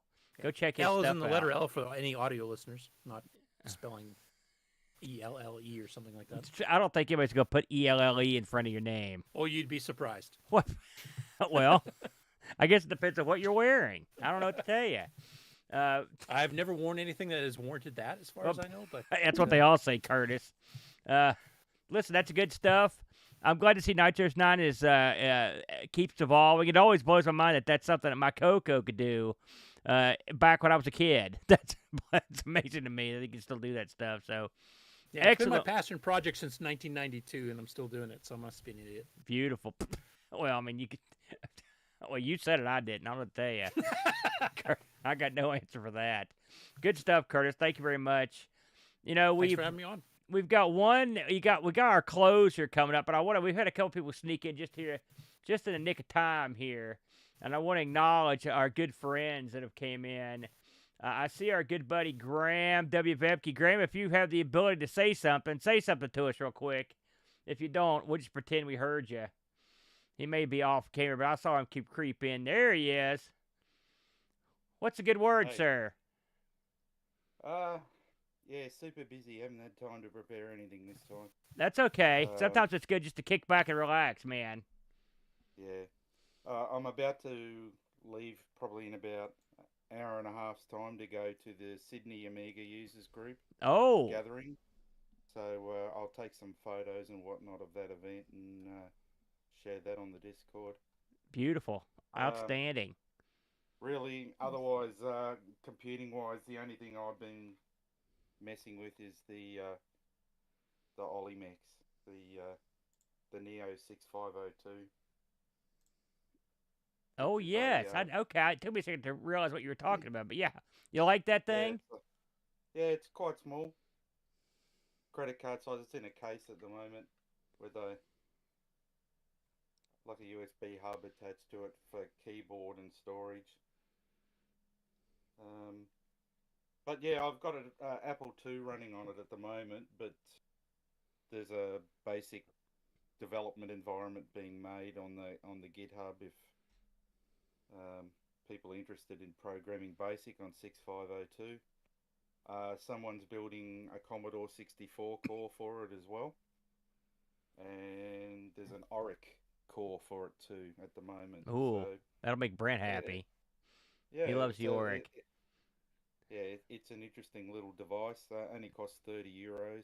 Yeah. Yeah, that's really all I've been doing. Very good, very good. Oh, I'm glad you stopped by, Graham. And thanks for popping around. I've actually, you're the second person I know that's got one of those, and everyone I've talked to about it has said they're quite cool. So it's funny, when I first saw it, I was like, but now I'm kind of interested because that's just the way it is. I also saw another buddy pop in real quick, and that's our good buddy PixelsAtdawn. What's going on, Pix? Thanks for filling in for me this week, man. I appreciate it. Not a problem. Not a problem. It's a large shoes to fill, but you know, I try my best. How are you doing today, Pix? Not too bad. I've caught a bit of a cold this week, so it's been a long week. I've been finishing the magazine, filling in on the show, and just doing my day job as well. So and then also sneezing everywhere in between. So it's been a week. There's nothing better than the week you catch the cold and you get to fill in on a talk show. It works out good for you. We'll come back to you, Pix. I'm glad to see you pop by. We're going to go ahead. You know, I always like to get this thing in a slim trim 3 hours. So we're at 4 hours and 15 minutes. And when you're in that fourth hour, there's a man I always call on to take it to the house because he's crazy insane. He's got all kinds of stuff going on in his weird menagerie out in the desert, and it's everyone's favorite good pal, Dave Z. Dave, what's going on, buddy? Hey guys, hope everything's well. I don't really have a full-on presentation. We've been going a while. I'm gonna try and keep it short and sweet. I'm gonna let's start off with a 3D update, right? Unfortunately, I'm not gonna be able to make it to Boatfest this year, but I am working on a box. A couple people have requested some signage. Oh, a couple of people have requested some other items. So I'm loading up, a box to try and ship as much as I can. If anybody needs anything, just let me know. 3D Adventures. I saw the 1702. Everybody loves those, so I'm gonna throw a bunch of those in. I really wish I could be there, guys. Hopefully next time. We'll miss you, Dave. I'm sure it won't stop you from buying crap. I hope so. Yeah. If online auctions will be a part of the thing, yeah, it'd be fantastic. Let's move on to new acquisitions. Books. Normally Graham shows us books, but I have a book this time. This is a quite the tome. It is called Commodore 64: A Visual Compendium. And this is nice and hardcore. It's from the guys at Bitmap Books. It's got some fantastic artwork from all kinds of games.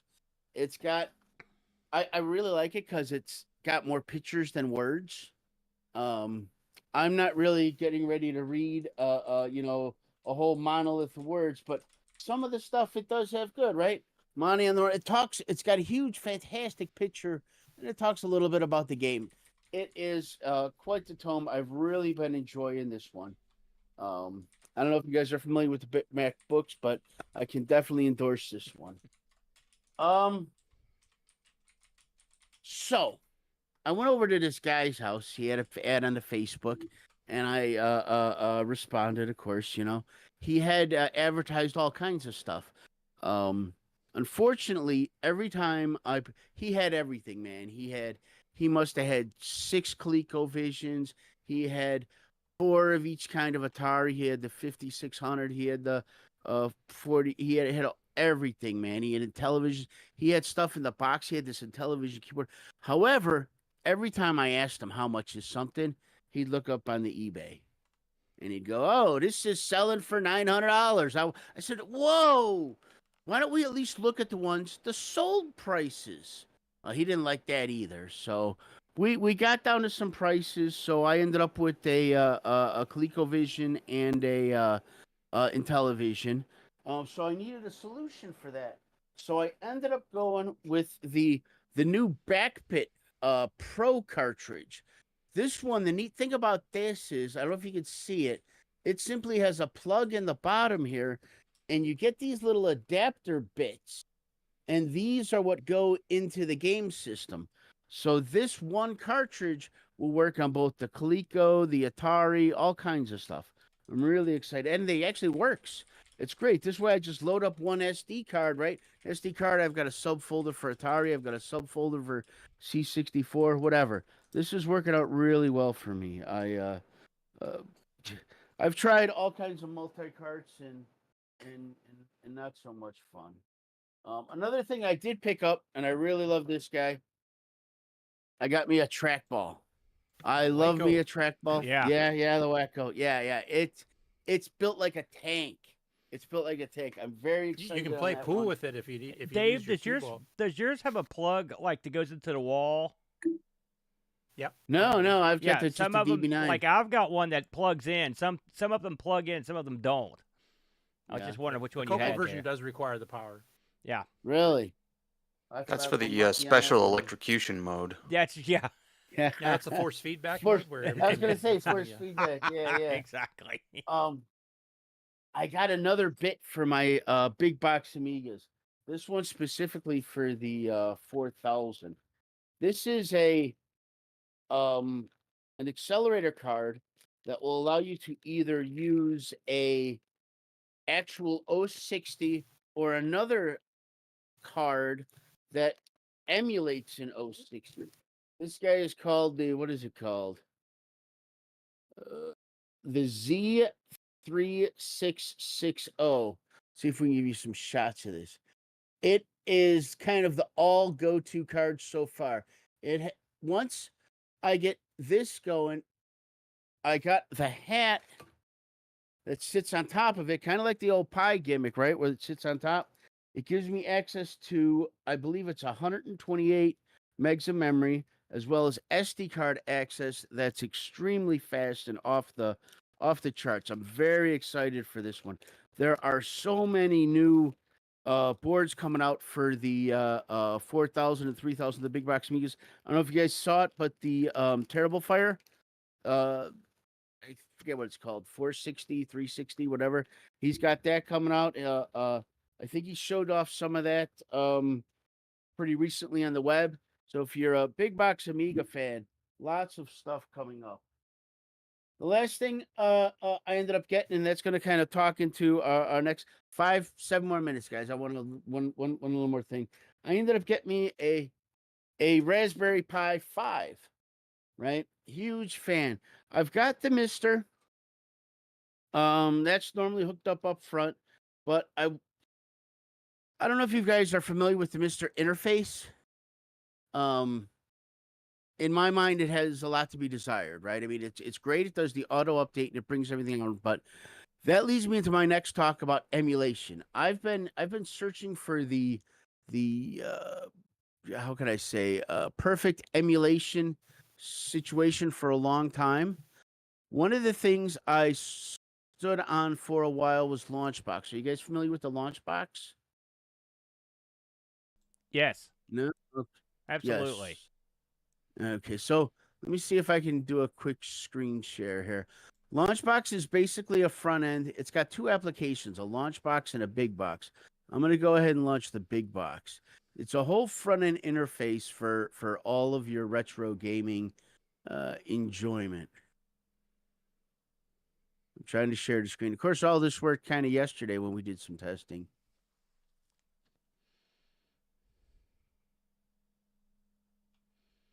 My screen share won't even come up. I'm sorry. Take your time. Well, anyway. Yep. Anyway, so big box and launch box were my go-to, right? Inside of there, you configure your emulator, and then it'll curate all the metadata for it, right? It'll go out, it'll get the cardboard, the backboards, the screen captures, the videos of it actually running, everything you really need to run a fantastic front end, right? But then I ended up getting me a Raspberry Pi. I actually started off, with the 3 and then went to the 4. And unfortunately, I'm sorry. So I use, let's talk about computer emulators. So I didn't want to go to the Pi yet. My bad.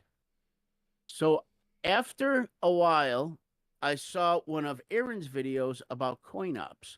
I don't know if you guys are so familiar with CoinOps, but again, it is also another front-end interface for managing the content of the game as well as managing the emulator, right? The nice thing about the CoinOps is the CoinOps team has a whole set of official sets of games.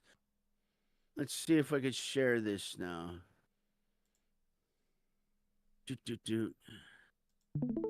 Here it is, Dave. I hope you can see this. This is their front end, right? I'm going to turn it down a little bit, Dave. We had these problems yesterday, sir. I got it. I turned it down on my end. Keep going. Thank you.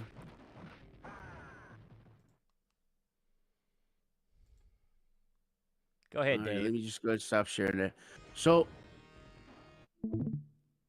there we go. Sorry, my computer's doing bad things right now. 1 second.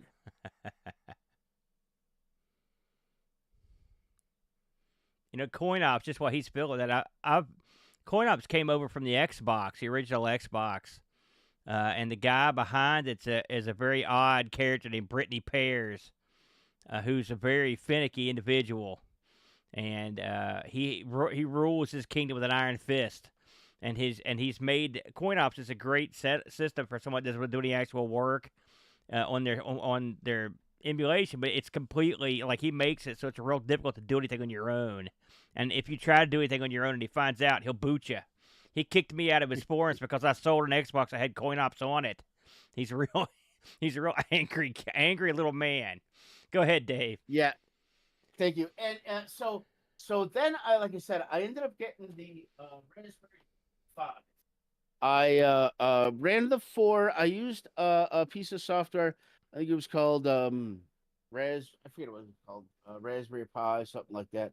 But I ended up with a new thing called Barcetona. I don't know how to pronounce it. Batocera. And this Batocera. is a Batocera? Yeah. This is a version of software that runs on Linux, right? And they have versions that you could run for almost every system. Everything from just creating a USB stick to plug into a laptop. And when you go to the boot, you press, F12 or whatever, and you select boot. It'll boot right to that USB. You've got your entire emulation station right there. Well, the same thing, you can plug it in with, I've got the old iMac here. That's my next thing I'm going to get it set up on, right? You just put it up because it's all enclosed in its own Linux boot launcher and Linux iOS inside there. Everything is fine. Now, the nice thing about the Raspberry Pi 5 is it's got a header on here that allow me to connect a M2 hard drive, right? So that'll give me speed and size, right? Because right now we're kind of limited by, unless you're going to do some kind of a network drive or a USB external. With a Pi, you're kind of limited by your ability to have the amount of storage you want, right? So I ended up getting an image, 512 gigs, and this guy seems to have everything. Let me see if I can share this one. All right. Share screen.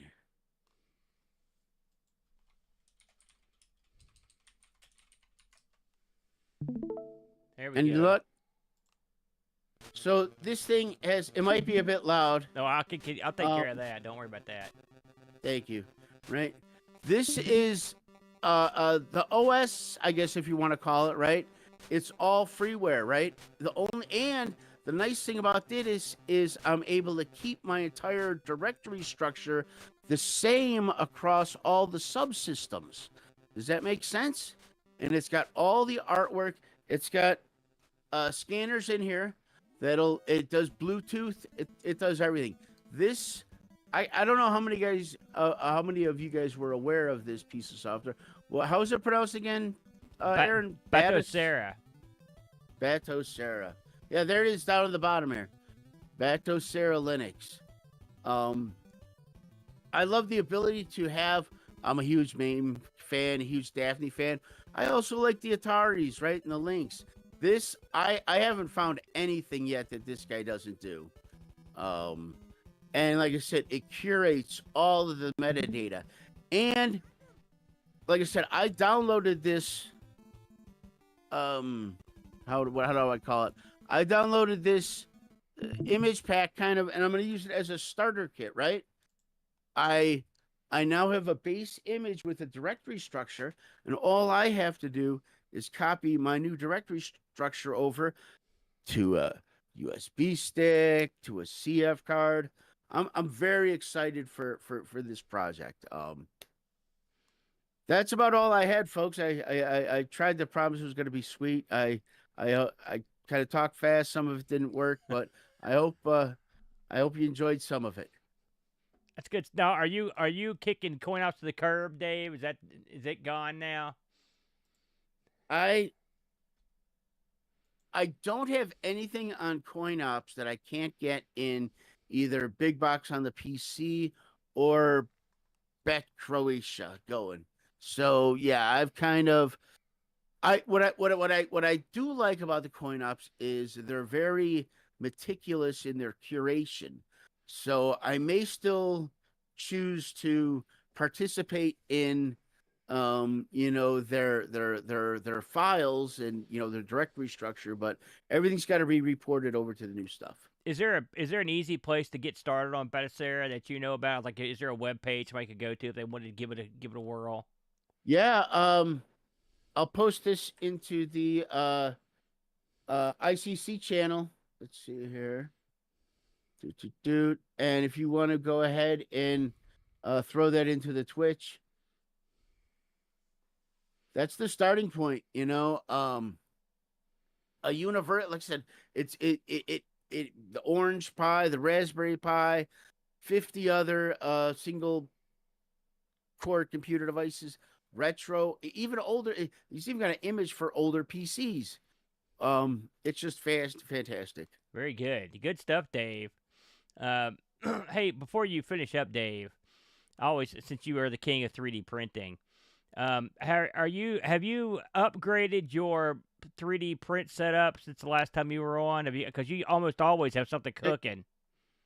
I don't remember if I had gotten rid of both of my original Enders and switched over to Prusa, but now I've upgraded to 2 Prusas, and I still got the big one. I did get some encasement. I had a fantastic donation of one, and I loved it. Holy smokes! Look at that. Yep, it's totally. It's got a little zipper here, right? So it's got easy access. I can get in here. I put some LEDs up there to get the light. I've got the temperature thing over here. Yeah. These are really nice. Kind of a little upgrade there. That's fancy. It looks like some kind of time portal before you unzipped it. Yeah. Like you could crawl in there and go back in time. The big printer is over there, and the other one's together. It's kind of good because I never really noticed any odors from printing 3D, but now that it's like enclosed, when I open up that zipper, I can smell stuff. So maybe it's better for me, right? Well, who could say in your case, Dave? I don't want to. I got one more question. I think this is the question everybody here wants to know. Is like, what the hell is on your shirt, Dave? What is that? Oh, this is from what's the movie where they eat the humans? Titan? Where they got the boots are just Attack on Titan. Yeah. Okay. Yeah. Very good. Yeah. I believe it actually is words in Chinese. Yeah, see that's the That'd be Titan guy. Japanese, wouldn't it, Dave? Yeah. Great stuff, Dave. Any questions for Dave? That's why they don't let me talk. About Batocera or 3D printing or Attack on Titan? Now's your chance. If you're headed to Boatfest and you want 8 bits, let me know. I got a box going. Maybe There you you need go. a GoTech box, or maybe you need something. Just let me know. I believe we just saw one of your 3D printed monitor doors get plugged in somewhere at one of these. I think it was maybe one of Adam's gigs. Your stuff. The SEM VCC swap meet. There you go. Was that you? Yeah. You took it over there, didn't you, Pets? Was that you that Yes. took it? Yeah, See? yeah, absolutely. There you go. So The isn't that guy was nice to so see it happy. travel? It's so dandy. You know. Yeah, that was an awesome video. Thanks for the feedback. I got a whole bunch of them getting ready to go over. What kind of So, sweet yeah, feel payoff free. did you get for that, Pets? How much did you score on that? Well, I told him it was $50. Uh-huh. No. And then you No, cut I Dave told in him for I what? got it for Zilch. free, and I will give it to you for free. Dave didn't get nothing out of that deal. You're a sucker, Dave. Come on. You know, it's goodwill in the Commodore community. That's People unheard really of. do appreciate those. It's unheard of, Dave. Once I kind of let the word out that I had a few, people were really like, "Oh, hey, yeah, I need one or two of those." Yeah. Yeah. That'll make you popular. Well, that was good stuff, Dave. I enjoyed that. I'm going to be touching up with you about that Batocera build because I'm lazy. Traditionally, when we come to the end of the International Computer Club, I like to go around just a real quickie and just see what everyone's got cooking. If you guys will indulge me and give me a few more minutes of your time, I'm just going to go right across the line. We'll start with the guy that led us off tonight, our good buddy 48K Ram, a.k.a. Josh. Josh, anything upcoming you want to talk about or plug? I mean, I'm getting stuff ready for Boatfest. I'm going to be talking about the demo scene there. My setup's entirely going to be demo stuff, so I'm definitely going to have. I've got the Pi Storm 32 Lite Amiga 1200. That's going to be my Amiga. Wow, I figure it's okay. going to be more interesting to bring that one than the Yeah. 060 Because I want to see that, actually. I haven't seen one of those. Yeah, these days everyone's got an 060 Amiga. It's like, Where do you they know, get these things? They're falling out of the sky. It's that TF1260 card, man. It's amazing. Yeah. So I've got that. I'm gonna have one 8-bit machine, probably the Atari. So I've got some Atari demos with the FujiNet, and our good buddy Frank is gonna loan me a PAL C64, so I don't have to bring one. So we're gonna have some 8-bit demos. We're gonna have some 32-bit demos. I've got the scalers set up that I showed earlier because we're gonna do some Amiga widescreen stuff because that's the new hotness now. Is Amiga demos in 16? They're presented natively in 16:9. Fancy. So- I loved what you brought last year, so I can't wait because I hit your booth heavily last year. I get a big kick out of that. Sounds good. I can't wait to see you guys over there. That's gonna be a lot of fun. Thank you, John. By the way, tell everybody about your Twitch channel.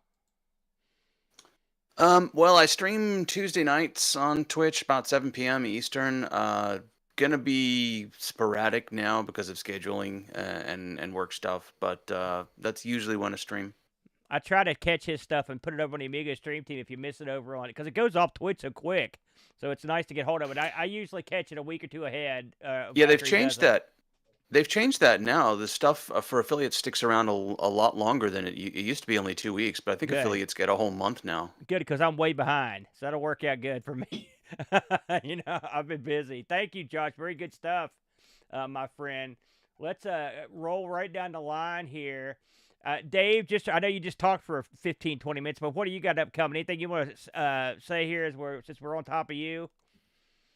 No, just You've got to have fantastic, something coming, Dave. What's in your what do Nah. you got in your headlights My here? life is boring. Oh, My life is boring. you find all this free, all Yeah. these goodies. You know, I'm sure you'll come I'm across always something. looking for stuff. There you go. Yep. Well, if you're anything you're looking for in particular, somebody might see this and want to sell it to you. I think right now I wanna try and focus on fixing a couple of bits I've got, right? So I've got I've got the 2C I got at Boatfest, right? Yeah. I'm clean. I got that cleaned up. I got a I think what it's called a booty for that. I got to get another bit that tells it not to boot off of the internal floppies, right? So I got a bit there. I got to get a lot of bits kind of to complete things off. You know, that's my goal. The bits here. are the hardest thing to get. Yeah. I think. Hey, you know, you could plug something here because you're an active streaming member of the Teamspeak Irregulars. What are you guys playing these days? Well, we were recently playing a lot of City of Heroes, right? Yes. But I'd say about a week or so ago, maybe 2 weeks, we kind of flipped over to a new one a little bit, Enshrouded. It's a little more boring. RPG. Boring. Yeah, That's what it is. But still, mind the dig the Brit. Now listen, you guys, if you guys want to check Dave out, he's on the Teamspeak Irregulars over on Twitch. Make sure you add him up to your. That's always a good time when you guys are crank that up. And occasionally I'll stop by and get something going too. Good stuff, Dave. Graham, I know Thanks, everybody. I know you just said something a few minutes ago, but I want to see what you've got cooking. You've usually got something in the pipeline. And I want to, by the way, while we got Graham queued up here, you know, we're running a little thing called the Podjam 2024, and Graham and Pajaka in here both submitted podcasts. And Graham, I'll talk about your podcast real quick. I thought it was quite interesting. I mean, it really made me reflect on my own life because if you looked around my room here, it's an unmitigated horror in terms of just the amount of crap I've got sitting around. But I want to plug that. So if you get a chance, hop over and check out Graham and Pajaka's podcast over to Podjam. What else do you got cooking, Graham? You got anything coming up for you? I'm getting ready for my 5 weeks of leave actually to come to Boatfest. Beautiful. And Kickstart as well in the UK is going to be part of that too. So yeah, 5 weeks away from the family. I feel good about it, but I feel bad about it as well.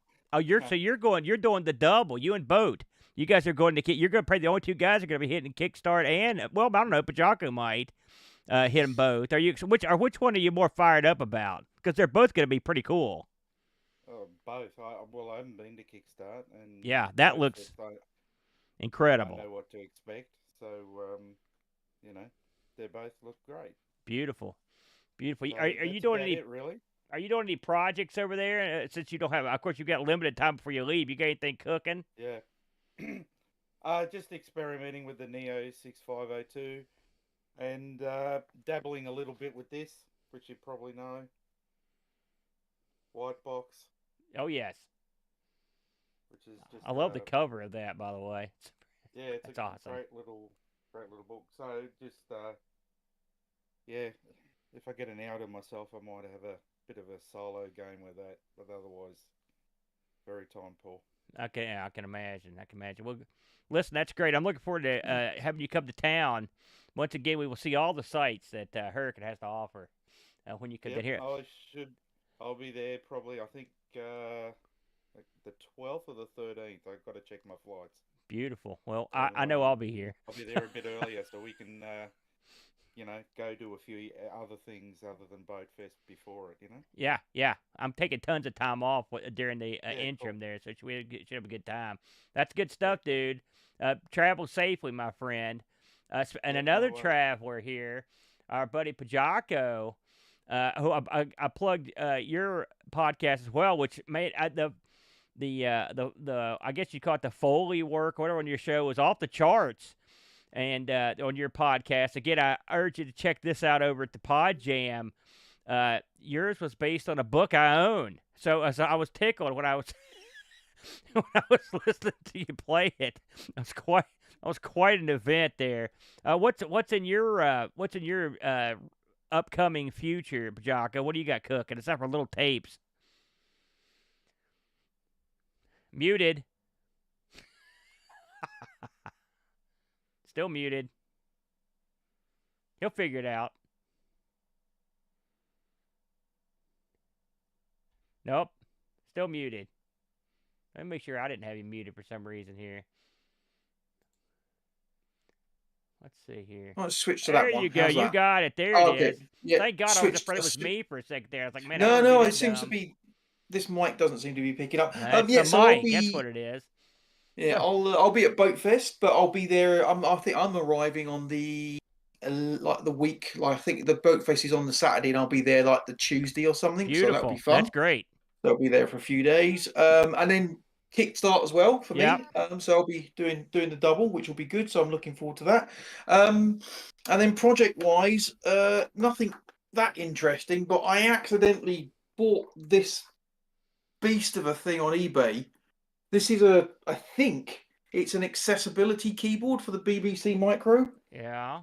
You can see the size of it. Long story short, I was looking at it and then I offered the guy a low offer for what he had, thinking he'd probably tell me to do one. And he said, "Oh no, I'll accept that." So it turned up. I've cleaned it, and I'm kind of in the process of trying to find out how to plug it in and get it working. And then once I've done that, I'll donate it to one of the museums or sell it. It's just kind of a fun curio for me, really. But yeah, just tinkering as I normally do, really. You could stick that in the overhead compartment, just bring it right to Boatfest and show it off to everybody. It'd be great.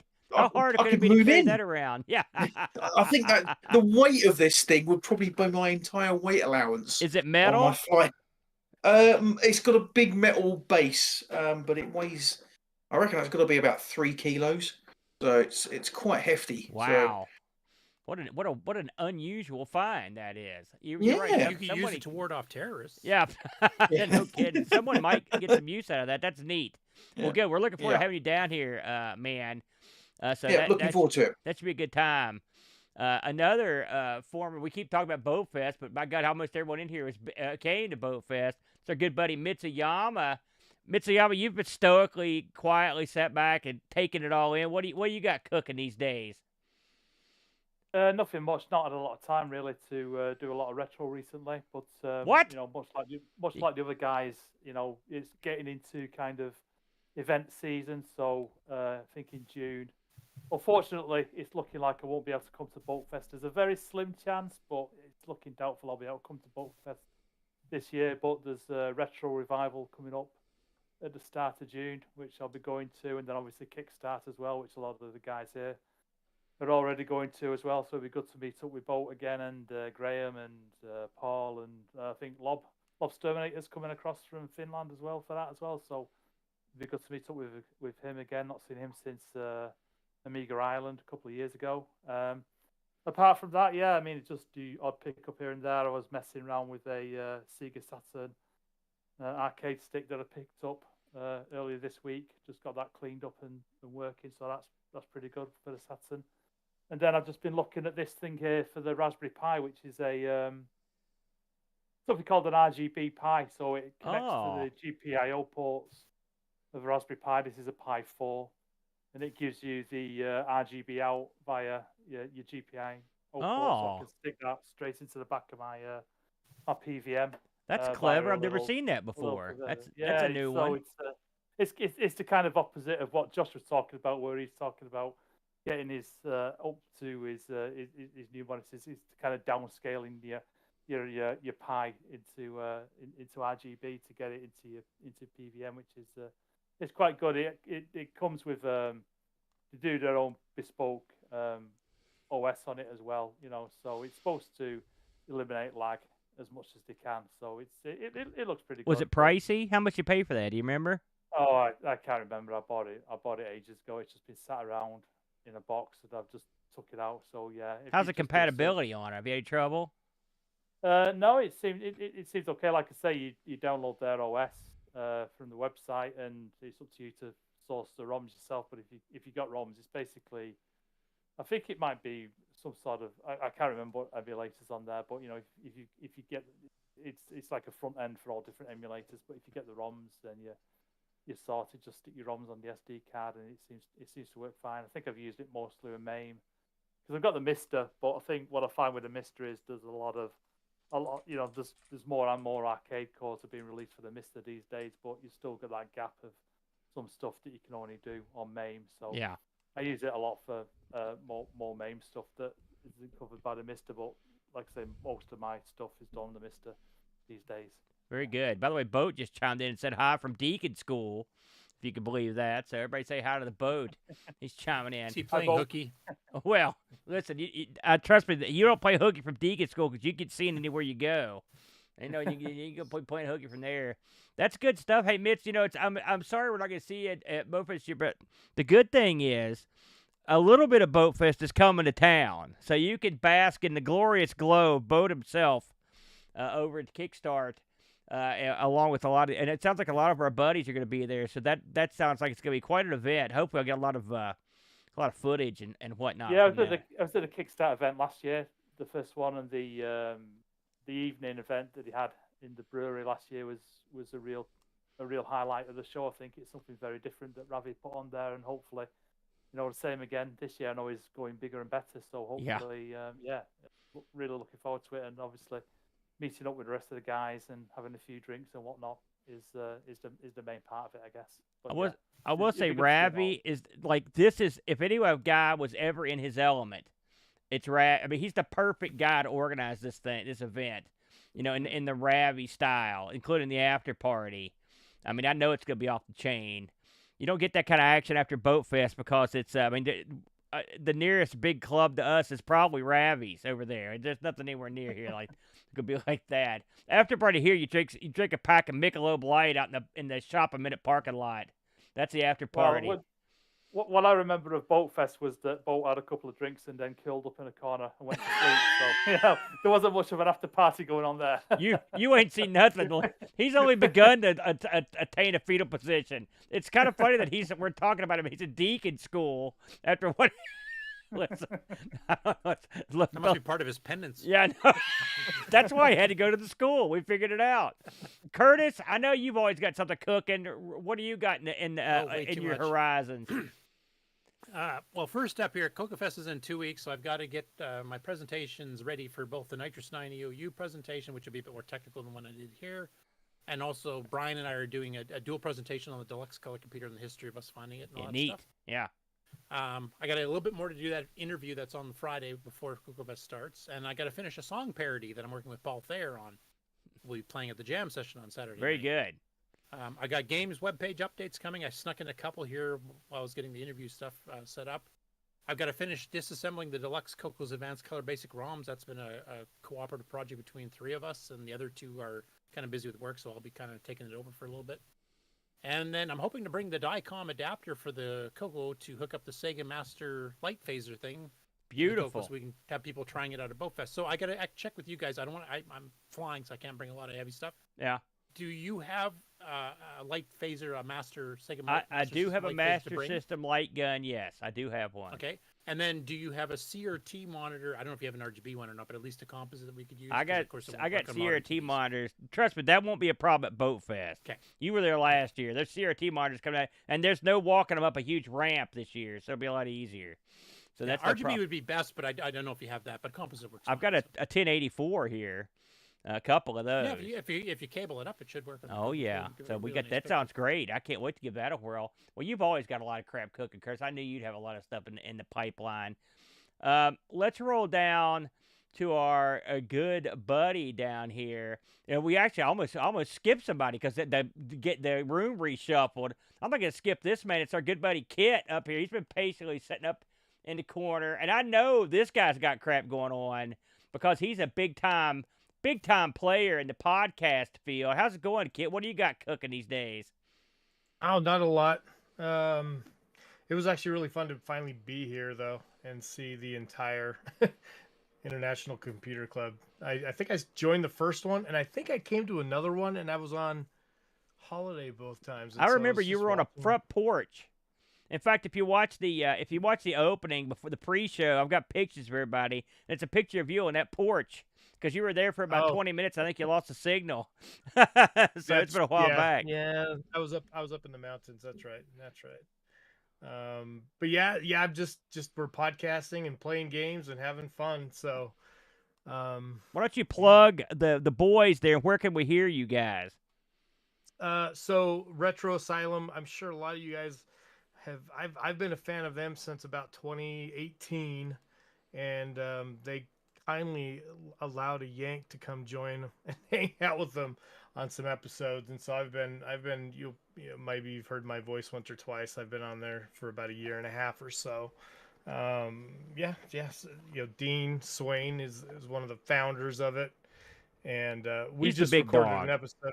He's the big dog. That's right. We just recorded an episode about super skid marks. Oh. A lot of controversy on that episode. It was pretty fun.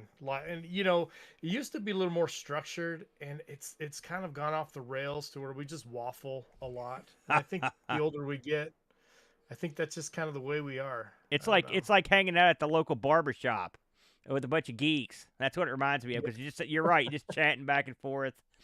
You know, I was listening to Retro Asylum when the original guy was there. I mean, way back. And so I've been listening to that show.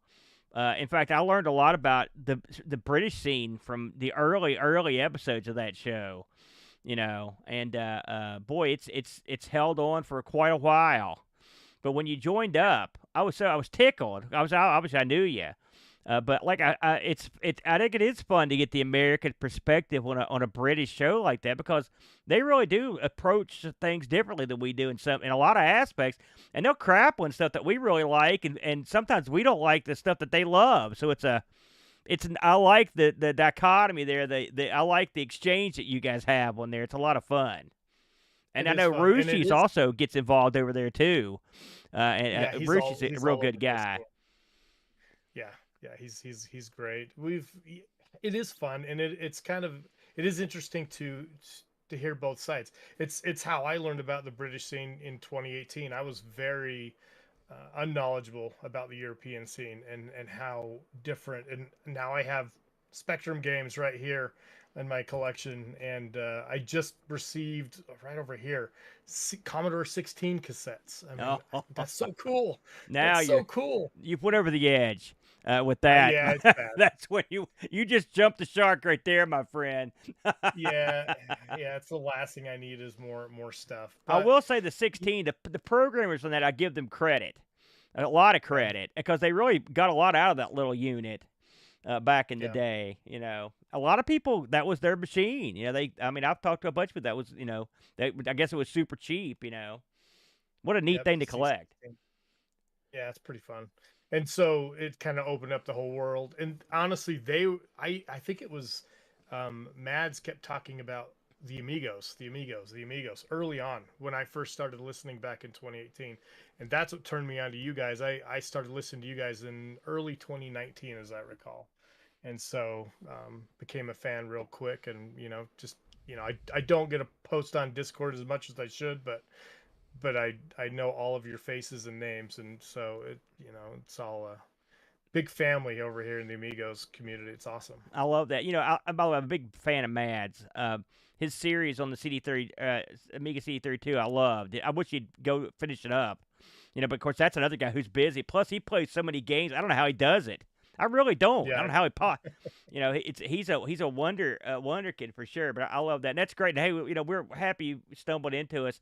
That's one of the good things about the community of the podcasts and shows. I mean, for the most part, at least our little outfit, everybody gets along, and everybody's pushing each other's stuff and stuff, because we're all fans, and it makes it a lot of fun. I love to discover stuff I've not heard of, and sometimes you go through different shows to find other shows that you're into, and so it works out great.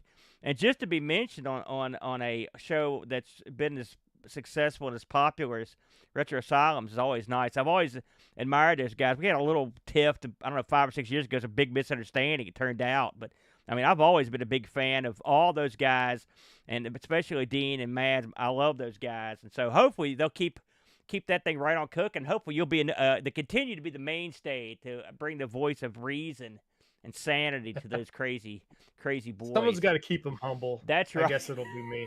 Yeah, good man, good man. Thanks very much. We're so glad you could pop in, Kitt. We really appreciate it, man. It's been fun, Aaron. Hey, we'd love to have you. We're gonna pop down here. We got two more. I see two more people here. I think we've lost a couple guys, but we've still got one main man here. It's our buddy Petzel. Now, Petzel, you haven't been doing much recently in the retro scene. You've been sort of laying low and staying home. So now it's time to unfurl your butterfly wings. What's next for you, my friend? Well, it's Boatfest. And come to Boatfest and get a Do the NABU experience. Oh, yeah. So you can sit down at the NABU. I will guide you through what the NABU is and get to see what the NABU will do. That sounds great. So you're going to do it much like last year with the Amiga and the video toaster, editing. Yep. You've got the toaster. You're going to do another kind of an introduction type deal. Yeah, I found that a lot of people they've heard of it, but they really don't know the backstory of it. And there's I've been on the NABU Discord the past couple weeks, and there's a lot going on, and there's a lot of history coming out. That's awesome. So yeah, I'd never seen one until I believe it was Josh that brought one last year. I'd heard about it. I'd never seen one. So listen, I need to get education on that. That sounds good to me. And I think we should recognize, the announcement of the EOL of the Z80 chip. The NABU has a Z80 chip as well. That's its processor. So I'm sure we've all heard about that by now. But I think ICC should at least recognize today that, yes, we are now at the end of production of the Z80. Oh, wow. There you go. Everyone, take a silent prayer right there for that. That's good stuff, Petzel. I'm looking forward to seeing you, man, when you get to town. Are you bringing the wife again this year? Oh, yeah. She has plans. I think Flack's wife's coming, and who knows who else will be here. So hopefully, we need to get a little sisterhood club together. Like a women's auxiliary. And that way, we can get together, and then they can just go do whatever they do. If we could just get them into the NABU, we'd be in business. Yeah, if we need to find a bunch of women into that. That's sort of my hot button for ladies. And then we need to get some NABU action, but I guess I could keep dreaming. I'll mention this real quick. Today at our computer club, we had a woman show up. What she wasn't bringing her son. Yeah. She didn't accidentally come along, and she wasn't a wife of someone. She was the person interested in retro computers, and I think that was a first for our club, and it was great. We've not seen that before. That's outstanding. We've got a slew of ladies that listen to our various shows. So they're out there, and of course we all know like the Macintosh librarian, for example. She was one of our buddies, and Chuck. She still comes along all the time. I talk to her occasionally. So she's actually done some work for me on Conversation from the Dark Side. So they're out there. You just gotta find the right one. But that sounds good, man. Congratulations on your lady at your event. Now we'll see if Boatfest can draw the ladies out. Boat's going to be there. You think that'd be enough? I don't know. Well, looks like last on the docket, but certainly not least, it's everyone's favorite magazine maven, an all-around good egg. It's PixelsAtdawn. Pix, you usually don't have anything cooking, but yeah. What's on the agenda for your upcoming days and weeks?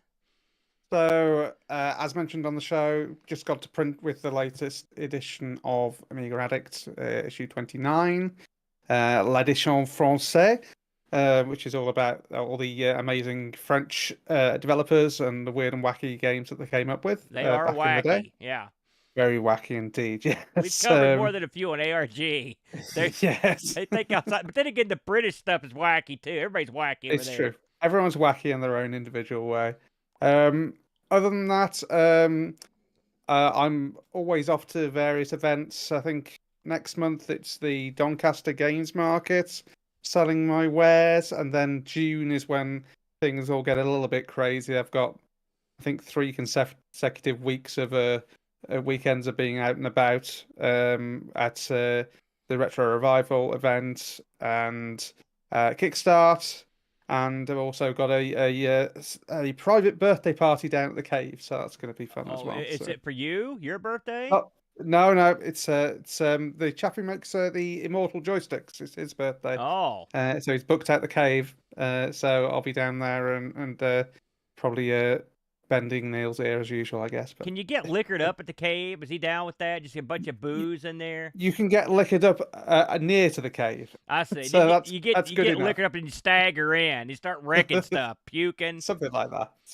Yeah. You know, I want to talk about the sister publication, your Pixel Addict, that you kind of, you know, I saw you and your partner up there on CoCo Nation a couple weeks ago.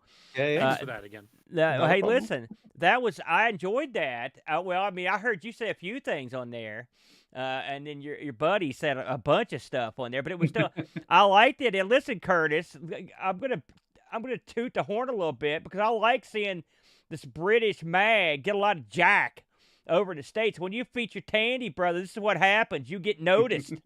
Am I wrong, Curtis? It was like you were front and center on that show. And I think it's dandy. And we need to see some more of that action over here. We need to, you get some CoCo in there, maybe get some Dragon. You got Dragon over there. Just drag us in there with it. We'd love to see that. But I thought that was great. And I thought they did a good job with the Nation, didn't they, Curtis? Yeah, no, it was fun. I mean, if we find anybody that writes about Tandy or CoCo stuff, we try to bring them on the show. I mean, we had Taylor and Amy on before they became famous. Now they've, got that was the rocket ship. You strapped it right to their backs. Stuff, but yeah. Yeah, we Our felt viewership stays at 300 every month, but we felt very welcome, and it was great to be to get the sort of the Purple Heart of being on a CoCo Nation. So yes, listen, I just want the people in the UK have been very good to me and have introduced me to so many great things, and I just want to return the favor because America's gift to the world is the CoCo. Everyone out there should go get one and experience the glorious glow that I feel every day by knowing about it and experiencing it and growing up with one. It's great. And it's the closest. Just wear sunscreen because that nuclear green can. That's right. Hey, listen, that's part of it. But it's America's ZX in a lot of ways because it's a quirky, it wasn't that popular elsewhere, but it was huge here. And there's a lot of great software that's real unique for the system. So I always like seeing it get a lot of action. So hopefully, you never know, you may have introduced some people to to go down that CoCo rabbit hole there. But I think that was great. I enjoyed seeing that. Yeah, it's fun getting a history of the magazine and how you guys all started both of them. And yeah, it's madness. But it worked. That's the summary. There you go. Well, listen, everybody, that's a slim trim 5 hours and 4 minutes. I think we can call it a night. Thanks everybody for participating. Gosh, I really enjoyed this one. I thought every single presentation was outstanding. I learned something. I laughed. I cried. It was a joyous experience. I'm sure glad you guys could all show up. You never know. This could be the last one we ever do. One of these computer clubs. Next week, Aaron. No, heck no. That's it. This is it. I'm out the door. Anyway, I'm going to give you guys all my personal thanks. Thanks everyone in the chat that hung around. We had a good crowd in here today. I hope you guys enjoyed it. And we will catch you guys next time around. If everybody in the chat room would indulge me to give everyone the big adios. 1, 2, 3. Adios. There it is.